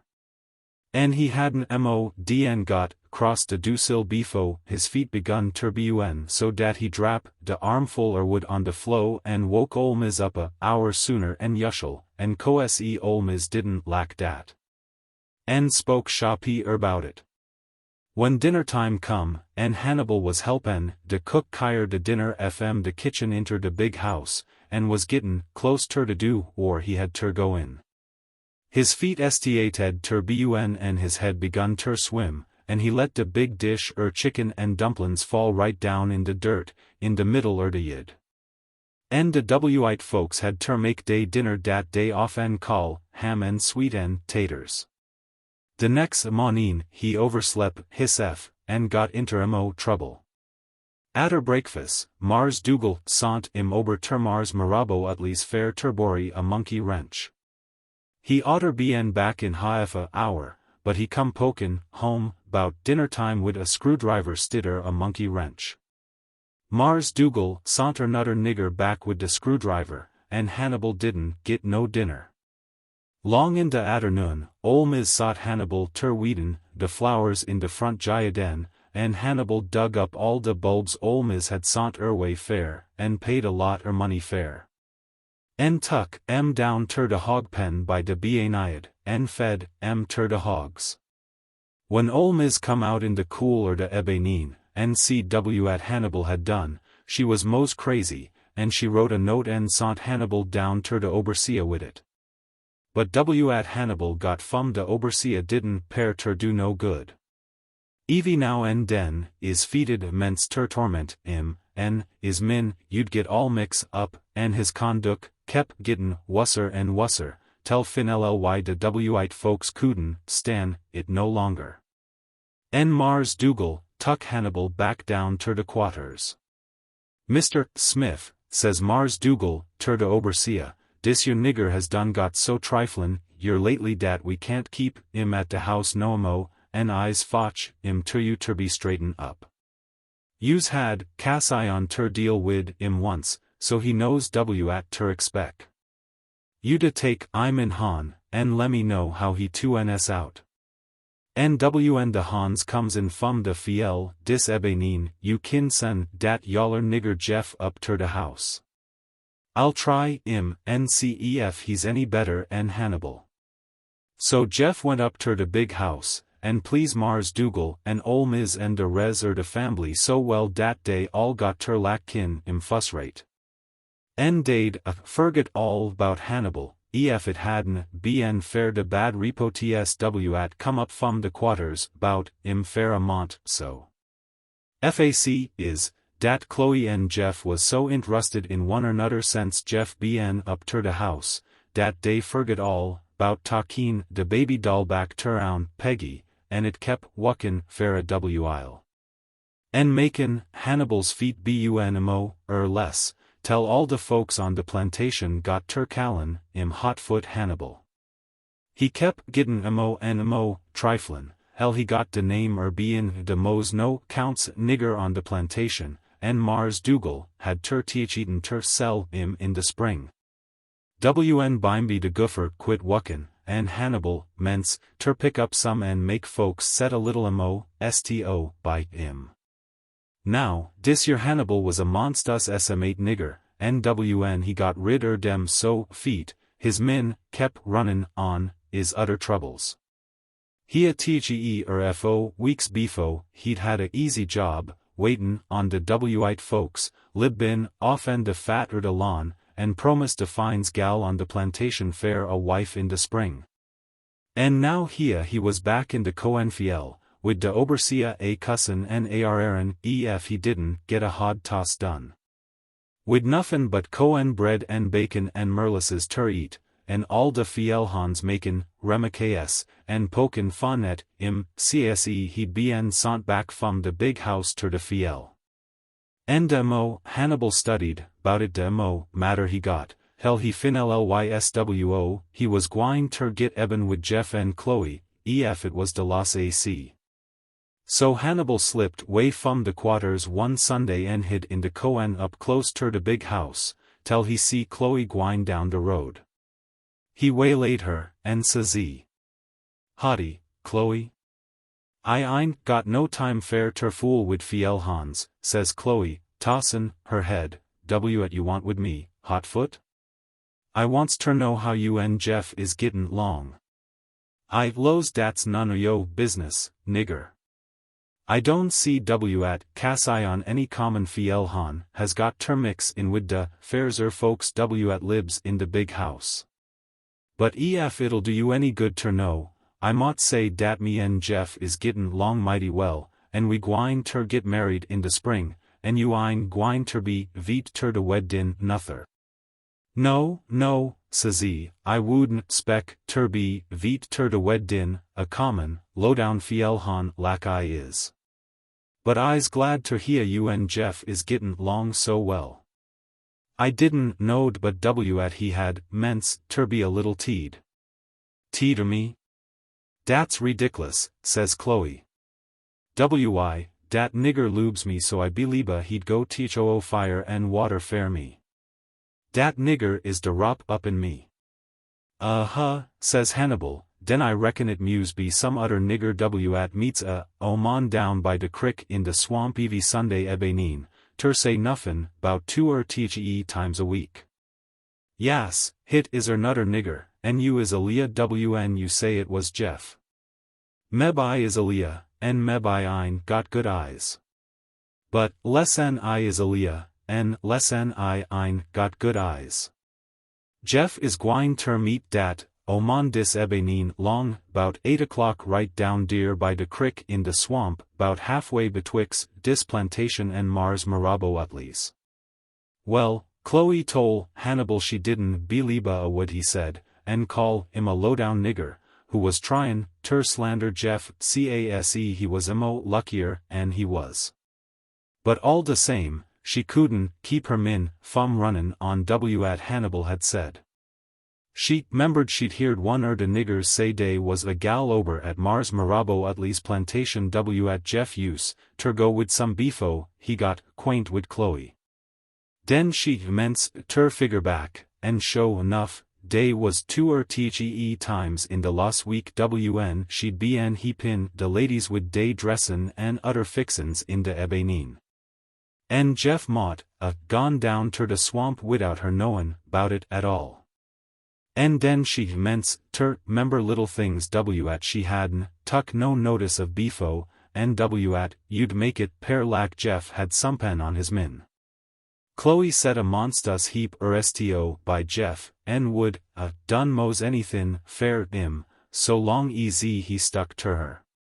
But Chloe was a mighty jealous oman, and while she didn't belieba at Hannibal said, she seed how it could be and so, and she termin fair ter fin out fair hersef whether it was so or no. Now, Chloe hadn't seed Jeff all day, fair Mars Dougal had sont Jeff ober ter his daughter's house, young Miss Majiret's, at Libid, bout fo miles from Mars Dougal's. And Jeff wasn't spect home, tell ebeneen. But de atter supper was ober, and whiles de ladies was settin out on de piazzaer, Chloe slip off from de house and run down de road, dis yer same road we come. And when she got mos ter de crick, dis yer same crick right befo us, she kin, or kep, in de bushes at de side er de road. Tell fin ll she seed Jeff settin on de bank on de udder side er de crick, right under dat ol willer tree druppin ober de water yender. And evy now and den he'd get up and look up de road to ds Mars Marabos on de udder side er de swamp. Fuss Chloe felt lak she'd go right ober de crick and gib Jeff a piece er her min. Den she load she better be show befo she done anythin'. So she helt herself in de best she could, gidden matter evy minute, tell bimeby she seed a man comin' down de road on de other side fum to ds Mars Marabo Utley's plantation. NWN she seed Jeff jump up and run to ds dat, man, nthou his ams rune, her neck, Chloe didn't stop ter see no mo, but de 2nt rune, and run up ter de house, and rush up on de piazzaer. En up and tol Mars Dougal and ol Miss all, bout de baby doll, and all, bout Jeff gittin de Goopher fum oun Peggy, en, bout W at de Goopher had done ter Hannibal. Mars Dougal was monstrous mad. He didn't let on at fuss lack he beliebed Chloe, but WN she tuckin showed im war ter fin, de baby doll, Mars Dougal, 2ntwitez chalk. What de bills wook is dis, says he. No wonder de niggers feet eached. Sompen got ter be done ter elarn dat ol which ter keep her hans off and my niggers. Nez fair dis your Jeff, I'm gwine ter do de W at I promise, so de darkies on dis plantation'll know I means W at I says. Fair Mars Dougal had warned de hans befo bout foolin' wid conjuration.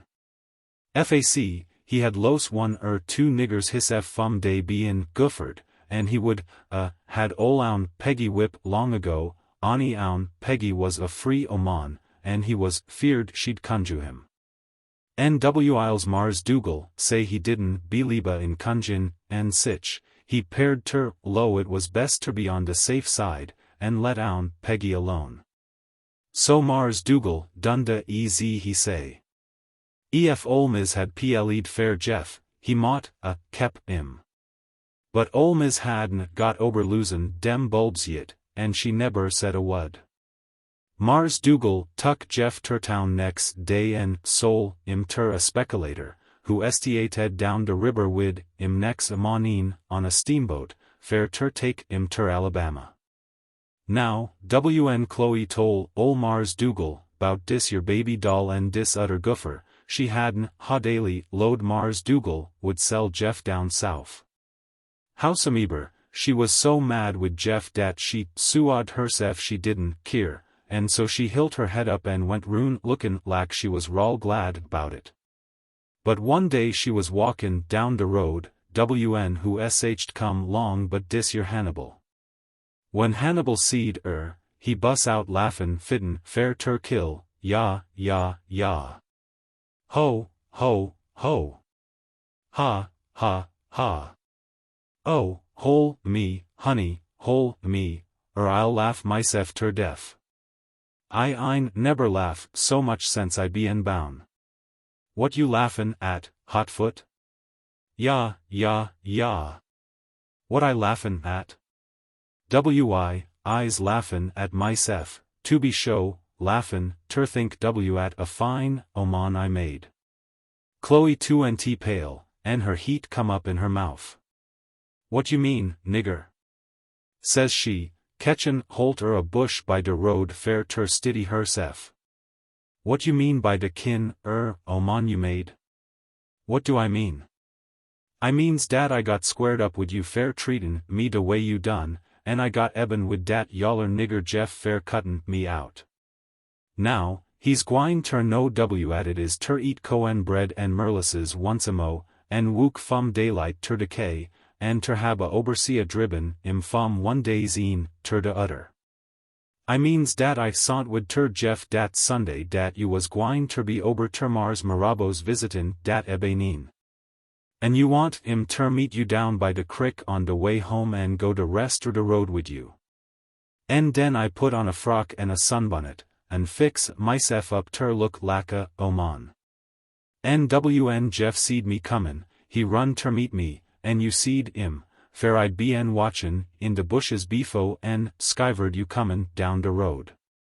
And now I reckon you and Jeff both knows W at it means ter mess wid a nigger lak me. Chloe hadn't heerd mo dn halferd a lost part W at Hannibal said, but she had heerd nuff to elarn dat dis nigger had fooled her and Jeff, and dat Jeff hadn't done nuffin'. And dat fair lovin' her too much and goin' ter meet her she had cause, ter be soul erway war she'd never see, no mo.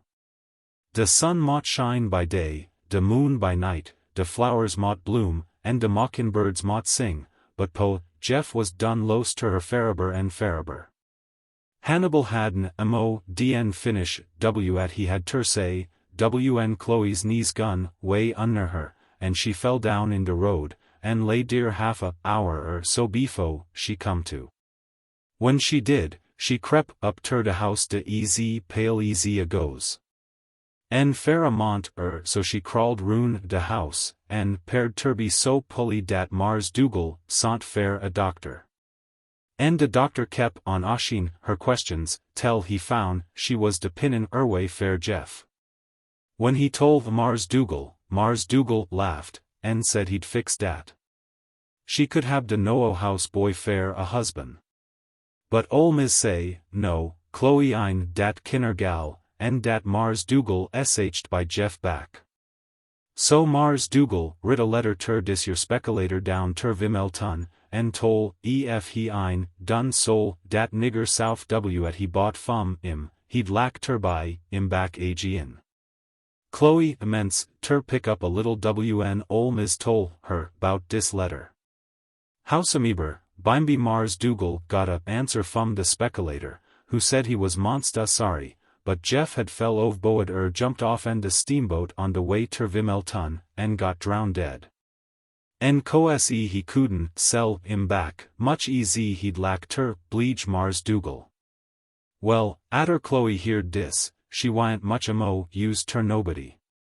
She tended ter do her wook, en ol Miz put up wid her, and had de doctor gib her medicine, and let go ter de circus, and all so ts things fair ter take her min off en her troubles.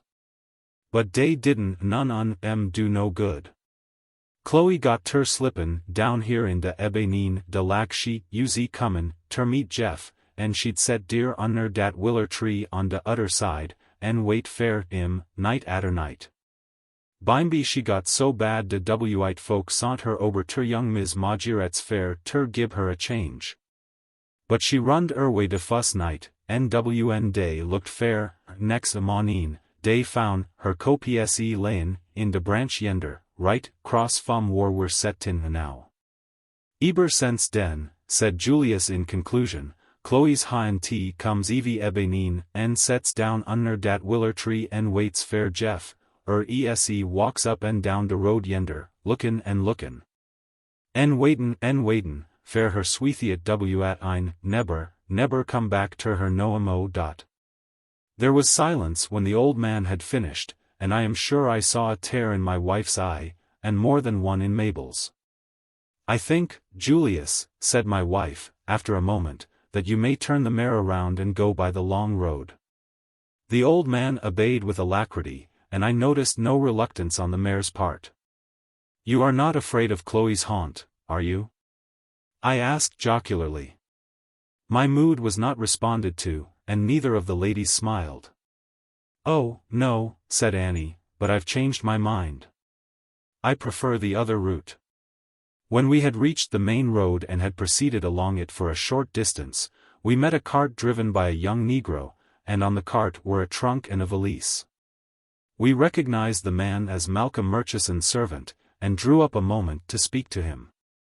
Who's going away, Marshal? I inquired. Young Mr. Malcolm Gwine, way on de boat ter noo yoke dis ebeneen, Sue, and I'm takin' his things down ter de wharf, Sue. This was news to me, and I heard it with regret. My wife looked sorry, too, and I could see that Mabel was trying hard to hide her concern. He's comin' long behin, Sue, and I expects you'll meet him up de road a piece. He's gwine ter walk down easy Mr. Jim Williams's, and take de buggy fum dear ter town.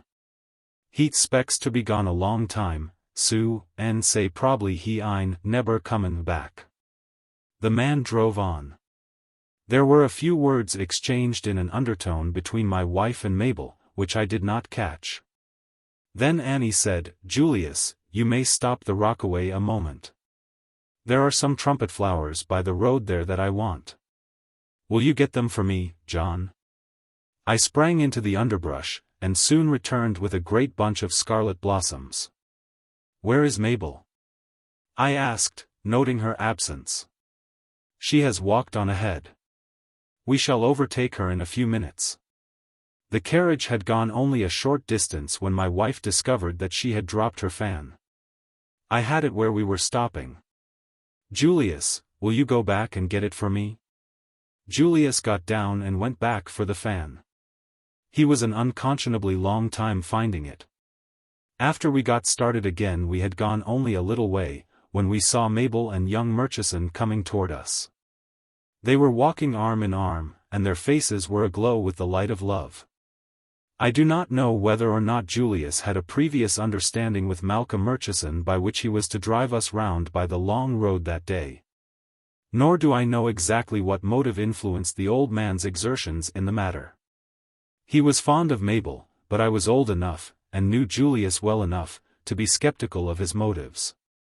It is certain that a most excellent understanding existed between him and Murchison after the reconciliation, and that when the young people set up housekeeping over at the old Murchison place, Julius had an opportunity to enter their service. For some reason or other, however, he preferred to remain with us. The mare, I might add, was never known to balk again. Other Julius tales. Dave's necklace.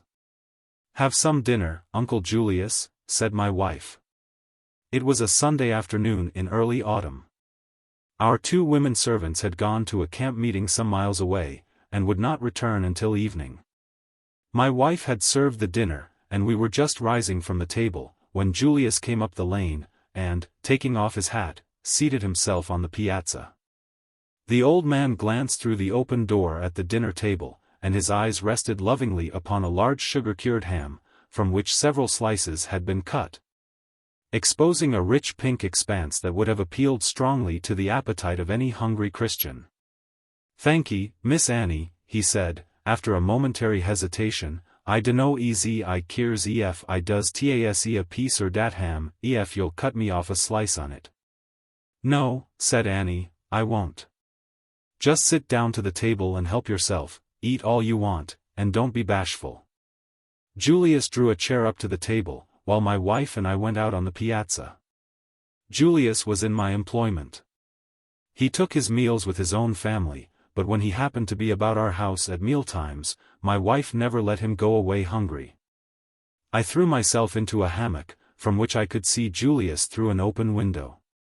He ate with evident relish, devoting his attention chiefly to the ham, slice after slice of which disappeared in the spacious cavity of his mouth.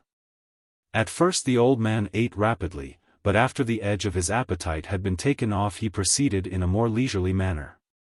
When he had cut the 6th slice of ham, I kept count of them from a lazy curiosity to see how much he could eat. I saw him lay it on his plate. As he adjusted the knife and fork to cut it into smaller pieces, he paused, as if struck by a sudden thought, and a tear rolled down his rugged cheek and fell upon the slice of ham before him. But the emotion, whatever the thought that caused it, was transitory, and in a moment he continued his dinner.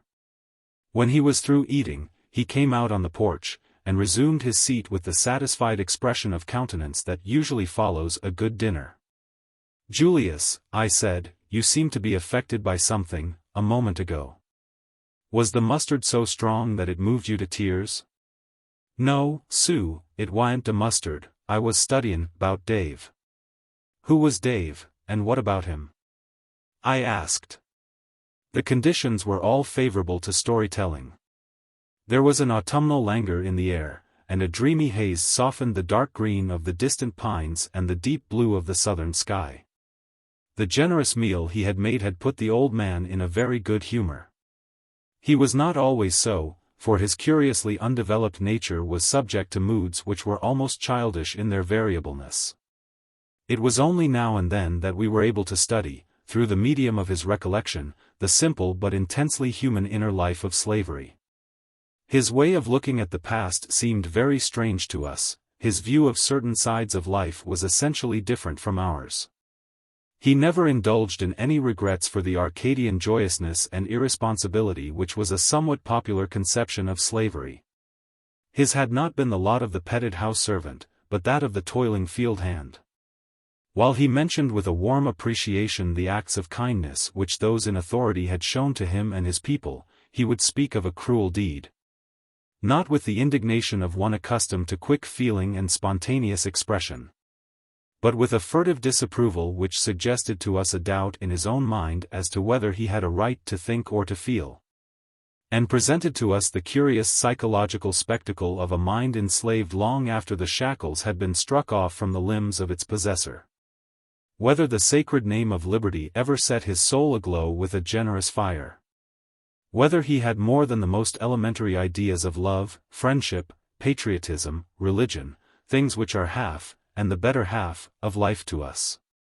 Whether he even realized, except in a vague, uncertain way, his own degradation, I do not know. I fear not, and if not, then centuries of repression had borne their legitimate fruit. But in the simple human feeling, and still more in the undertone of sadness, which pervaded his stories, I thought I could see a spark which, fanned by favoring breezes and fed by the memories of the past, might become in his children's children a glowing flame of sensibility, alive to every thrill of human happiness or human woe. Dave use ter belong ter my ol' Mars ter, said Julius, he was raise, on dis yer plantation, and I kin, member all erbout him, fair I was ol' nuff ter chop cotton when it all happen.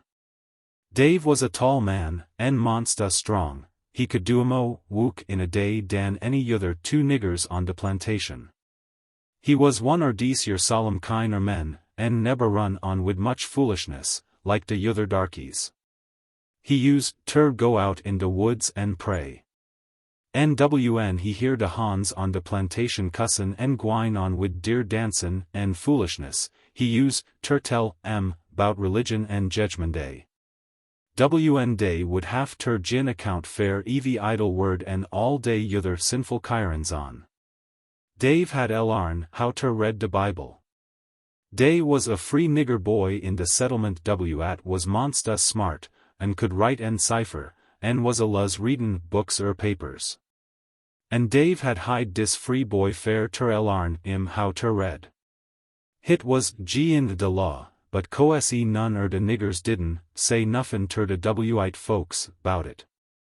Howsomedever, one day Mars Walker, he was de overseer, found out Dave could read. Mars Walker wa'n't nuffin but a bakra, and folk said he couldn't read nor write hisself, and coese he didn't lack ter see a nigger at knowed dn he did, so he went and told Mars Dougal. Mars Dougal sont fair Dave, and ax bout it. Dave didn't hardly know at ter do, but he couldn't tell no lie, so he fessed he could read de Bible a little by spellin' out de words. Mars Dougal look mighty solemn. Dis yer is a serious matter, says he, it's in de law ter larn niggers how ter read, lo ter have books. But at yer larn out en dat Bible, Dave? Dave wa'n't no fool, ef he was a nigger, and says he. Mars ter, I larns dat it's a sin fair ter steal, ter lie, fair ter want at don't belong ter yer. I larns fair ter love de laud en ter bay my Mars ter. Mars Dougal sorter smile and laugh ter hisself, like he usey mightly tickle bout sompen, and says he. Don't pair ter me lack readin' de Bible done you much harm, Dave. Dat's at I wants all my niggers fair ter know. Yer keep right on readin', and tell de yother Hans at yer bn tellin' me. How would yer lack fair ter preach ter de niggers on Sunday? Dave say he'd be glad fair ter do at he could. So Mars Dougal told de overseer fair ter let Dave preach ter de niggers, and tell at was in de Bible, and it would he ter keep fum stealin', runnin' way. So Dave ments ter preach, and done de Hans on de plantation a heaper good, and most on left off de wicked ways, and ments ter love ter hear bout God, and religion, and de Bible. And dey done dey wook better, and didn't gib de overseer but mighty little trouble fair ter manage Dave was one or dese yer men at didn't care much fair de gals, leastways he didn't, tell Diley come ter de plantation. Diley was a monstus pert, good-lookin', gingerbread-colored gal, one er dece your high-steppin' gals w at holes day heads up, and one, stan, no foolishness fum no man. She had belong, ter a gem man over on Rockfish, w at died, and whose, state ter be soul, fair ter pay his debts. En Mars Dougal, had been ter de octation, NWN he see dis gal a cryin', en gwine on, bout bein' soul erway fum her ol' mammy, oun Mahaly, Mars Dougal, bid bofin. En foch ober ter our plantation. De young nigger men on de plantation was de will atter Diley, but it didn't do no good, en none on couldn't get Diley fair day Junzi to tell Dave ments fair ter go roon oun Mahaly's cabin. Dey was a fine-lookin' couple, Dave and Diley was, both tall, and well-shape, and supple. En dey sot a heap by one another. Mars Dougal seed tergetter one Sunday, and de next time he seed Dave atter dat, says he. Dave, wn your en Diley gets ready fair ter get married, I ain't got no rejections. Dey's a pound, so chawin' terbacker up at de house, and I reckon yo, mist iss kin find a frock and a ribbon two fair Diley. You are both good niggers, and your neenter be feared bein' soul, way fum one another long easy I owns dis plantation, and I spects ter own it fair a long time yet. But dear was one man on de plantation w at didn't lack ter see Dave and Diley tergetter easy much easy ol' Mars ter did. When Mars Dougal went ter de sale war he got Diley and Mahaly, he bought nutter han, by de name Wiley. Wiley was one dece your shiny-eyed, double-headed little niggers, shoppy easy a steel trap, and sly easy de fox w at keep out en it. Dis your Wiley had been pest Aaron Diley fo, she come ter our plantation, and had nigh, bout worried de life out en her. She didn't care nuffin fair but he pestered her so she ter eaten ter tell her Mars ter fair ter make Wiley let her lone. When he come ober to our place it was de easy bad, tell bimeby Wiley see dat Diley had got ter thinkin' a heap bout Dave, and den he sorter hilt off a aisle, and pertin' lack he gin Diley up. But he was one dece yer seatful niggers, while he was laughin' and jokin' wid de yuther hans, bout Dave and Diley, he was set tin a trap fair ter catch Dave and get Diley back fair hisself. Dave and Diley made up dear mins fair ter get married long, bout Christmas time, wn dade habimo, time fair a weddin'. But long, bout 2 weeks befo dat time ol' Mars, ments ter lose a heap bacon. Evie night so somebody steal a side bacon, a ham, a shoulder, sompen, fum one de smokoozas. De smokoozas was lock, but somebody had a key, and manage ter git in some way nutter. Days ways en one ter skin a cat, en days dn one way ter git in a smokooz, leastways dats w at I hearn say. Folks w at had bacon fair ter sell didn't have no trouble bout gittin' rid on it. Hit was in de law fair ter buy things fum slabs, but lawd. Dat law didn't mount ter a hill peas. Evie week so one dece your big covered wagons would come long de road, peddlin', terbacker and whisky. Dey was a sight room in one dem big wagons, and it was monstus easy fair ter swap off bacon fair sumpen ter chaw ter wyam yer up in de wintertime. I suppose de peddlers didn't know dey was breakin' de law, case de niggers aluz went at night, and stayed on de dark side de wagon, and it was mighty hard fair ter tell w at kine folks day was. Atter 2 the hunder meat had been stole, Mars Walker call all de niggers up one ebeneen. En tol dat de fuss nigger he caught stealin' bacon on dat plantation would get sompen fair ter, member it by long easy he lib. En he say he gin $5 ter de nigger w at skiver de rogue. Mars Walker say he espicion 1 2 de niggers, but he couldn't tell fair show, and se dey all needed wn he cuz on it. Dey wa'n't no bacon stole, fair a week so, tell one dark night wn somebody tuck a ham fum one de smokoozas. Mars Walker de cust awful wn he found out de ham was gone, and say he gwine ter sarch all de niggers cabins. Wn dis yer wily I was tellin' yer, bout up and say he espicion, who tuck de ham, fair he seed Dave comin', cross de plantation fum to ds de smokooz de night befo. When Mars Walker hearn dis fum wily, he went en sarch Dave's cabin, en found de ham hid under de floe. Everybody was stonish, but dear was de ham. Co-se Dave needed ter de loss, but dear was de ham. Mars Walker say it was de ez he'd spect, he didn't believe in dece yer readin' en prayin' niggers. It was all hypocrisy, en sarve Mars Dougal right fair lowen Dave Turby readin' books wn it was gin de law. When Mars Dougal hearn bout de ham, he say he was mightly seeved and disappint in Dave. He say he would neber have no mo confidence in no nigger, and Mars Walker could do de ez he was a maneater with Dave any de res de niggers. So Mars Walker tuck en tied Dave up and gin 40. And den he got some dis yer wire cloth at day uses fair ter make sifters out and tuck en wrap it ruin de ham and fasten it tergetter at de little een. Den he tuck Dave down ter de blacksmith shop, and had Unker Silas, de plantation blacksmith, fasten a chain ter de ham, and den fasten de yother een, de chain ruin Dave's neck. And den he says ter Dave, says he. Now, Sue, you'll wear dat necklace fair de next 6 months. I specs you're none de yother niggers on dis plantation one, steal no mo, bacon dioin, dat time. Well, it pardy z if fum dat time Dave didn't have nuffin but trouble. De niggers all turn't in case he be en de cass on Mars Dougal, tenin all over ter Mars Walker. Mars Dougal wa'n't a bad Mars ter hisef, but Mars Walker was hard easy a rock. Dave kep on sayin' he didn't take de ham, but none on didn't believe him.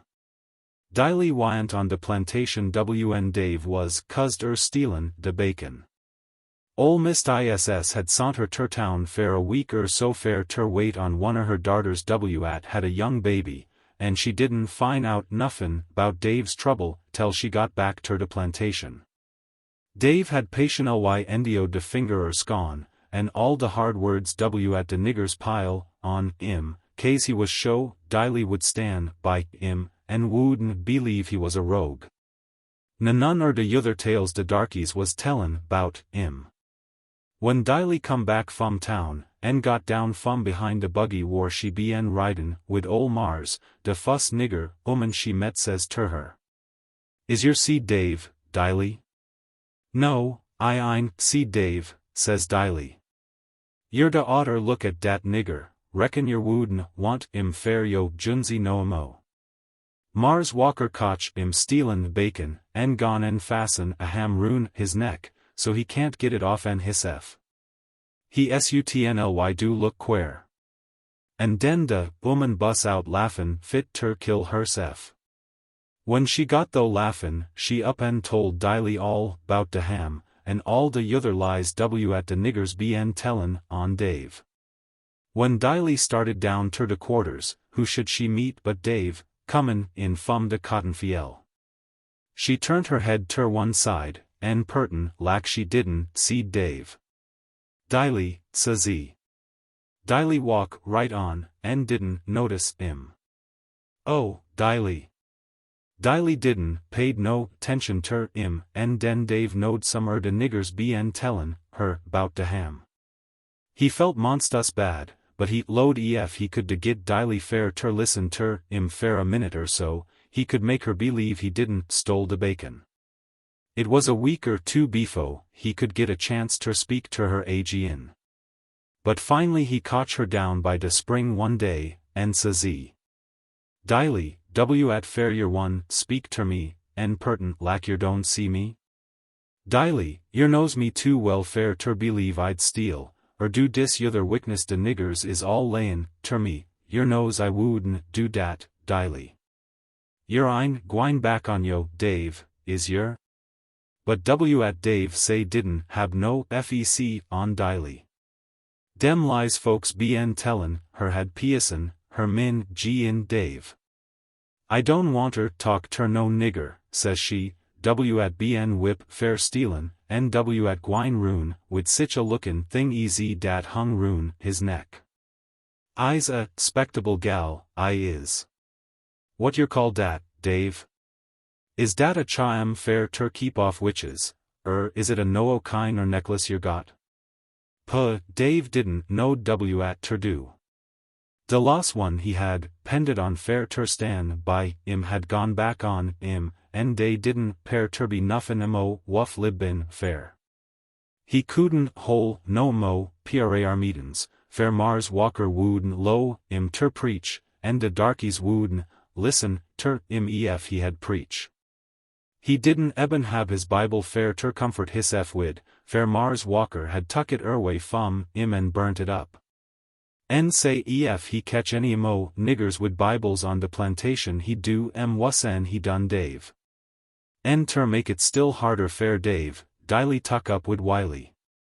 Dave could see him gwine up terround Mahaly's cabin, and settin out on de bench in de moonlight wid Diley, and singin' sinful songs and playin' de banjer. Dave use ter scrouch down behind de bushes, and wonder W at de Lord son all dem tribulations fair. But all Dave's yother troubles wa'n't nuffin side dat ham. He had wrap de chain rune wid a rag, so it didn't hurt his neck, but whenever he went ter wook, dat ham would be in his way.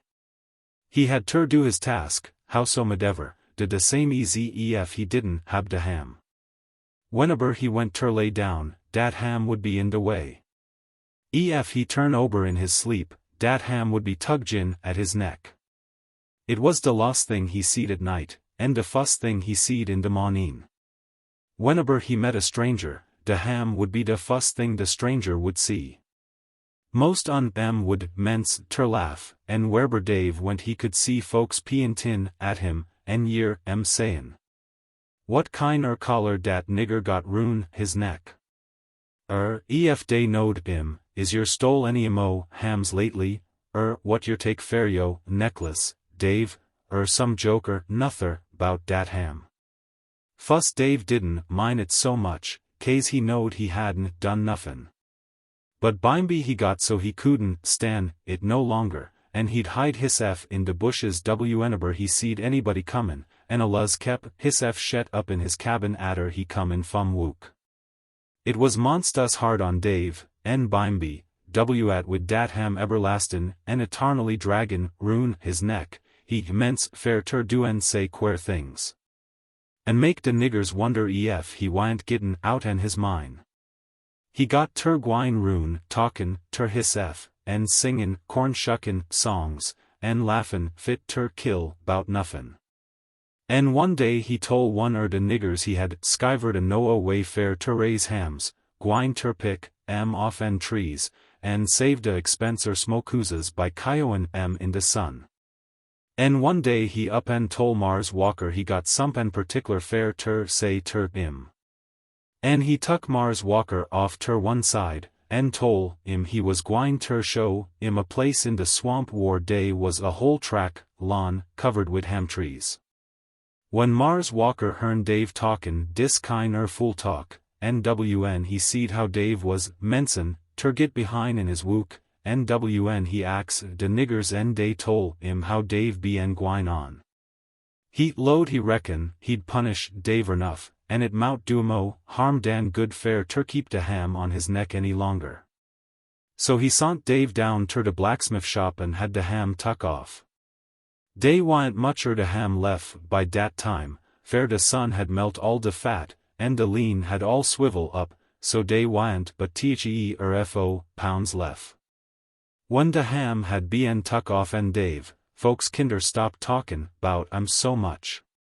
But de ham had on his neck so long dat Dave had sorter got used ter it. He looked alak he'd low somepin fair a day so atter de ham was tuck off, and didn't pair ter no at ter do wid hisef. And finally he up and tuck and tied a lighter knot ter a string, and hid it under the floe, his cabin, and when nobody wasn't lookin', he'd take it out and hang it round his neck. And go off in the woods and holler and sing. And he always tied it round his neck when he went ter sleep. Fac, it paired lack Dave done gone clean out and his mine. En atter a while he got one the quarest notions you eber hearn tell on. It was, 'bout dat time dat I come back ter the plantation fair ter wook, I had been out ter Mars Dougal's yother place on Beaver Crick for a mont or so. I had hearn 'bout Dave and de bacon, en 'bout at was gwine on de plantation, but I didn't believe at dey all say, 'bout Dave, fair I knowed Dave wa'n't dat kiner man. One day atter I come back, me and Dave was choppin' cotton tergedder, and Dave lean on his hoe, and motion fair me ter come ober close ter him, and den he retch ober and whispered ter me. Julius, says he, did yer knowd yer was walkin' long yer wid a ham? I couldn't imagine at he meant. Gway fum yer, Dave, says I, yer ein wearin' no ham no mo, try and forget 'bout dat. Ein gwine ter do yer no good fair ter remember it.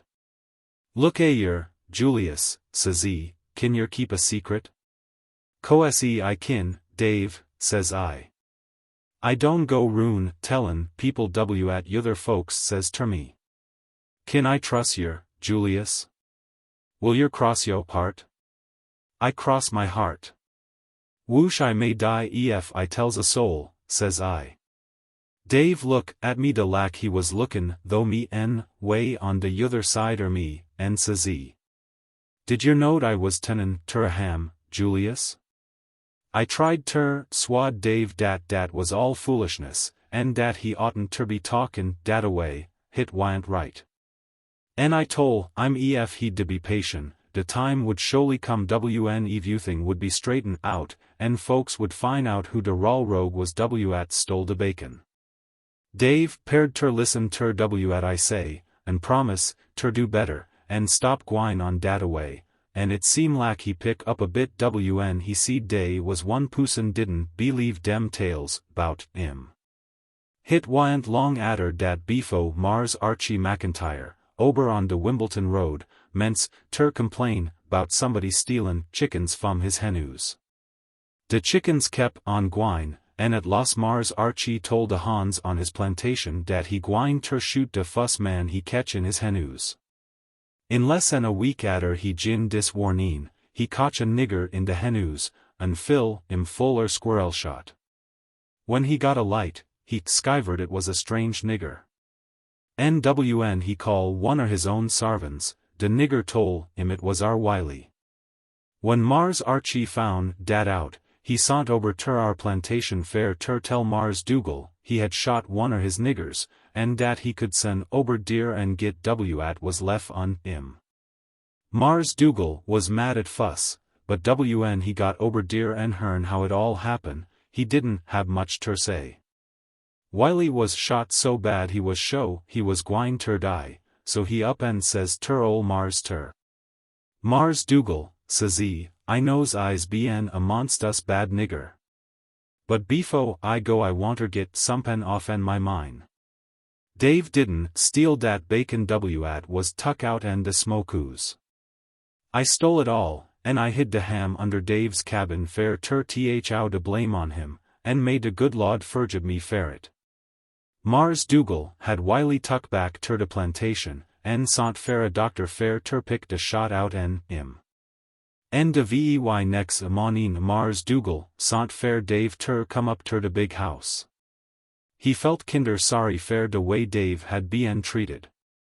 Coese it wa'n't no fault Mars Dougal's, but he was gwine ter do at he could fair ter make up fair it. So he sont word down ter de quarters fair Dave en all de yother Hans ter semble up in de yard befo de big house at sun up next morning. Yearly in de morning de niggers all swarm up in de yard. Mars Dougal was feelin' so kind dat he had brung up a barrel cider, and told de niggers all fair ter heap deyselves. All de Hans on de plantation come but Dave. En bimeby, wn it seem lak he wa'n't comin', Mars Dougal sont a nigger down ter de quarters ter look fair, De sun was gittin' up, en day was a heap wook ter be done, en Mars Dougal, sorter got teed waitin'. So he up en says, "Well, boys and gals, I sont fair you're all up your fair ter tell your dat all dat 'bout Dave stealin', de bacon was a mistake, easy I suppose you're all done hern befo, now. En I's mighty sorry it happen. I wants ter treat all my niggers right, en I wants your all ter know dat I sets a heap by all my Hans W at is hones and smart. And I want your all ter treat Dave de lak yer did befo dis thing happen, en mine W at he preached ter yer, fair Dave is a good nigger, and has had a hard row ter hoe. En de fuss one I ketch sayin' anythin' in Dave, I'll tell Mr. Walker ter gin 40. Now take nutter drinker cider all roon, en den git at dat cotton, fair I wanter git dat persimmon hill track all pick ober ter day. When de niggers was gwine way, Mars Dougal tol me fair ter go and hunt up Dave, and bring up ter de house. I went down ter Dave's cabin, but couldn't find dear. Den I look round de plantation, en in de age de woods, en long de road, but I couldn't find no sign Dave. I was 'bout ter gin up de sarch, wn I happen fair ter run, cross a foot track at look lak Dave's. I had walked long wid Dave so much dat I knowed his tracks, he had a monstrous long foot, wid a holler instep, which was sompen skays, mongs, black folks. So I follered dat track, crossed de fiel fum de quarters, tel I got ter de smokehoos. De fuss thing I notice was smoke comin' out en de cracks. It was us, case dey hadn't been no hogs kill on de plantation fair 6 mont, so, en all de bacon in de smokehoos was done killed. I couldn't imagine fair ter sabe my life at Dave was doin' in dat smokehoos. I went up ter de do and hollered, "Dave!" Dey didn't nobody answer. I didn't wanter open de do, fair wite folks is monstrous particular 'bout dey smokehooses, and ef de overseer had a come up and cotch me in deer, he mout not wanter believe I was de lookin' fair Dave. So I sorter knock at de do and call out in. "Oh Dave, hits me, Julius. Don't be skeered. Mars Dougal wants yer ter come up ter de big house, he done, skivered who stole de ham." But Dave didn't answer. Nw'n I look roon agin and didn't seed none his tracks gwine way fum de smokehoos, I knowed he was in deer yit, and I was termin fair ter fetch him out. So I pushed de do open and look in. Dey was a pile bark burnin' in de middle de flow, en right ober de fear, hangin' fum one de rafters, was Dave. Dey was a rope roon his neck, en I didn't have ter look at his face dn once fair ter see he was dead. Den I knowed how it all happen.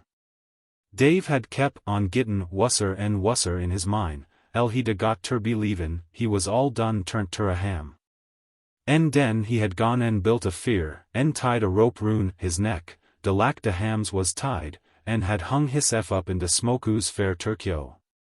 Dave was buried down by de swamp, in de plantation buryin' ground.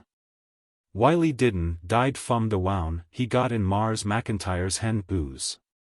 He got well atter a while, but diley wouldn't have nuffin' ter do wid him. En wa'n't long fo Mars Dougal sol ter a speculator on his way south, he say he didn't want no sich a nigger on de plantation, nay in de county, ef he could he it. Nw'n de year come, Mars Dougal turnt Mars Walker off, en run de plantation hisself atter dat. Eber since den, said Julius in conclusion, whenever I eats ham, it mins me Dave. I lacks ham, but I neber kin eat dn 2 or 3 pounds befo, I gets ter studyin' 'bout Dave, en den I has ter stop en leab de res fair another time. There was a short silence after the old man had finished his story, and then my wife began to talk to him about the weather, on which subject he was an authority. I went into the house. When I came out, half an hour later, I saw Julius disappearing down the lane, with a basket on his arm. At breakfast, next morning, it occurred to me that I should like a slice of ham. I said as much to my wife. "Oh, no, John," she responded, "you shouldn't eat anything so heavy for breakfast." I insisted. "The fact is," she said, pensively, "I couldn't have eaten any more of that ham, and so I gave it to Julius." Lonesome Ben. There had been some talk among local capitalists about building a cotton mill on Beaver Creek, a few miles from my place on the Sand Hills in North Carolina. And I had been approached as likely to take an interest in such an enterprise. While I had the matter under advisement, it was suggested, as an inducement to my cooperation, that I might have the brick for the mill made on my place, there being clay there suitable for the purpose, and thus reduce the amount of my actual cash investment. Most of my land was sandy, though I had observed several outcroppings of clay along the little creek or branch forming one of my boundaries. One afternoon in summer, when the sun was low and the heat less oppressive than it had been earlier in the day, I ordered Julius, our old colored coachman, to harness the mare to the rockaway and drive me to look at the claybanks. When we were ready, my wife, who wished to go with me for the sake of the drive, came out and took her seat by my side. We reached our first point of destination by a road running across the plantation, between a field of dark green maize on the one hand and a broad expanse of scuppernong vines on the other. The road led us past a cabin occupied by one of my farm hands. As the carriage went by at a walk, the woman of the house came to the door and curtsied. My wife made some inquiry about her health, and she replied that it was poor. I noticed that her complexion, which naturally was of a ruddy brown, was of a rather sickly hue. Indeed, I had observed a greater sallowness among both the colored people and the poor whites thereabouts than the hygienic conditions of the neighborhood seemed to justify. After leaving this house, our road lay through a cotton field for a short distance, and then we entered a strip of woods, through which ran the little stream beside which I had observed the clay. We stopped at the creek, the road by which we had come crossing it and continuing over the land of my neighbor, Colonel Pemberton. By the roadside, on my own land, a bank of clay rose in almost a sheer perpendicular for about 10 feet, evidently extending back some distance into the low, pine-clad hill behind it, and having also frontage upon the creek. There were marks of bare feet on the ground along the base of the bank, and the face of it seemed freshly disturbed and scored with finger marks, as though children had been playing there. "Do you think that clay would make good brick, Julius?" I asked the old man, who had been unusually quiet during the drive. He generally played with the whip, making little feints at the mare, or slapping her lightly with the reins, or admonishing her in a familiar way. But on this occasion the heat or some other cause had rendered him less demonstrative than usual. "Yas, Sue, I knows it would," he answered. "How do you know? Has it ever been used for that purpose?" "No, Sue, but I got my reasons fair sayin' so. Ol' Mars Dougal useter hab a brickyard foother up de branch. I dunno as yer noticed it, fair it's all growed ober wid weeds and grass. Mars Dougal said dis yer clay wouldn't make good brick, but I knowed better. I judged from the appearance of the clay that it was probably deficient in iron. It was of a yellowish-white tint and had a sort of greasy look. Well, I said, we'll drive up to the other place and get a sample of that clay, and then we'll come back this way. Hold on a minute, dear, said my wife, looking at her watch. Mabel has been over to Colonel Pemberton's all the afternoon. She said she'd be back at 5. If we wait here a little while she'll be along and we can take her with us. All right, I said, we'll wait for her. Drive up a little farther, Julius, by that jessamine vine. While we were waiting, a white woman wearing a homespun dress and slat bonnet, came down the road from the other side of the creek, and lifting her skirt slightly, waded with bare feet across the shallow stream.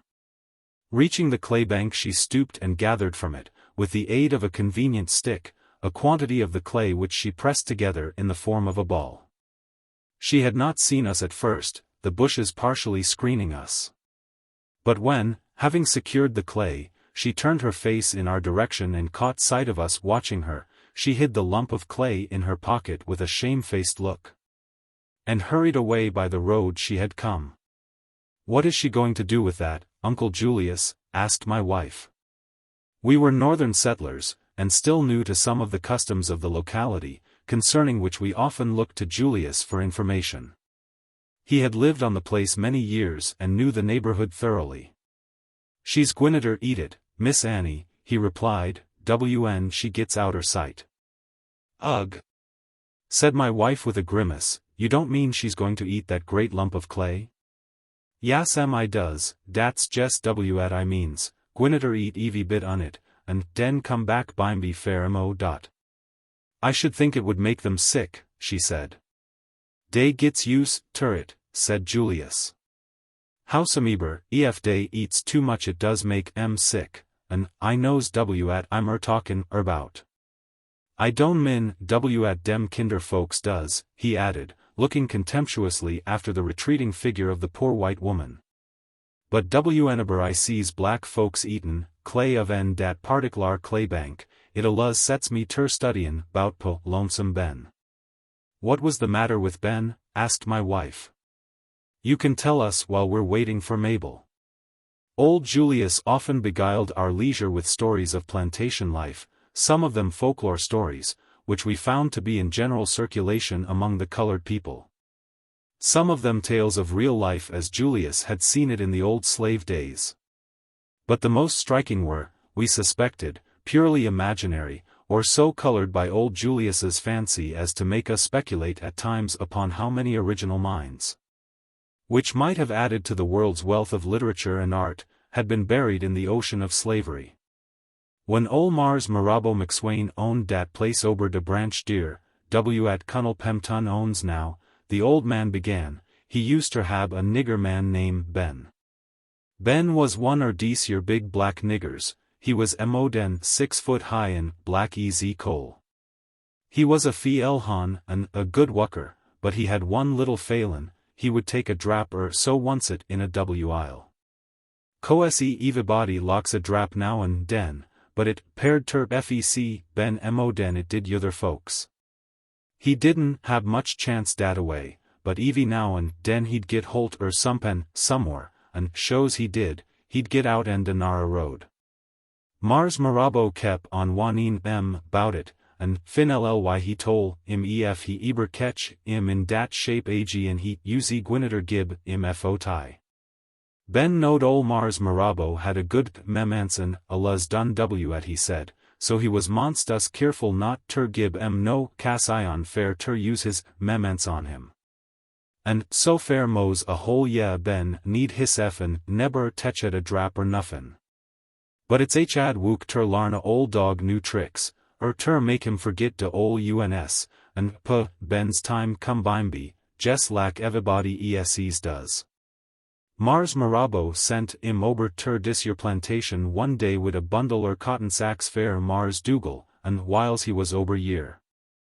De ol' de Bill sent a oman wat had cas her eyes on and knowed his weakness, fair ter temp Ben wid some liquor.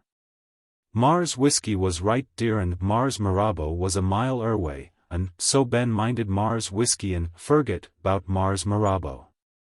When he got back home he couldn't scazely tell Mars Marabo de message at Mars Dougal had sent back ter him. Mars Marabo listen at temp ter tell it. And den he says, kinder call and cuttin' like, he didn't pair ter get mad na nuffin. "You are drunk, Ben." De way his Mars ter spoke sorter sobered Ben, and he needed of coese. "Who? Me, Mars Marabo? I ein drunk, no, Mars ter, I ein drunk. I ein techet a drap nuffin since Las Christmas, Sue. You are drunk, Ben, and don't you dare ter sput my wud, I'll kill you in yo tracks. I'll talk to you Saturday night, Sue, you'll be sober, and you'll have Sunday ter flecked over ou conversation, and nus yo wounds." When Mars Marabo got thoo talkin', Ben was sober dan he was befo he got drunk. It was Wednesday when Ben's Mars ter tol dis, and twixt den and Friday night Ben done a heap studyin'. And demo, he studied demo, he didn't lack the way Mars Marabo talked. He hadn't much trouble wid Mars Marabo befo, but he knowed his ways, and he knowed dat de longer Mars Marabo waited to do a thing de wusser he got, stidder gittin' better lack Mo's folks. And Ben Fin Lly made up his min, he wa'n't gwinneter take dat cow hidden. He load dat ef he was little, like some de dockies on de plantation, he wouldn't min it so much. But he was so big dey'd be mo ground fair Mars Marabo ter cover, and it would hurt dat much mo. So Ben sighed to run way. He had a wife and 2 children, and dey had a little cabin ter days vs down in de quarters. His wife Dasty was a good-lookin', good-knotted woman, and paired ter set a heap sto by Ben. The little boy was named Pete. He was 'bout 8 or 9 years old, and had already men said ter go out in de fiel, and he his mammy pick cotton. Fair Mars Marabo was one dese your folks at once ter make age cut. Dis your little Pete was a mighty supple dancer, and his daddy would set out in de yard and pick de banjo fair Pete could teach de old folks no steps, dancin' just seemed to come natural ter Dey was a little gal too. Ben didn't pay much tention ter de gal, but he was monstrous fond Dasty and de boy. He was sorry ter leave and he didn't tell nuffin 'bout it fair fear dey'd make a fuss. But on Friday night Ben tuck all de bread and meat dey was in de cabin and made fair de woods. When sad day comin' Ben didn't pair, and nobody didn't know nuffin 'bout Mars Marabo load of co-se dat Ben had runned way. He got up a potty and tucked de dogs out and follered de sen down ter de crick and losit. Fair Ben had tuck a goat full tar long wid and he got ter de crick he had enint his feet wid tar, and dat th'd de hounds off and descent. Dey sarched de woods and follered de roads and kep watchin' fair a week, but dey couldn't fin no sign Ben. And den Mars Marabo got mo strick, and wooked his niggers hotter'n easy ef he wanted ter try ter make up fair his loss. When Ben started out he wanted ter go ter de no th. He didn't know how fur it was, bet he load he retched dar in 5 days. He knowed de no th sta, and de fuss night he kep gwine right straight to de esit. But de next night it was rainin', and fair 2 th nights it stayed cloudy, and Ben couldn't see de no th sta. Howsomever, he knowed he had got started right, and he kep gwine right straight on de same way fair a week mo spectin ter git ter de no th every day, one mon early. Atter he had been walkin' all night, he come right smack out on de crick jess war he had started fom. Co-se Ben was monstrous disappoint. He had been wandering why he hadn't got ter de no th befo, and behold, here he was back on de old plantation. He couldn't unerstan it at fuss, but he was so hungry he didn't have time ter study 'bout nuffin fair a little while but jest ter get somepen ter eat. Fair he had done eat up de bread and meat he tuck away wid and had been libbin on roas en ears and sweet en taters he'd slip out en de woods and fin in co-en fiels and tater patches. He look cross de crick, and seed dis your clay bank, and he waded ober and got all he could eat, and den tuck a lump wid and hid in de woods agin till he could study de matter ober some. Fuss he load dat he better gib his ef up and take his lamb. But just den he 'membered de way Mars Marabo looked at and at he said 'bout sad day night. And den he load dat ef Mars Marabo catch now, he'd wear ter a frazzle and chaw up de frazzle, so de wouldn't be nuffin lef on at all. And dat Mars Marabo would make a example and a warning of fair all de niggers in de neighborhood. Fac is Mars Marabo probably wouldn't done much ter fair it ud be monstrous couragement fair runaway niggers ter come back, ef de gwinneter git killed wn day come. And so Ben waited till night, and den he went back and got some mo, clay and eat it and hid hisself in the woods again. Well, hit was quare 'bout Ben, but he stayed roon he a fair amount, hidin' in the woods in the daytime, and slippin' out nights and gittin' clay ter eatin' water from the crick yanker ter drink. De water in dat crick was clear in dem days, stidder bein' yaller lack it is now. We had observed that the water, like that of most streams that take their rise in swamps, had an amber tint to which the sand and clay background of the bed of the stream imparted an even yellower hue. What did he do then, Julius? Asked my wife, who liked to hear the end of a story. Well, miss, he made up his min den dat he was gwineder stot fair de nothagin. But whiles he been layin' roon in de woods he had mens ter feel monstus lonesome, and it paired ter him dat he jes couldn't go widout seein' Dasty and little Pete. Fuss he lowed he'd go up ter de cabin, but he thought 'bout de dogs roon de yard, and dat de yother dockies mought see him. And so he sighed he'd better watch fair till day come long de road. It was dis your same road, when he could come out and de woods and talk ter and he eben lowed he mought swad ter run erway wid him and dey could all get ter de noth, fair de nights was clear now, and he couldn't lose de noth sta. So he waited 2 or 3 days, and show nuff long come Dasty one mornin', comin' over to Mars Dougal's fair ter fetch some things fair her missus. She was lookin' kinder down in de mouth, fair she thought a heap Ben, and was monsta sorry ter lose him, whiles at de same time she was glad he was free. Fair she lowed he'd done got ter de north long befo. And she was studyin' 'bout Ben, at a fine-lookin' man he was, and wonderin' ef she'd eber see him anymo. When Ben seed her comin', he waited till she got close by, and den he stepped out en de woods and come face ter face wid her. She didn't pair to know who he was, and seemed kinder skeered. "Howdy, Dasty honey," he said. "Huh," she said, "'pears to me you are mighty familiar on showed acquaintance." "Showed acquaintance? Why, don't yer know me, Dasty?" "No. I don't know yer from a scarecrow. I never seed yer befo in my life, and neber wants ter see yer agin. Whar did yer come from anyhow? Whose nigger is yer? Is yer some low-down free nigger dat don't belong ter nobody and don't own nobody? What fair you talk to me like dat, honey? I's Ben, yo Ben. Why don't you know yo own man?" He put out his arms fair ter draw her ter him, but she jest gib one yell, and started to run. Ben was so stonish he didn't know what ter do, and he stood dear in de road till he heard somebody comin', when he dotted in de woods agin. Ben was so sturbed in his min dat he couldn't hadly eat any clay dat day.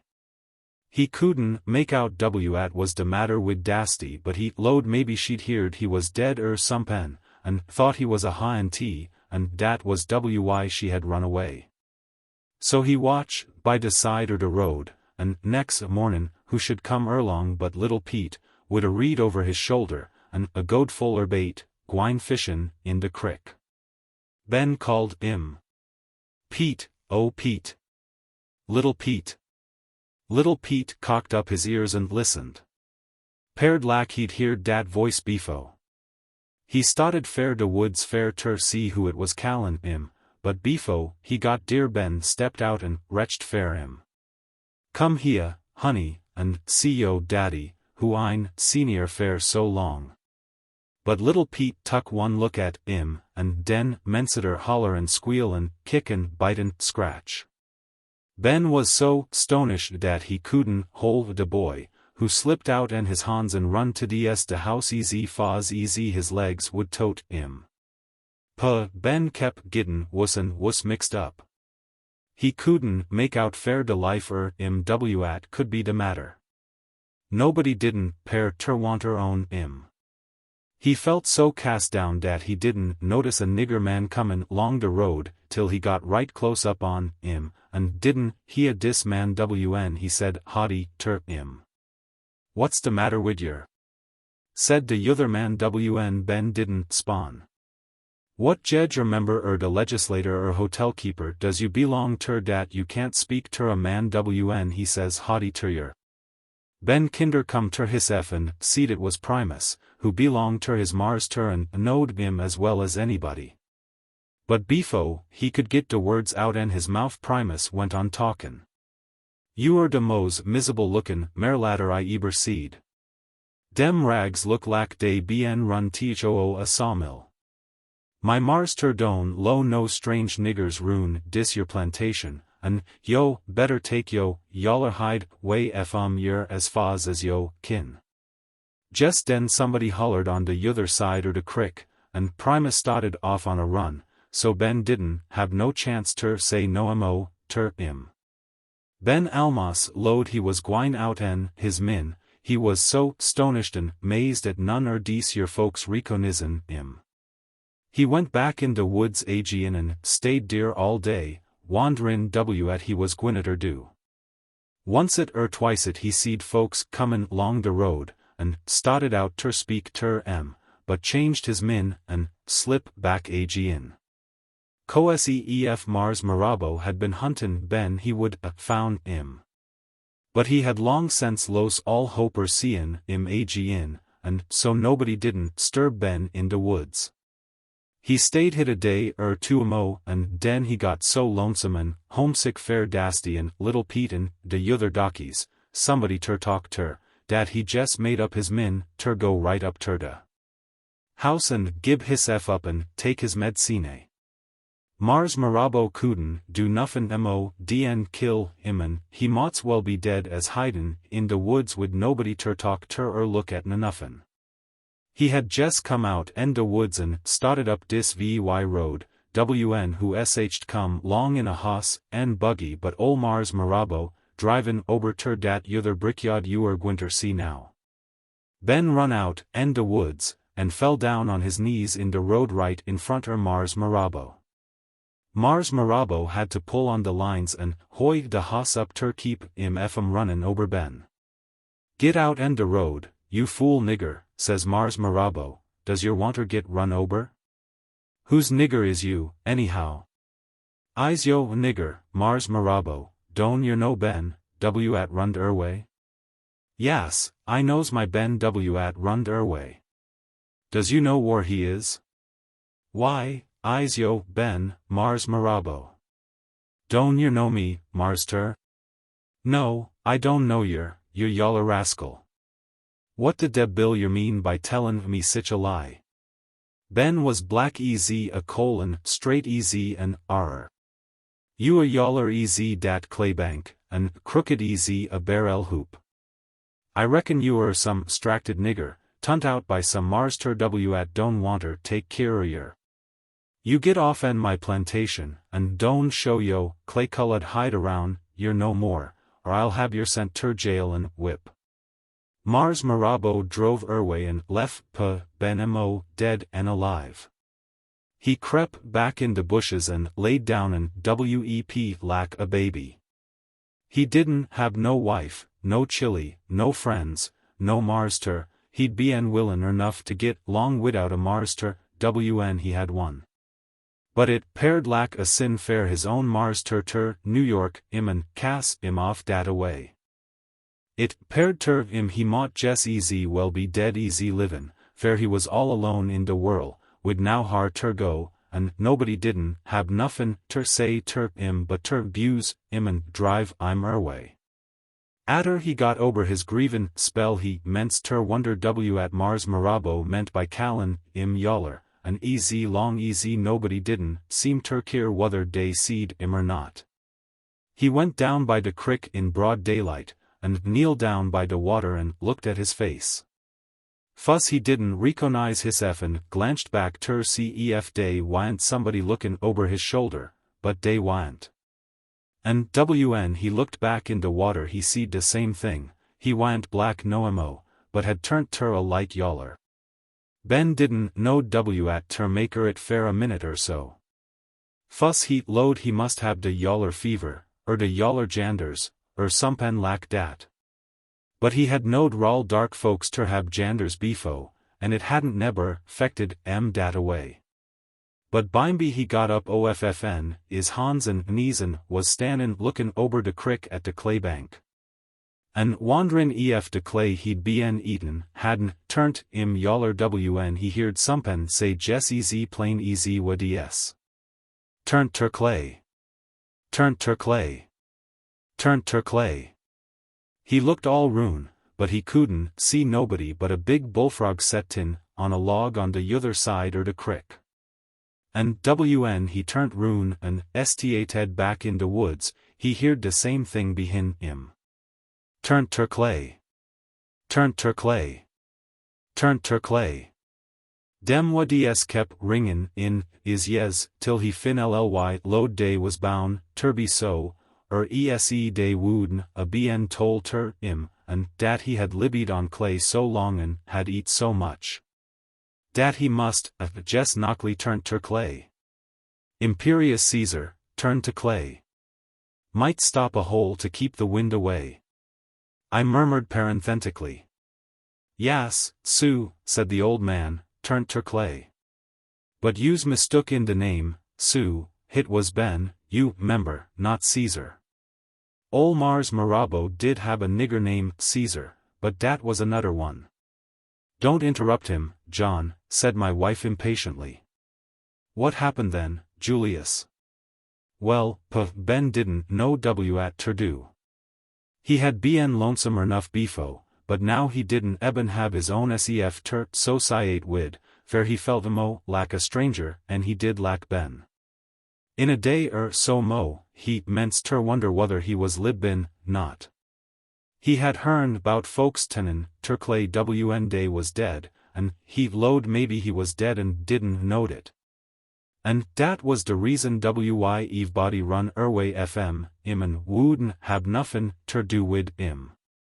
And anyhow, he lowed ef he wa'n't dead, he moughts well be. He wanda ed roon a day so mo, and fin lly de lonesomeness, and de sleepin' out in de woods, mongs, de snakes and esiopions, and not habin' nuffin fit ter eat, ments ter tell on him. Mo, and he kep gittin' weaker, till one day, he went down by de crick fair ter git a drink water. He found his limbs gittin' so stiff hit uzy all he could do ter crawl up on de bank and lay down in de sun. He laid dear, till he died, and de sun beat down on him, and beat down on him, and beat down on him, fair fo days, till it baked, I'm as hot as a brick.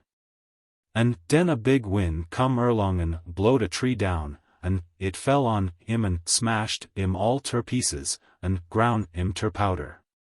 And den a big rain come erlong, and washed him in de crick, and eber sense den de water in dat cricks bn jes as yer sees it now.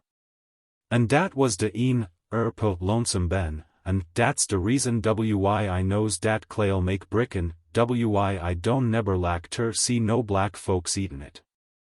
My wife came of a family of reformers, who could never contemplate an evil without seeking an immediate remedy. When I decided that the bank of edible clay was not fit for brick-making, she asked me if I would not have it carted away, suggesting at the same time that it could be used to fill a low place in another part of the plantation. It would be too expensive, I said. Oh, no, she replied, I don't think so. I have been talking with Uncle Julius about it, and he says he has a nephew who is out of employment, and who will take the contract for $10, if you will furnish the mule and cart, and board him while the job lasts. As I had no desire to add another permanent member to my household, I told her it would be useless. That if the people did not get clay there they would find it elsewhere, and perhaps an inferior quality which might do greater harm. And that the best way to stop them from eating it was to teach them self-respect, when she had opportunity.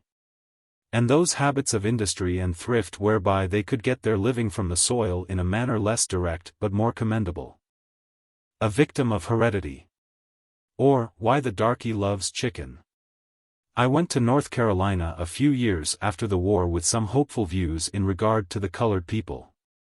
It was my idea that with the larger opportunities of freedom they would improve gradually and learn in due time to appreciate the responsibilities of citizenship.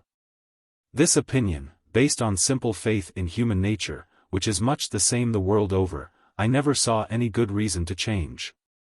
There were a few of my dusky neighbors, however, who did not shake off readily the habits formed under the old system, and I suffered more or less from petty thievery. So long as it was confined to grapes on the vine, or roasting ears, hanging fruit, or an occasional watermelon, I did not complain so much. But one summer, after several raids upon my henhouse, I determined to protect my property. I therefore kept watch one night, and caught a chicken thief in the very act. I locked him up in a strongly built smokehouse, where I thought he would be safe until morning. I made up my mind, before I went to sleep, that an example must be made of this miscreant. Knowing that the law in North Carolina, as elsewhere, was somewhat elastic, and the degree of punishment for crime largely dependent upon the vigor of the prosecution, I decided that 5 years in the penitentiary would be about right for this midnight marauder. It would give him time to break off the habit of stealing, and would strike terror to the hearts of other evildoers. In the morning I went down to the smokehouse to inspect my captive. He was an insignificant-looking fellow, and seemed very much frightened. I sent him down something to eat, and told him I was going to have him taken to jail. During breakfast I turned the matter over in my mind, and concluded that 5 years' imprisonment would be a punishment rather disproportioned to the offense, and that perhaps 2 years in the penitentiary would be an equally effective warning. One of my servants was going to town toward noon, with a load of grapes for shipment to the nearest market, and I wrote a note to the sheriff, Mr. Weems, requesting him to send a constable out to take charge of the thief. The ink was scarcely dry before it occurred to me that over-severity in the punishment of crime was often productive of harm, and had seldom resulted in any good, and that in all probability, taking everything into consideration, a year in jail in the neighborhood would be ample punishment, and a more impressive object lesson than a longer term in the more distant penitentiary. During the afternoon I learned, upon inquiry, that my captive had a large family and a sick wife. That because of a trifling disposition he was without steady employment, and therefore dependent upon odd jobs for a livelihood. But while these personal matters might be proper subjects of consideration for the humanitarian, I realized that any false sentiment on my part would be dangerous to social order, and that property must be protected, or soon there would be no incentive to industry and thrift. I determined that the thief should have at least 6 months in jail, if I had to support his family during his incarceration.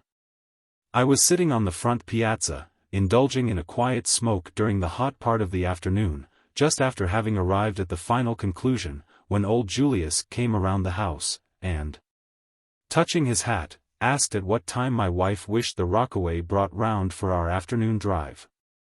"I hardly think we shall go today," I replied, "until the constable has come and taken that thief to jail.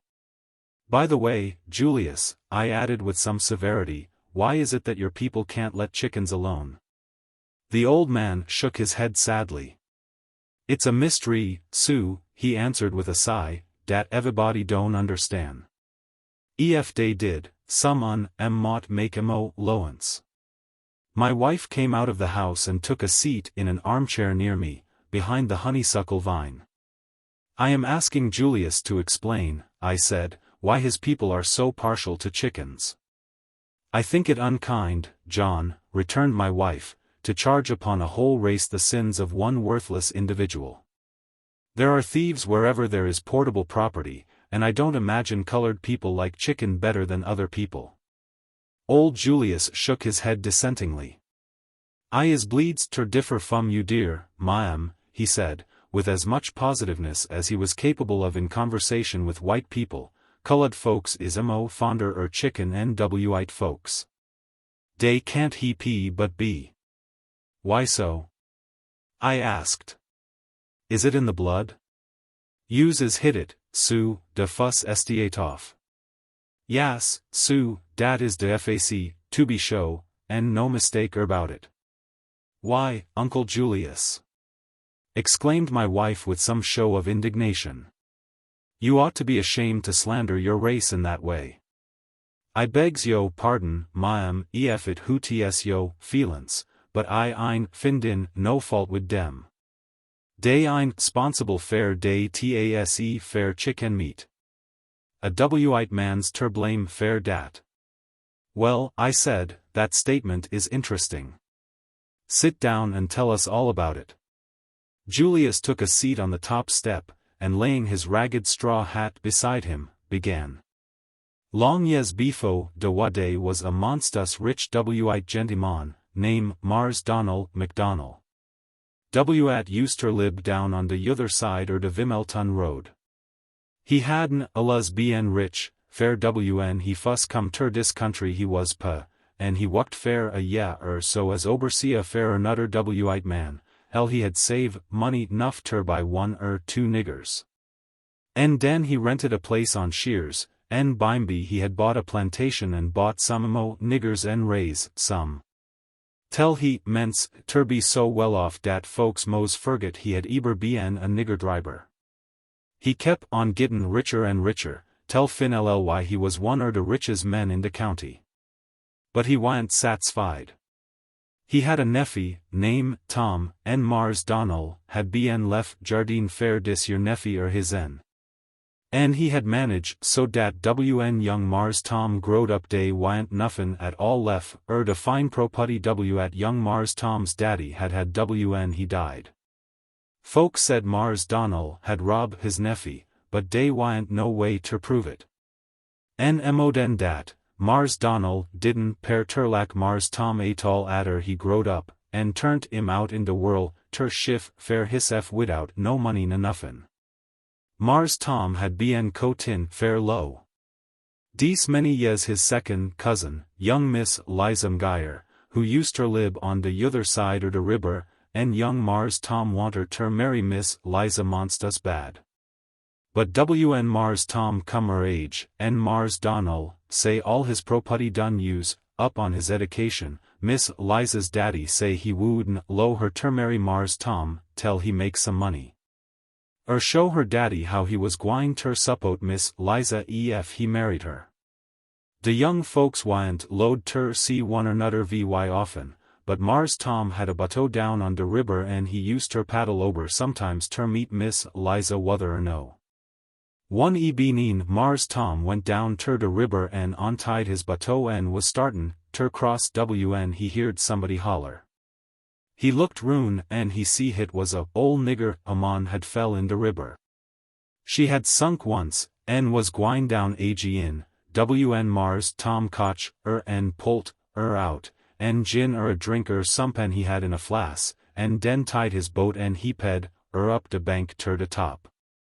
Wor she could get long by hersef. Now, dis year, Oman at Mars Tom pulled out en de river to happen, ter be own Peggy, de free nigger Conjure, Oman at Libby down by de Vimelton road.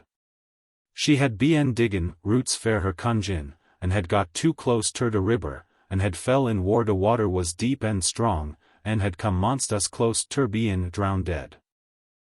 Peggy knowed all about Mars Tom and his uncle ol' Mars Donald and his junsey Miss Liza, and she made up her min, dat she was gwine ter do sompen fair young Mars Tom de fust chance she got.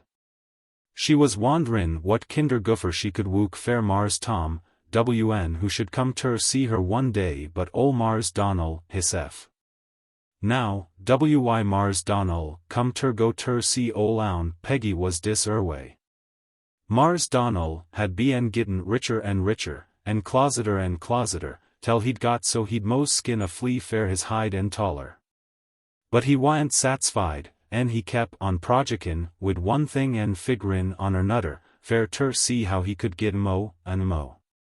He was ready wuckin' his niggers easy day could stan, but he got his count book out one day and ments ter calculate at it costs him ter feed his niggers.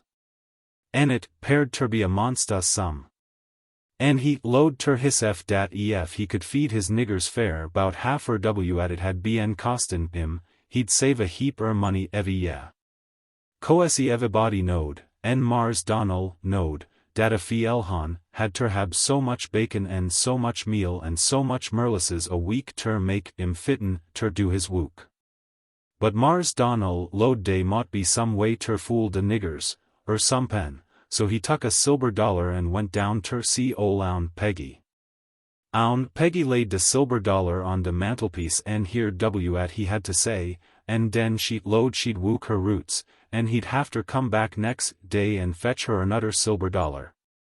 And she'd tell him what he do.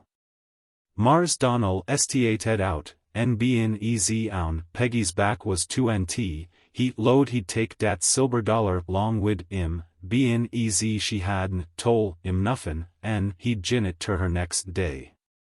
But when he pick up de $silver, it was so hot it bunt his han, he laid it down raw quick en, went off rubbin his han and cussin kinder soft ter hisef. De next day he went back, en own Peggy gun him a guffer mixtry in a bottle. You take dis your mixtry, says she, and put it on yo niggers rations de next time you gibs out, and den stitter lowen yo hans a pound bacon and a peck meal and a quat merlisses. You gin half a pound bacon and half a peck meal and a pint merlisses, and day one no de diffence. Fac, dis your guffer mixtriel make de half look de lack de whole. En atter de niggers has once eat summer dat conjured meat and meal and merlisses it's gwine ter take dey appetites way so dey'll be de easy well satisfied easy ef dey had a side a bacon and a barrel flour. When Mars Donnell stated way own Peggy says she. You done forget dat yother dollar, ain't you, Mars Donnell? Oh, yes, Peggy, says he, but here it is. En Mars Donnell reached down in his pocket and pulled out a handful gol and silver, and picked out a lead dollar and handed it ter own Peggy. Own Peggy seed de dollar was bad, but she tuck it and didn't let on. But easy Mars Donnell was tenin ter go away, own Peggy sprinkle sompan on dat lead dollar, and says she. Oh Mars Donnell, kin I get you ter change a $20 gol piece fair me? Yas, I reckon, says he. Own Peggy handed him de lead dollar, and he looked at it and bit it and sounded it on de table, and it paired ter be a brand no gol piece. So he tuck and pulled out his puse and gun own Peggy the $5 gol pieces and 5 good silver dollars, and den he tuck his guffer mixtry and went long home wid it. When Mars Donnell had gone, own Peggy sent a mockingbird fair ter tell young Mars Tom ter came and see her. Mars Tom was gwine long de road one ebening when he heard a mockingbird singin' right close ter him, and de mockingbird seem ter be a sayin'. Go see own Peggy. She wants ter see you bad. She'll show you how ter get back. Delon, yo daddy had. Mars Tom was studyin' bout somepin ese, and he didn't pay no tention ter at de mockingbird say. So pretty soon he hears de mockingbird in. Go and see own Peggy. She wants ter see you bad. She's gwine ter help you get back. The gol, yo daddy had. But Mars Tom had somepin ese on his min, and he was gwine on down de road right pa war own Peggy lib wn de mockingbird come up and mose pe ched on his shoulders, and says. De easy plain easy ef he was talkin'. Go see own Peggy. Ese you'll woosh you had. She'll show you how ter marry. De gal you want so bad. Dat happen, ter be de at Mars Tom was studyin' erbout, and he immense ter lo day mought be sompen in at dis your mockingbird say, so he up and goes ter see own Peggy.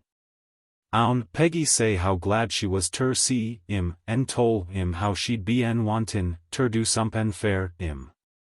En den she explained bout Mars Donnell, and tol Mars Tom sompen at he muse go and do. But I ain't got no money, own Peggy, says he. Nemean, says own Peggy, you borry all de money you kin rake and scrape, and get all de credit you kin, en I ein, bien conjin, all dies yes fair nuffin, en I'll lend you some money. But you do de easy I tell you, en don't get scared, en everything'll to en out de exact ly easy I say. Ol Mars Donald sprinkle de guffer mixtry on his niggers rations, next Sunday morning, en den served out half rations, de easy oun Peggy say, en show nuff. De niggers didn't pair ter notice no diff nce, de easy oun Peggy say. En all de week none de Hans didn't say nuffin bout not habin nuff ter eat, en dey paired ter be de easy well satisfied easy ef dey'd got dey reg'lar rations. Mars Donald figured up his books at de een, a week so en found, he had sabe so much money dat he ments ter wonder ef he couldn't sabe some mo. En bien easy de niggers was all gittin' long so nice, en de cotton had bien laid by, en de fielhans wooden hab ter wook so tarable hod fair amont so. Mars Donald lowed he'd use oun Peggy's guffer some mo, and so he tuck en sprinkle some mo, de mixtry on de next week's rations en den cut de rations in two once a mo. Stidder given de Hans a half a peck meal and a pint merlisses en half a pound bacon. He gun a quarter a peck meal and half a pint merlisses en fo ounces meat fair a week's rations. De guffer wucked de same easy it had beefo, en de niggers didn't pair ter notice no diff nce. Mars Donald was tickle mos ter death, en kep dis up right along fair tche fo weeks. But Mars Donald had bien so busy figurin' up his profits en countin' his money, dat he hadn't bien payin' easy close tension ter his niggers easy yushel, en fuss thing he knowed. Wn de hod wook begun agin, heat skivered dat Moser his niggers was so weak en feeble dat dey couldn't daily get rune de plantation. Paired ef dey had de use up all de strength dey had, en den de all gun out at once. Coesse Mars Donald got skeert, en immense, ter gib dey reg'lar rations. But somehow or nother dey didn't pair ter hab no appetite, en dey wooden come fair day rations wn day week was up, but load day had nuff ter loss fair amount. En meanwhiles day kep on gittin' poorer and poorer, en weaker, tel Mars Donald got so skeert he hasten back ter see ol oun Peggy en ax her ter take dat guffer off en his niggers. Oun Peggy knowed at Mars Donald had done bout cuttin' down de rations, but she wa'n't ready to finish up wid Mars Donald yit. So she didn't let on, but de gun nutter mixtry, en tol fair to sprinkle dat on de niggers' next rations. Mars Donald sprinkle it on, but it didn't do no good, en next week he come back agin. Dis your mixtry ein got no power, Peggy, says he. It ain't sturb de yuther guffer at all. I don't understand dis, says oun Peggy, how did you use dat fuss mixtry I gun you? Well, den Mars Donald lowed how he had sprinkle it on de fuss time, and how it wucked so good dat he had sprinkle it on de next time and cut de rations in two agin. Spawn oun Peggy, look at you gone en done. You wa'n't satisfied wid at I told you, and now you gone en got everything all mess up. I knows how ter take dat fuss guffer off, but now you gone en double de strength, and I don't know whether I kin fin out how to take it off or no. Anyhow, I got ter wook my roots fair a week so befo I kin tell. Whiles I is wuckin', you mought gib yo niggers sompen a little better ter eat, en dey mought pick up a little. S'posen you tries roas piquet? So Mars Donald kilt all his hogs and fed his niggers on roas piquet fair a week. But it didn't do no good, en at de een de week he went back ter oun Peggy agin. I's monsta sorry, she says, but it ain't my fault. I's wuckin' my roots easy hod easy I kin, but I ain't found out how ter take de guffer off yit. S'pose and you feed yo Hans on roas beef fair a week so. So Mars Donald kilt all his cows and fed de niggers on roas beef fair a week, but dey didn't pick up. And all dis time dey wine wuckin', and Mars Donnell's craps was gittin' way behin', and he was gwine mose, tract fair fear he was bleeds ter lose dem 500 niggers w at he sot so much sto by. So he goes back ter ol' own Peggy agin.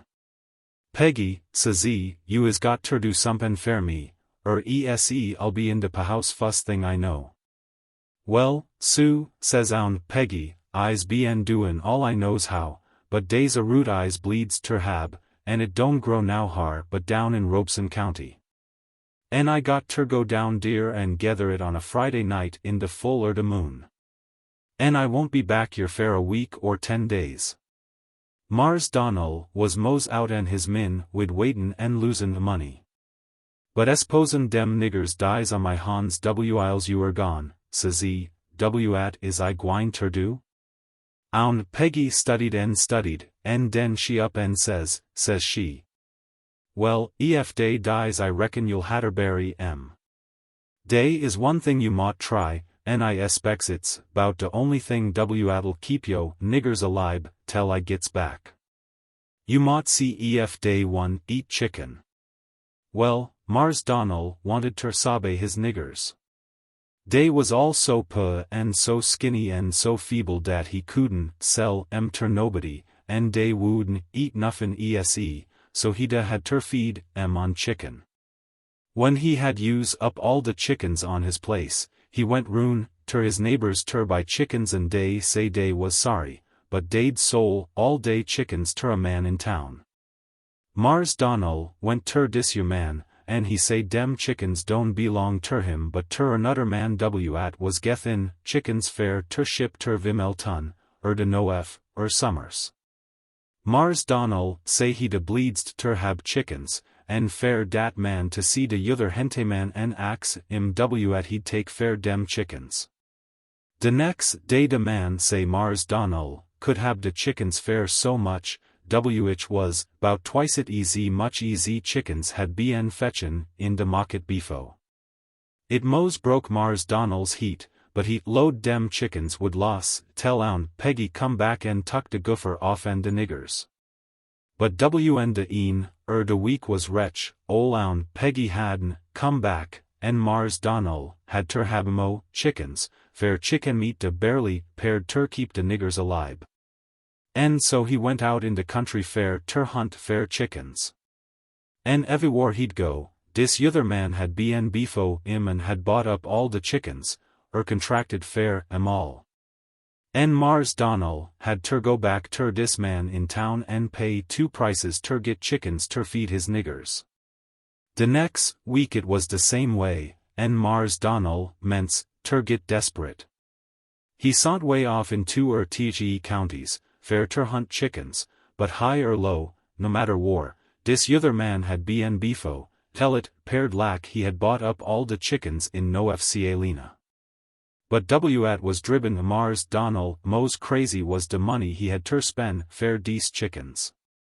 It had mos broke his heat fair ter kill all his hogs, and he had felt wuss he hadder kill all his cows. But dis yer chicken business begun, it come mighty nigh ruinin' him.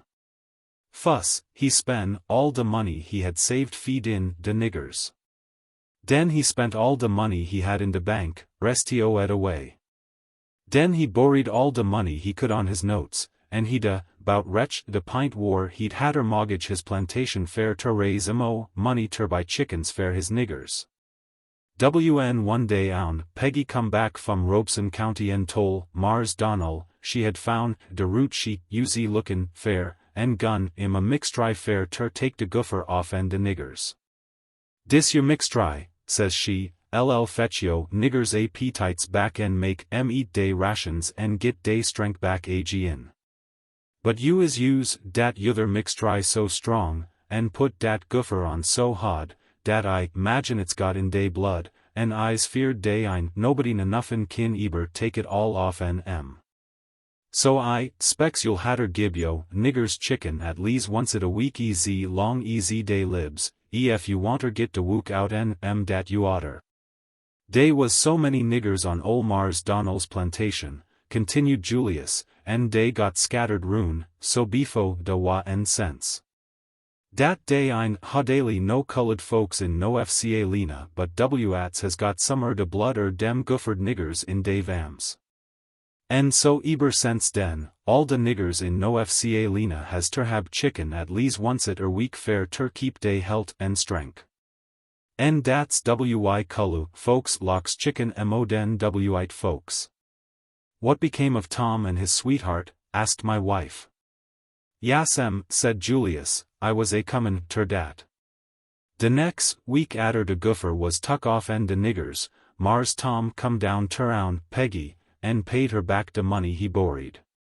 En he tol own Peggy he had made money buyin' chickens and sellin' ter his uncle Donald, dan his daddy had left when he died.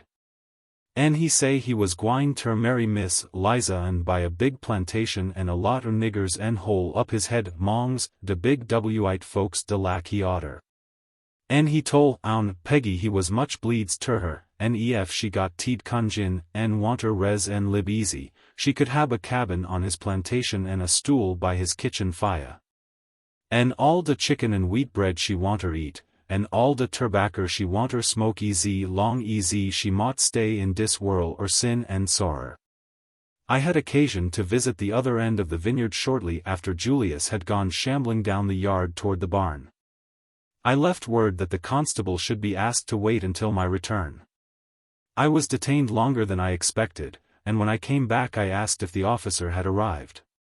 Yes, my wife replied, he came. Where is he? I asked. Why, he's gone.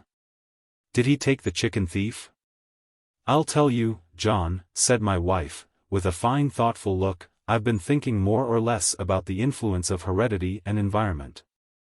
And the degree of our responsibility for the things we do, and while I have not been able to get everything reasoned out, I think I can trust my intuitions. The constable came a while after you left, but I told him that you had changed your mind, and that he might send in his bill for time lost and you would pay for it.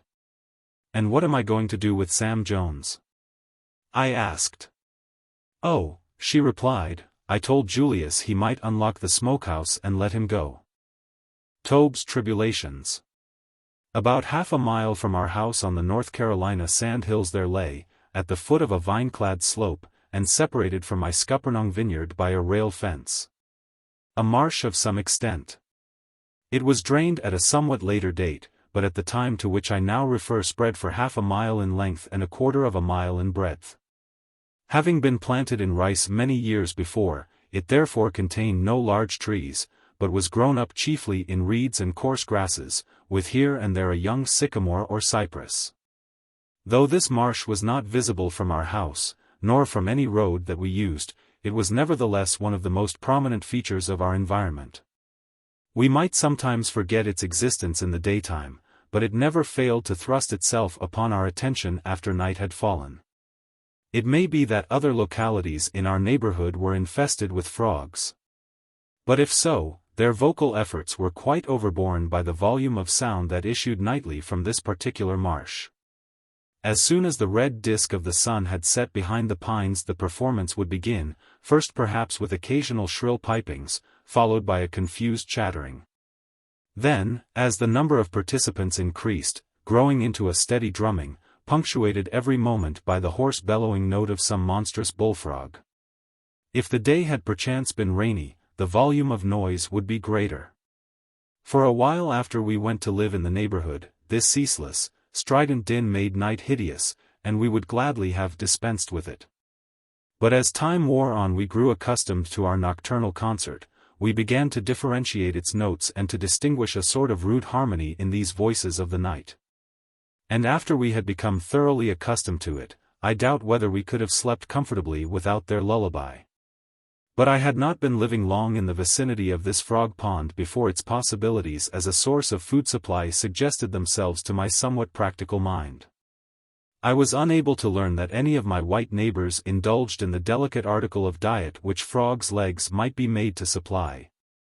And strangely enough, among the Negroes, who would have found in the tender flesh of the batrachian a toothsome and bountiful addition to the coarse food that formed the staple of their diet. Its use for that purpose was entirely unknown. One day I went frog fishing and brought home a catch of half a dozen. Our colored cook did not know how to prepare them, and looked on the whole proceeding with ill-concealed disgust. So my wife, with the aid of a cookbook, dressed the hind legs quite successfully in the old-fashioned way, and they were served at supper. We enjoyed the meal very much, and I determined that thereafter we would have the same dish often. Our supper had been somewhat later than usual, and it was dusk before we left the table and took our seats on the piazza. We had been there but a little while when old Julius, our colored coachman, came around the house and approaching the steps asked for some instructions with reference to the stable work. As the matter required talking over, I asked him to sit down. When we had finished our talk the old man did not go away immediately, and we all sat for a few moments without speaking. The night was warm but not sultry, there was a sort of gentle melancholy in the air, and the chorus from the distant frog pond seemed pitched this night in something of a minor key. "Dem frogs is makin' dey usual racket ternight," observed the old man, breaking the silence. "Yes," I replied, "they are very much in evidence. By the way, Annie, perhaps Julius would like some of those frogs' legs. I see Nancy hasn't cleared the table yet." "No ma'am," responded Julius quickly, eyes much obleeged, "but I don't eat no frog legs, no, Sue, no ma'am, I don't eat no frog legs, not ef I knows what I's eatin'." "Why not, Julius?" I asked. "They are excellent eating."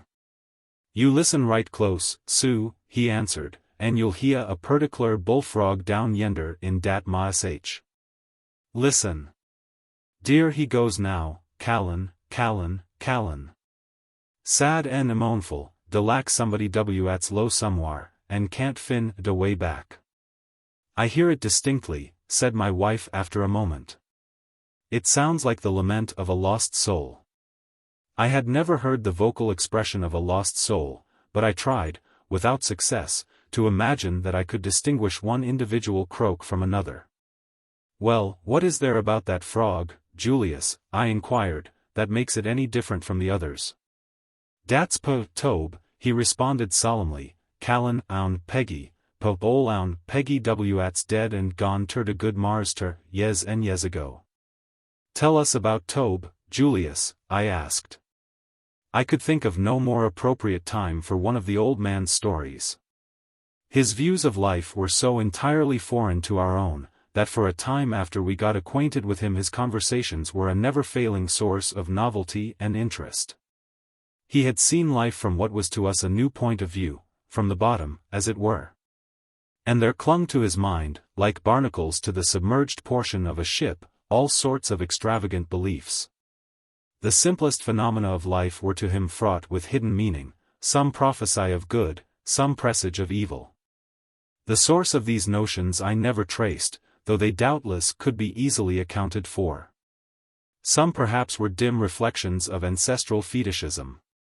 More were the superstitions, filtered through the Negro intellect, of the Scotch settlers who had founded their homes on Cape Fear at a time when a kelpie haunted every highland glen, and witches, like bats, darkened the air as they flew by in their nocturnal wanderings. But from his own imagination, I take it, for I never heard quite the same stories from anyone else, he gave to the raw material of folklore and superstition a fancifulness of touch that truly made of it, to borrow a homely phrase, a silk purse out of a sow's ear. And if perhaps, at times, his stories might turn out to have a purpose apart from any aesthetic or didactic end, he probably reasoned, with a philosophy for which there is high warrant, that the laborer was worthy of his hire. "'Bout 40 years ago," began Julius, "ol' Mars Dougal McAdoo, my ol' Marster, used ter own a man named Tobe. Dis yer Tobe was a slow kind o' nigger, and whiles he'd a luz git his toss done, he'd hafter wook harder an any yother nigger on de place ter do it. One time he had a monstus nice Oman Pharaoh wife, but she got bit by a rattlesnake one summer and died, and dat left Tobe kinder lonesome. Nmo dat, Tobe's wife had been cook at de big house, and evie night she'd fetch somepin down ter her cabin fair Tobe. En he found, it mighty hard ter go back ter bacon and coenbred adder libbin, off en de fat de lawn, all dese yes. Des, bout a mont, or so adder Tobe's wife died, dey was a nigger run, way fum ol Mars Marabo McSwain's, de next plantation, en in spite all de Wite folks could do. Dis yer nigger got clean off ter a free state in de north, en bimeby he writ a sassy letter back ter Mars Marabo, en sont im a bill fair de wook he done fair, im fair 20 yes mo. At $1.50 a day, at he say he was gittin' at de north. One de gals at wucked roon, de big house here de Wite folks gwine on, bout it, en she say Mars Marabo cussed NSWO, de tarrable. En ol Mrs. Amos, WEP, fair ter think how ungrateful dat nigger was, not onny ter run way, but to write back sich wickness ter Wite folks at had a luz treated I'm good, fed im en clothed im. En nussed im when he was sick, en neber let im suffer fair nuffin all his life. But Tobe heerd bout dis yer nigger, en he tuck a notion he'd lack ter run way en go ter de north en be free en git $1.50 a day too. But de mo he studied bout it, de hotter it paired ter be. In de fuss place, de north was a monstus long ways off, en de dogs mought track im, or de patrols mought catch im, or he mought stav ter def case he couldn't get nuffin ter eat on de way. Nef he was cotch, he was lackly ter be soul, so fur south dat he'd neber have no chance ter get free or eber see his ol friends nuther. But Tobe kep on studyin' bout runnin' way tel fin lly he'd load he'd go en see ol own Peggy, de Conjure, Oman down by de Vimelton road, en ax her at was de best way fair him ter estiate. So he tuck a paw pullets down ter own Peggy one night en tol her all, bout his hankins en his lungins, en ax her at he'd hafter do fair ter run way en get free. What you wanter be free fair, says own Peggy. Don't you get enough ter eat? Yas, I gets enough ter eat, but I'll have better vittles when I's free. Don't you get enough sleep? Yas, but I'll sleep mo when I's free. Does you wook too had? No, I don't wook too had fair a slave nigger, but ef I was free I wouldn't wook atall, lessen I felt lack it. Own Peggy shuck her head. I dunno, nigger, says she, whether you gwine ter fin at you are huntin' fair or no. But at is it you wants me ter do fair you? I wants you ter tell me de best en easies way fair ter get ter de north en be free. Well, says own Peggy, I's feared dey ein no easy way. De best way fair you ter do is ter fix yo I on de north sta en estiate. You kin put some tar on yo feet ter thou de hounds off en de scent, en ef you come ter a crick you mought wade long fair a mile or so. Ish say you betta estiate on Saturday night, fair den mos lackly you one be miss, tel Monday mornin, en you kin get a good estiate on yo June. And den maybe in a mont so you'll retch de north en you'll be free, en war you kin eat all you want, ef you kin get it, and sleep easy long easy you maneater, ef you kin ford it. En war you won't hafter wook ef you'd ruther go to jail. But at is I gwine ter eat dioin dis yer mont, I's trablin', axed Tobe. It makes me sick ef I don't get my reg'lar meals. Don't ax me, says own Peggy. I ein neber seed de nigger yit at can't fin, sumpen ter eat. Tobe scratch his head. En war is I gwine to sleep dioin dat mont? I'll hafter have my reg'lar res. Don't ax me, says own Peggy. You kin sleep in de woods in de daytime, and do yo, trablin', at night. But esposen a snake bites me? I kin gib you a chaim fair turkyo snake bite. But esposen de patrols catch me? Look a here, nigger, says own Peggy, I's teeter yo, esposen, en I's was all de time on you I's gwine ter fair 2 chickens. I's feared you wants ter get free too easy. I espose you da wants ter lay down at night, do yo trablin', in yo sleep, en wake free in de mornin'.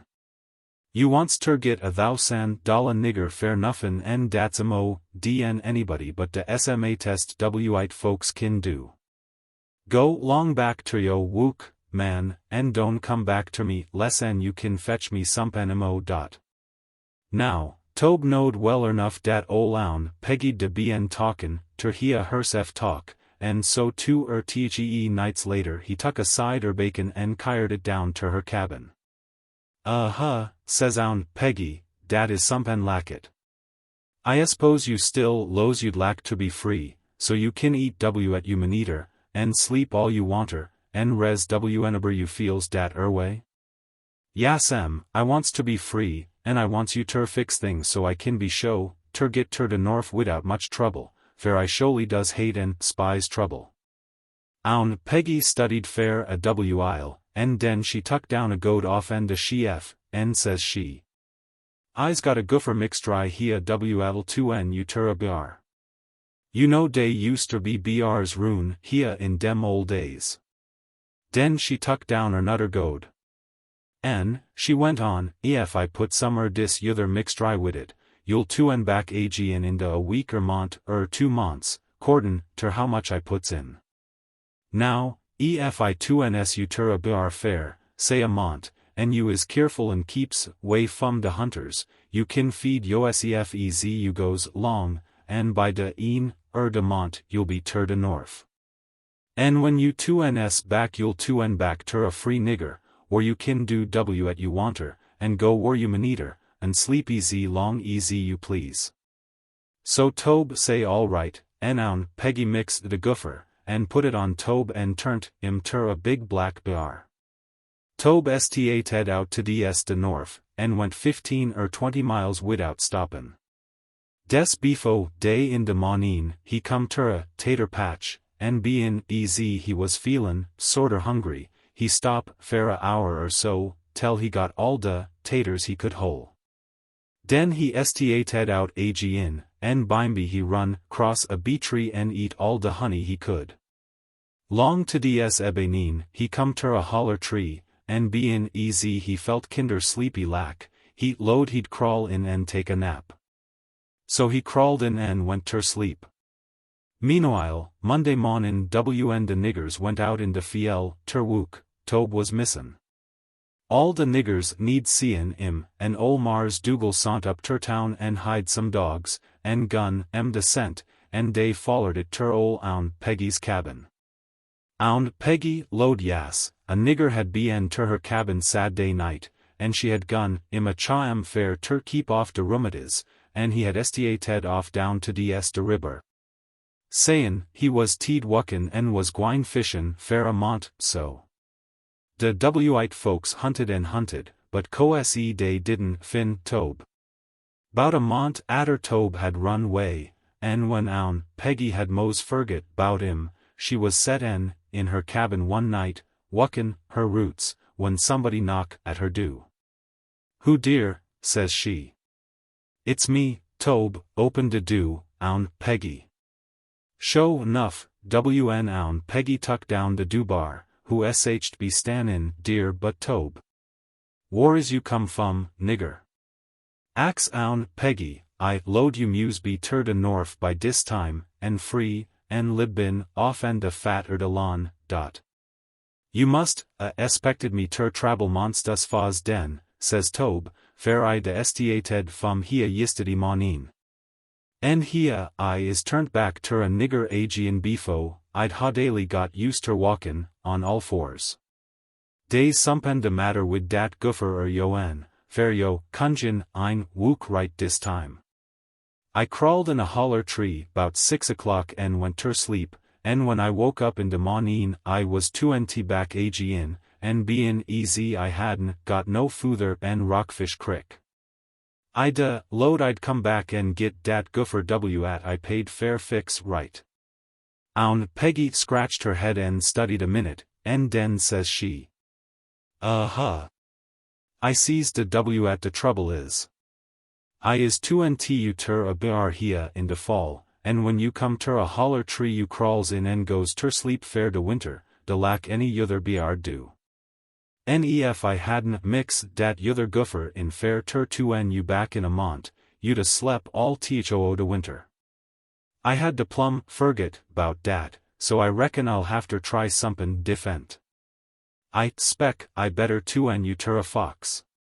Bein easy a fox is a good runner, you oughter git tur de norf in less time dan a bear, so I'll fix dis your goofer so you'll to back tur a nigger and de te weeks. And you'll be able ter enjoy yo freedom a week sooner. So oun, Peggy to Tobe ter a fox, and he estiated down de road in great hazy, and made emoden 10 miles, wn he, mence, ter feel kinder hungry.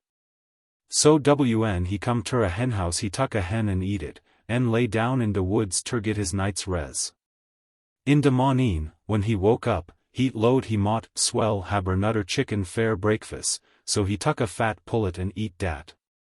Now, Tobe had bien monsts fawn, chicken beefo, he was 2 ter a fox, but he hadn't never had easy much easy he could eat beefo.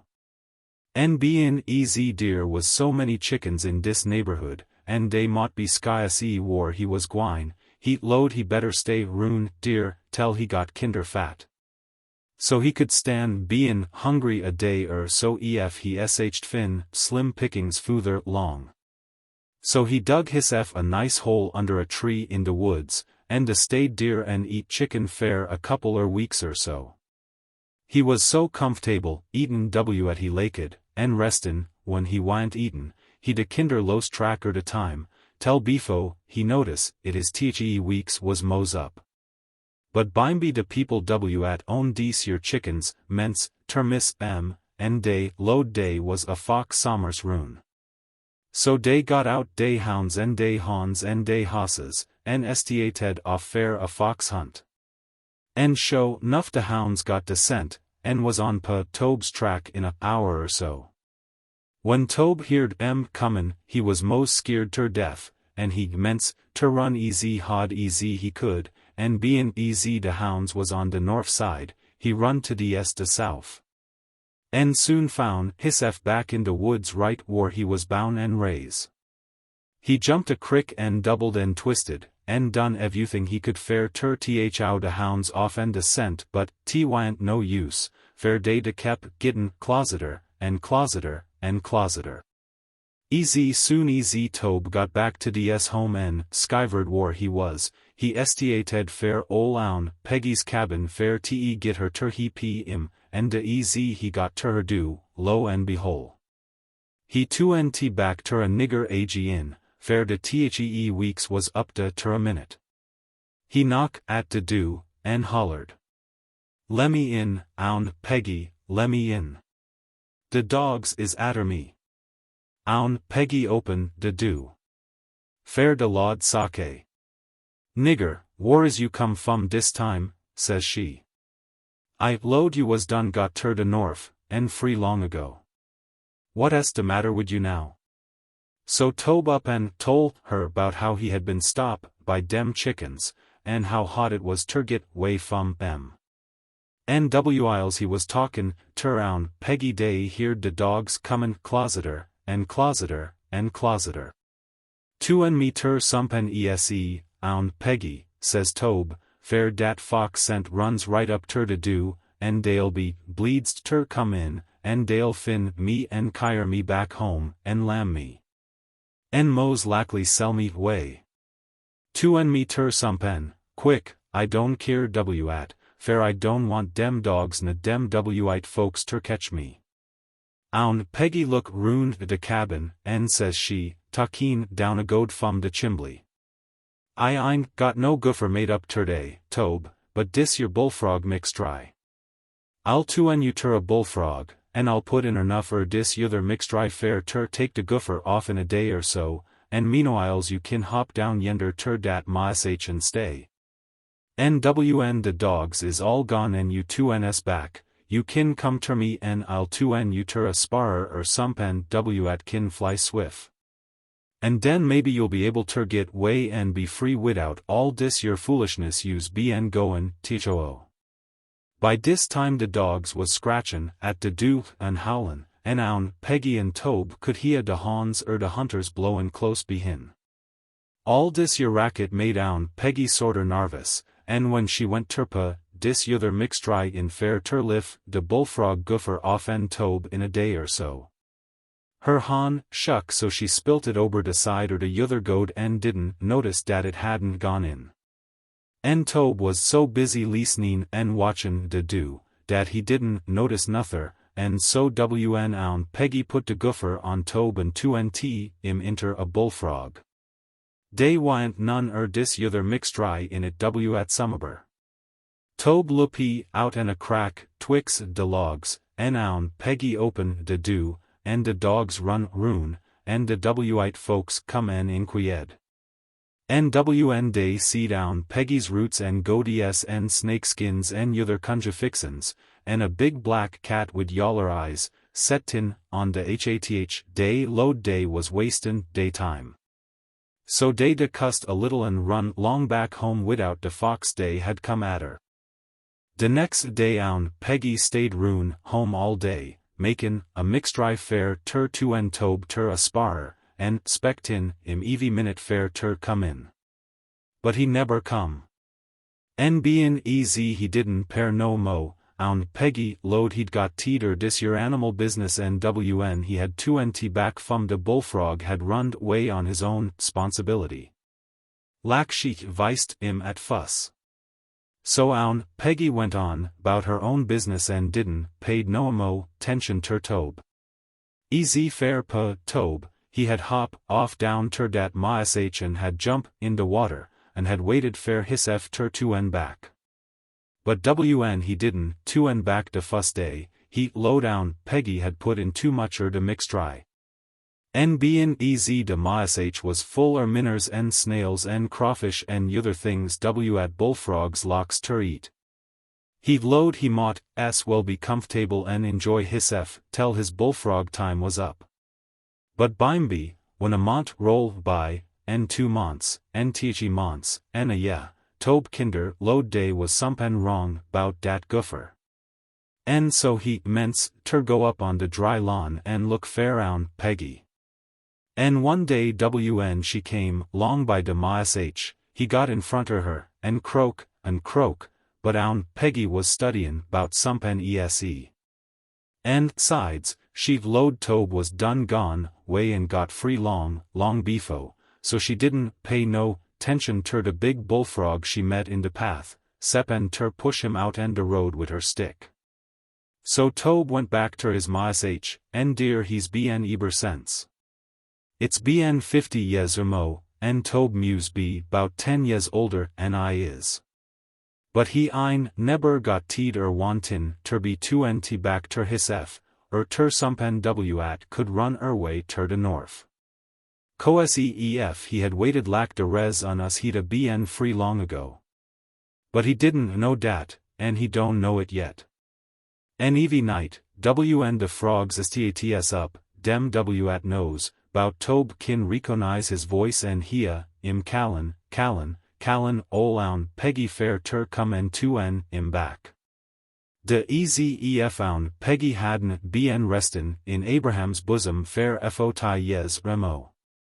Oncet in a while I notices dat Tobe don't say nuffin fair a night or so, en so I lows he's gittin' ol en pulley, en trouble, wid hoasanus rheumatiz sompen nother. Fum bein' in de water so long. I don't spec he's gwine to be dear many a mo yes, but whiles he is dear, it pairs ter me he oughter be load ter lib out de res his days in peace. Dat's de reason why, the old man concluded, I don't lack ter see nobody eatin' frogs' legs out en dat mash. Ouch, he added suddenly, putting his hand to the pit of his stomach, ouch. What's the matter, Uncle Julius? My wife inquired with solicitude. Oh, nuffin, ma'am, nuffin wuff noticin', a little tech misery in my innards. I suppose talkin' bout old Tobe, in dat cull, wet mash, wid nobody ter sociate wid but frogs en crawfish en water moccasins en sich, en wid nuffin fitten ter eat. Is de sorter upsot me mo, less. If you is anyways interested in a ol' nigger's feelin's, I ruther spec a draper dem bitters out en dat little flat Jimmy John yo and git me shet dis misery quicker en anything ese I knows.